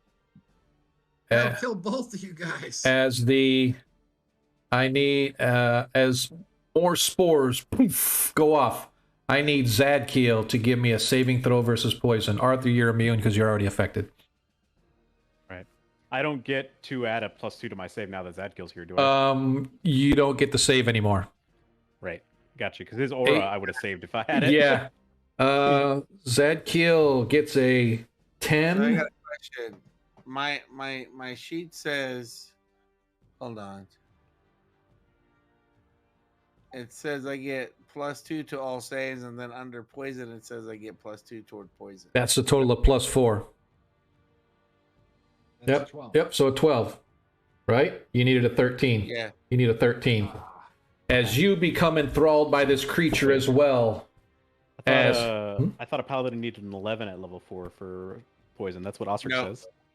No, it's a 12. He actually, for level 4 versus poison, he needs a 13. Right? But he gets a plus. Wait, you needed he needed a 13 total, but he got 8 plus 4 is 12, so he's still 1 down. Yep. Need more So of those natural 20s. yeah. So now you guys watch as suddenly Zadkiel, overcome with the poison of this creature, sort of drops his blade. These vines wrap around his head, and Zadkiel, just like I explained to Arthur, you could feel these piercing thorn-like or rose-like thorns pierce into your skull, causing excruciating pain as they move their way towards your brain. And yep. All right. So now we are back to, what'd you say, Zadkiel? I said, can I call my warhorse right now? No. to help me? Nice try. Yeah. All right. So we are back to what? So I know what the 2 trapped guys are going to do. What about Deglin and Varus? What do you guys intend to do? I'm trying to think of another thing I can do. I think I can. That wouldn't work. I can still pull the rope. That's obvious. Yep. But I'm trying to think of a secondary option. Right, we need to kill the creature before it kills them. Torch. Yeah. What if I used command on a? I don't No, know if I gotta it look has at to this. understand the language. No, I was Yeah. going to use it on Zadkiel to get him out of there. Use it on Arthur to resist, I guess. You know, But that I I think would you're have better to off say pulling. I would have to say that they are under the enthrall, so you can't command them because you know what I mean? Yeah. So to me, your best choices are either getting in there and trying to whack it and take it out with the last couple of blows and take a chance that you're going to be, or just try to yank him out of there. Try to yank him out of there one more time. If it doesn't work, then I'm starting to throw boulders again or something. Okay, sounds like a plan. All right, so go ahead and roll for Init. You want me to do that again? I rolled a 1. I rolled a 2. Yeah, you guys win. So, Varus, go ahead with your sling. Armor class 7. 10. I believe that misses. I'm not sure. Yeah, I think I need 11 or something. Or 12, something like that. Yeah, you need a 12. So close. All right, Varus, I need you to give me a strength pull, and I need Arthur to give me a strength check. Oh my god. Jeez, I mean, this is. Sean has finally found a way to 60. weaponize my good rolls against me. I don't think he did it on killing purpose, me. but he fucking did it. My god, that is Wizards absolutely gonna die. that is absolutely I feel like canonically, obviously, my strength has gone up at least. Yep. Let's see here. Maybe on the next time I can get Varus to go with me, and it'll be 2 people versus just him. Where is the?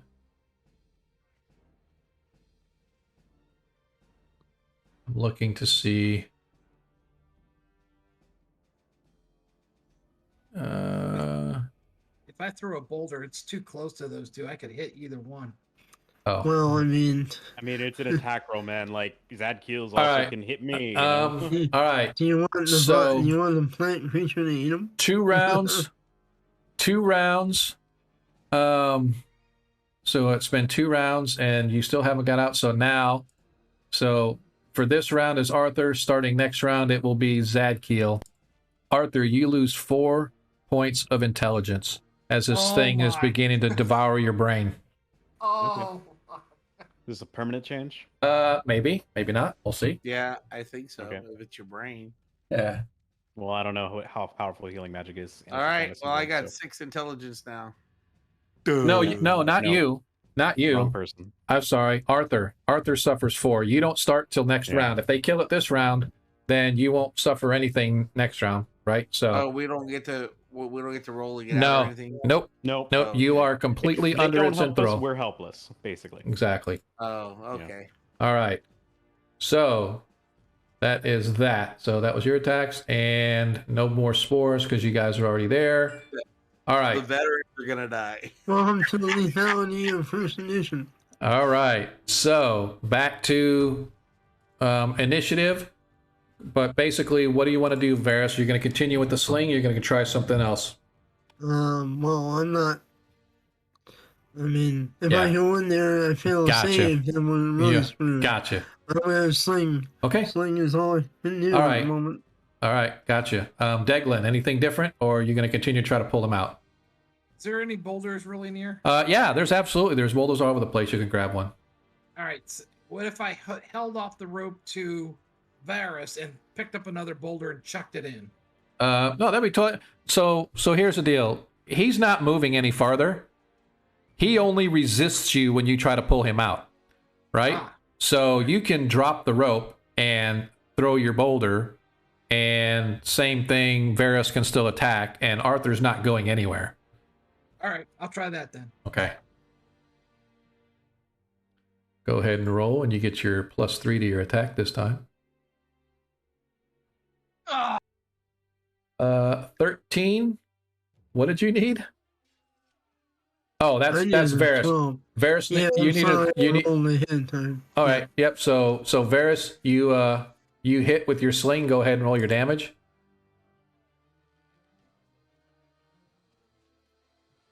Seven. Nicely done. For whatever reason, you don't know how, you don't know why, you don't care why. Your bullet goes slinging through, blasting through all of it, and you catch the central creature wherever its heart seems to be, and your rocket blasts through the vines of the creature, blasting its heart out the back of it, and the vines all drop, releasing their hold and their enthrall on the two. After about 5 minutes, Arthur, you and Zadkiel begin to come to. You feel this throbbing pain in your head as you reach up and literally pull this thorny crown out of your skull. You feel woozy and wobbly and drop to your knee as you just feel like, what is going on? I'm gonna, in that coherence, because I'm still at a 14 intelligence, I think I'm smart enough, hopefully, to drink one of my healing potions and hope that will stem the damage, or at least restore some of it. It's up to you. I don't know. I'm just gonna say, okay. You go ahead and drink. It doesn't heal any of the damage. Only time and rest for a day are going to recover. Allow you to recover from this particular effect. It was beginning to suck your brain out, but fortunately it wasn't quite enough to be a permanent thing. But go ahead and take off your healing potion. Yeah, I took one of them off. Yep, take off your healing potion, and now you guys are sort of standing outside this as the blood is sort of running down the side of your face from the tiny little holes in your head. You guys regather yourselves. It's going to be at least a day or so before Arthur is going to be able to continue as he recuperates. Well, you can continue on now. Let's just say if you wanted to continue on now, you could. But your intelligence is going to be 14 for another day. Got you. I thought you were implying I dropped to 0 or No. something. No. You guys, your intelligence will come back slowly over the course of a day. But if you continue on now, your intelligence is only going to be 14. I don't know how that affects you as far as spells and stuff go. Well, theoretically, I wouldn't know. So I'd have to re-roll all of my spells to see which ones I still know. Right. And then they would come back to me when I went back up to 18. Correct. So I don't know how that's... I guess I can roll for the ones I had prepared, I guess. Right. Or if you guys want to, like I said, if you just want to step back outside the courtyard and just pitch a camp and wait for the next day as you guys recuperate, heal yourselves up a little bit, get your spells back for the day, and then advance in for the next day. Totally up to you guys. Well, I wanted to know if I can get any of my sling stones and maybe research the Yep, so you can go through and find, you get half of them back. I don't know how many was it like 3 or 4? Yeah, I've used like 3. Yeah, so use 3 so you get 2 back. And since that place is clear now, check to see if there is anything else we might have missed, Okay. Yeah, I was going to. Arthur throws up a little bit. So give me a search check. Give me a die 6 search check, please. Elf. Zacchaeus a little dazed at what 4. just happened. Yep. You search around, and the only thing you find is the lantern that Arthur had found that he had dropped. But you do manage to find the lantern again. Other than that, you find nothing else. Can we all give it a search? I just do the one search for everybody. Yeah. Okay, Yeah. cool. And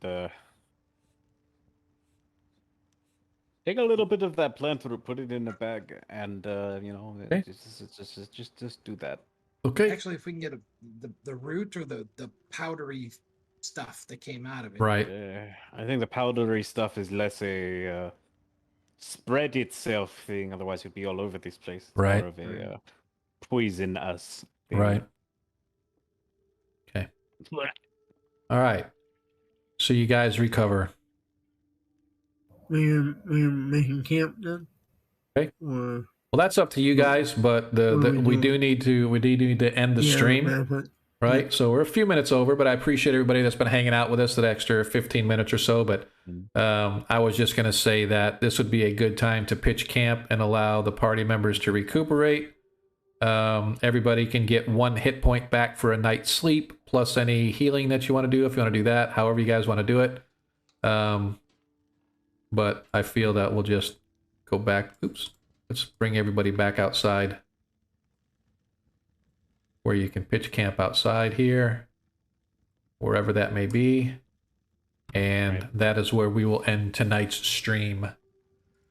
I appreciate everybody who hung out with us. For those that were able to hang with us the entire time, I really appreciate it. Once again, if you have not clicked that follow button, I really appreciate it if you would. If you have, appreciate it even more. If you guys would go out and tell your friends. I really want to thank our new players for being able to be here, Iger and Lando. I definitely appreciate you guys hanging out with us on a Monday night. I know it gets kind of late, particularly for those of us on the East Coast, pushing to be midnight, but that's just how we roll because we have no lives other than being here to entertain you. I mean, yeah. So yeah, I have a fiance. yeah. Well, waiting on me, but yeah. tell her to grab some dice and let's go. She would love to play. Oh yeah, I have a slot open if she wants to join the game on Monday nights, dude. I have a slot open, so totally up to you guys, right? Still hawking out there for 2 people. So once again, we'll be here next Monday night at 7:30, same bat time, same bat channel. For those of you that like 5th edition, we do have a 5e stream. This is our off week. It's a bi-weekly game, so we play every other Friday. If you want to catch up on our streams, you can catch us here on the VOD. They only allow us to keep these streams for a week because we're peons. We're not like some of the big name folks who can keep them forever and ever, but we do post them over to YouTube. So if you hit our information channel on Twitch, it shows you our Discord link. It shows our YouTube link, our Twitter link. Not much of a Twitter guy as far as for this channel. I basically use it just to announce when we're going live and stuff like that, but who knows, maybe in the near future I'll start being a little more interactive and things. So what we're going to do now is we normally go till about midnight, so I only really get about 10 minutes or so, but what I do intend to do is I am going to shift off of here. I'm going to send us over to our after party. 1, 2, 3, poof. We are in the after party. Here we go. So now we're in the after party. Hey, you out of here, monkey? Yeah, I got it. Yeah, All right, dude. I am too. All right. Work. All right, man. Good night. All right, we'll see you guys later. For those that want to hang out with us, though, like I said, for those that want to hang out to us, you can jump on over to the. We have other channels for other voice channels. Just hit the open channel. Join our Discord. Join us over here. And 1, 2, 3. Here we go. Open channel. Here I come. And now we are on the open channel. Monkey, I appreciate it, man. Talk to you next time. So, like I said, this is our after party. Typically, we just kind of hang out here for 20, 30 minutes. We'll see how it goes tonight because, like I said, we did go a little overtime. I appreciate everybody that hung out with us. Just could not convince the wizard to not go in the middle of the the intelligence sucking thing, but you know, Look, man. Just- well, we tried with the rope. I Yeah. had no idea strength Dude, was so man. good. Up until now, I've never had a problem with someone like, hey, let's search the thing. Okay, I'll go do it. That's my job. And they go Yep. and they do it. And I provide magical support. But no, nobody wanted to do it, so I did. And I guess is what I get. Yeah, it was good though, man, and it was so fitting that, and I can just imagine the frustration on Deglin's face as he has this magical belt of stone giant strength that allows him to smash the crap out of things. And there's this frail little wizard in there saying, fuck off, I ain't going nowhere. And as he tries to yank him, as they try to yank him back, he doesn't go. It's hilarious. I'm just gonna put this going forward that I'm canonically stronger than a stone giant for at least 3 rounds. That's it. It's canon. Has to be it. Yep. We Yep. really do So just- appreciate y'all hanging out with us, man. This is pretty awesome. We had a good group tonight, man. We had upwards of 20 some odd people. It was, go down a little bit and go right back up a little bit. Don't know where all the new viewers came from, but I'm hoping they were a lot of our. Well, I do know that there were several of them were from Cannon Fire. One thing that I do need to do is I need to hop on over to the here, and we've got like 2 people in here, so I'm just going to close the giveaway because we really have 2 people in there. One of them isn't eligible, so I'm just going to reset it and we're going to be good to go. So I'm not going to worry so much about it. So Zerathon would have won, but we don't care about Josh. He's all right.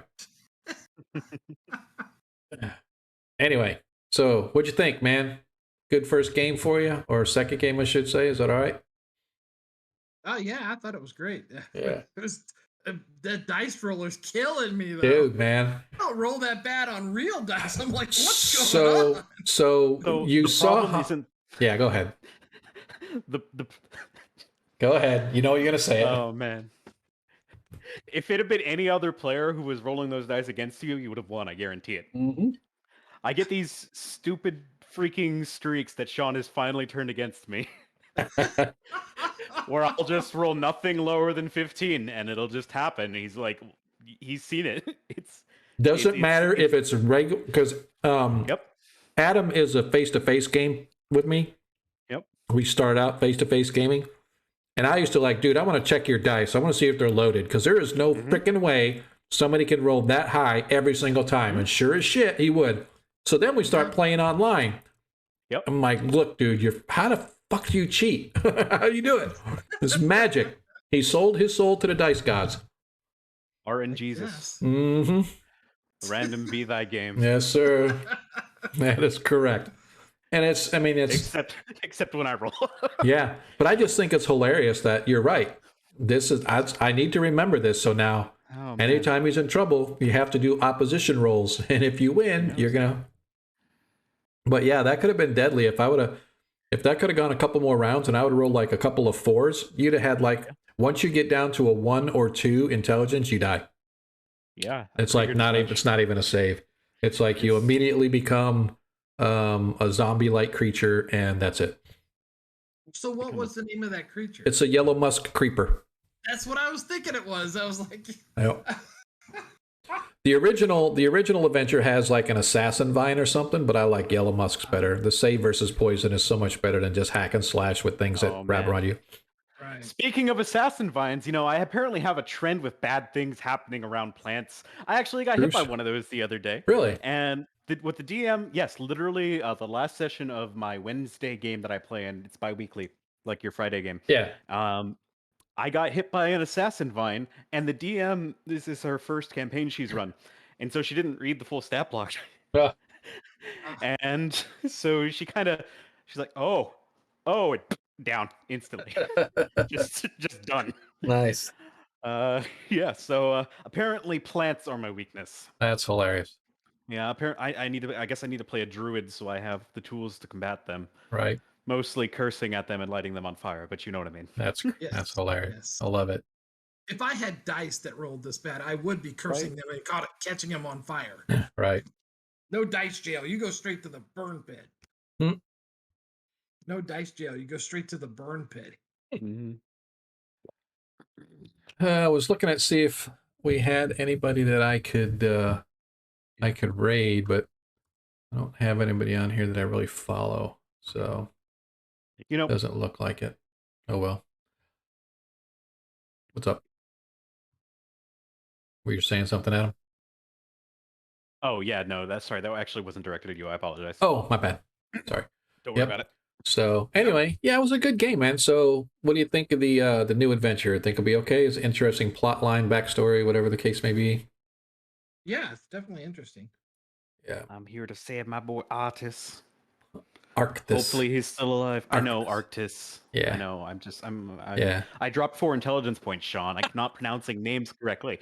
Everything's scrambled up there. How do you think I feel? I read through this adventure and I'm like, I should read through this again. And then I ended up going to drive my mom with my wife. My mom every like once a month or every couple of weeks, she goes down to her sister's down in Melbourne. Well, actually it's Palm Bay, but so I drove her down there and I drove back and I'm like, oh, then we got to stop and do some shopping. So I get home at like 6:20 and I'm like, I need to set up for the stream. I need to read through the adventure to make sure I know what's up.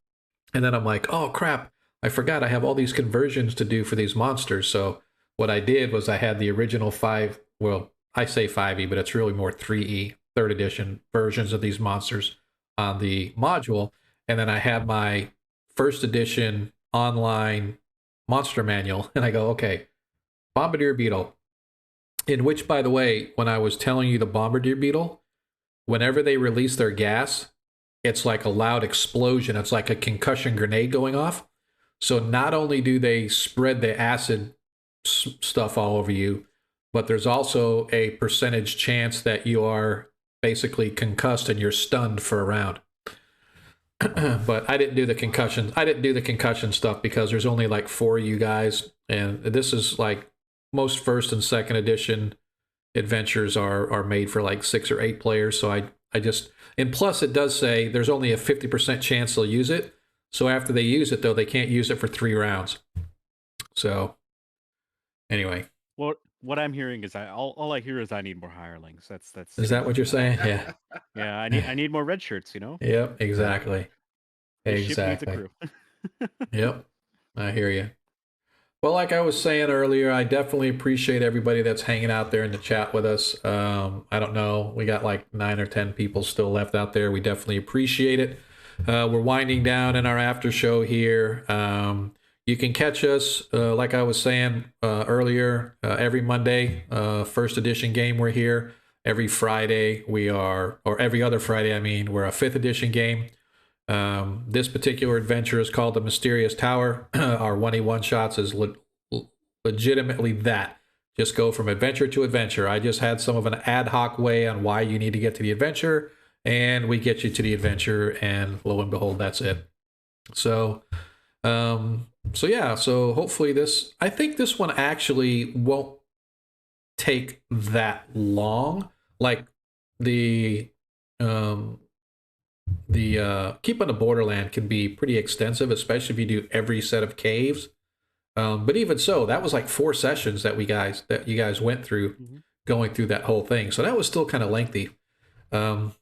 This one, I think you guys could probably do in 1 more session, maybe 2, depending upon how things go and how long different combats take and stuff. But hopefully, and then yeah, we'll see where you guys are after that. But tonight, well, I'll post it in. Just be on the lookout for in the 1st edition loot. Did you already post what we got in the loot there, Adam? All I got for this session was the sword, a bag of gold, and a lantern. Is that correct? Yeah, that's correct. Yeah, that's all you guys got for this session. But I will go ahead and post. By the way, go ahead and add in there a 500 experience point story award, just for completing the Keep on the Borderlands and getting into this one. So I'm just going to give you guys a bonus of 500 experience each. Yeah. Got it. Yep. And so you guys will get that, and then, like I said, I will calculate the stuff for the creatures you guys took out. So that'll be a little bit. It won't be a whole bunch, but it'll be a little bit more. So yeah. So hopefully I didn't run you guys off, Delgan. Iger, I want you to back. I'm glad we got players. And don't forget, for those that are still out there, if you watch this after the fact, we do have 2 slots open. I am actively pursuing first edition people. The only thing I ask that is that you're able to commit to Monday nights, right? I am one for understanding that you can't make every Monday night. I would not ever expect people to say, you got to be here. You said you'd be here. But if you can make every one, but you miss one now and then, that's totally fine. I have no problem with that. So if you're interested in playing, please reach out to us, Delgan, Adam, obviously, if you guys know anybody, reach out. We're looking for other first edition players and stuff. So hopefully we can round us out to 6. 6 would be great. Gives Monkey something to do with regard to doing more artwork for us. So yeah. Did we ever figure out what those other items were from the last session I don't. in the loot? I don't. You know something? Good question. Let's take that up on the on our next session next week, or we can actually do it this week. We can just go through, and you guys can tell me what items you're talking about. We need to identify, and then we can just consider them identified, because I know Arthur does have, and you guys have been traveling for a month, so I'm fairly certain that in that month's time he would have been able to cast at least a couple identify spells to determine what items were. Yeah, I definitely would have detect magic for him because I had that ready. Even that day to see what was magical. There's a blade, a scroll. Where was that at? Well, I can see it in the one-shot loot. I didn't. Okay. Yep. So, so the rusty helmet, actually, so you can change these, right? So the jewel dagger is a jewel dagger. It's just an expensive, worth 800 gold. The magic blade is a +1 longsword. The scroll, we'll just roll for it because I don't remember what it was, but I just rather have you guys roll for it, or just pick a spell. We can do that. It's a first level spell. Has to be something you have. Can't be a new one. And the rusty helmet, you realize is a cursed item as you're going through identify. Fortunately, a wizard doesn't put on the helmet, but it's a helm of opposite. So. Oh, that's gonna be fun. Yeah.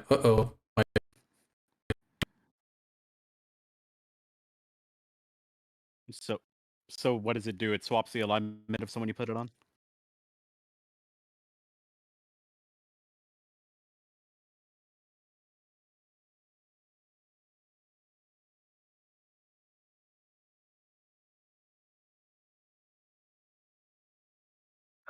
I see it circling.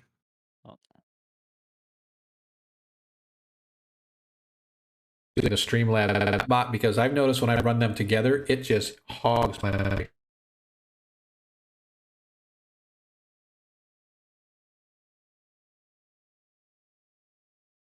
Oh, it just kicked back on. Yeah. Yeah, it's playing. There we go. Yep, now it is. So I am going to go ahead and kill the stream, folks. I do apologize.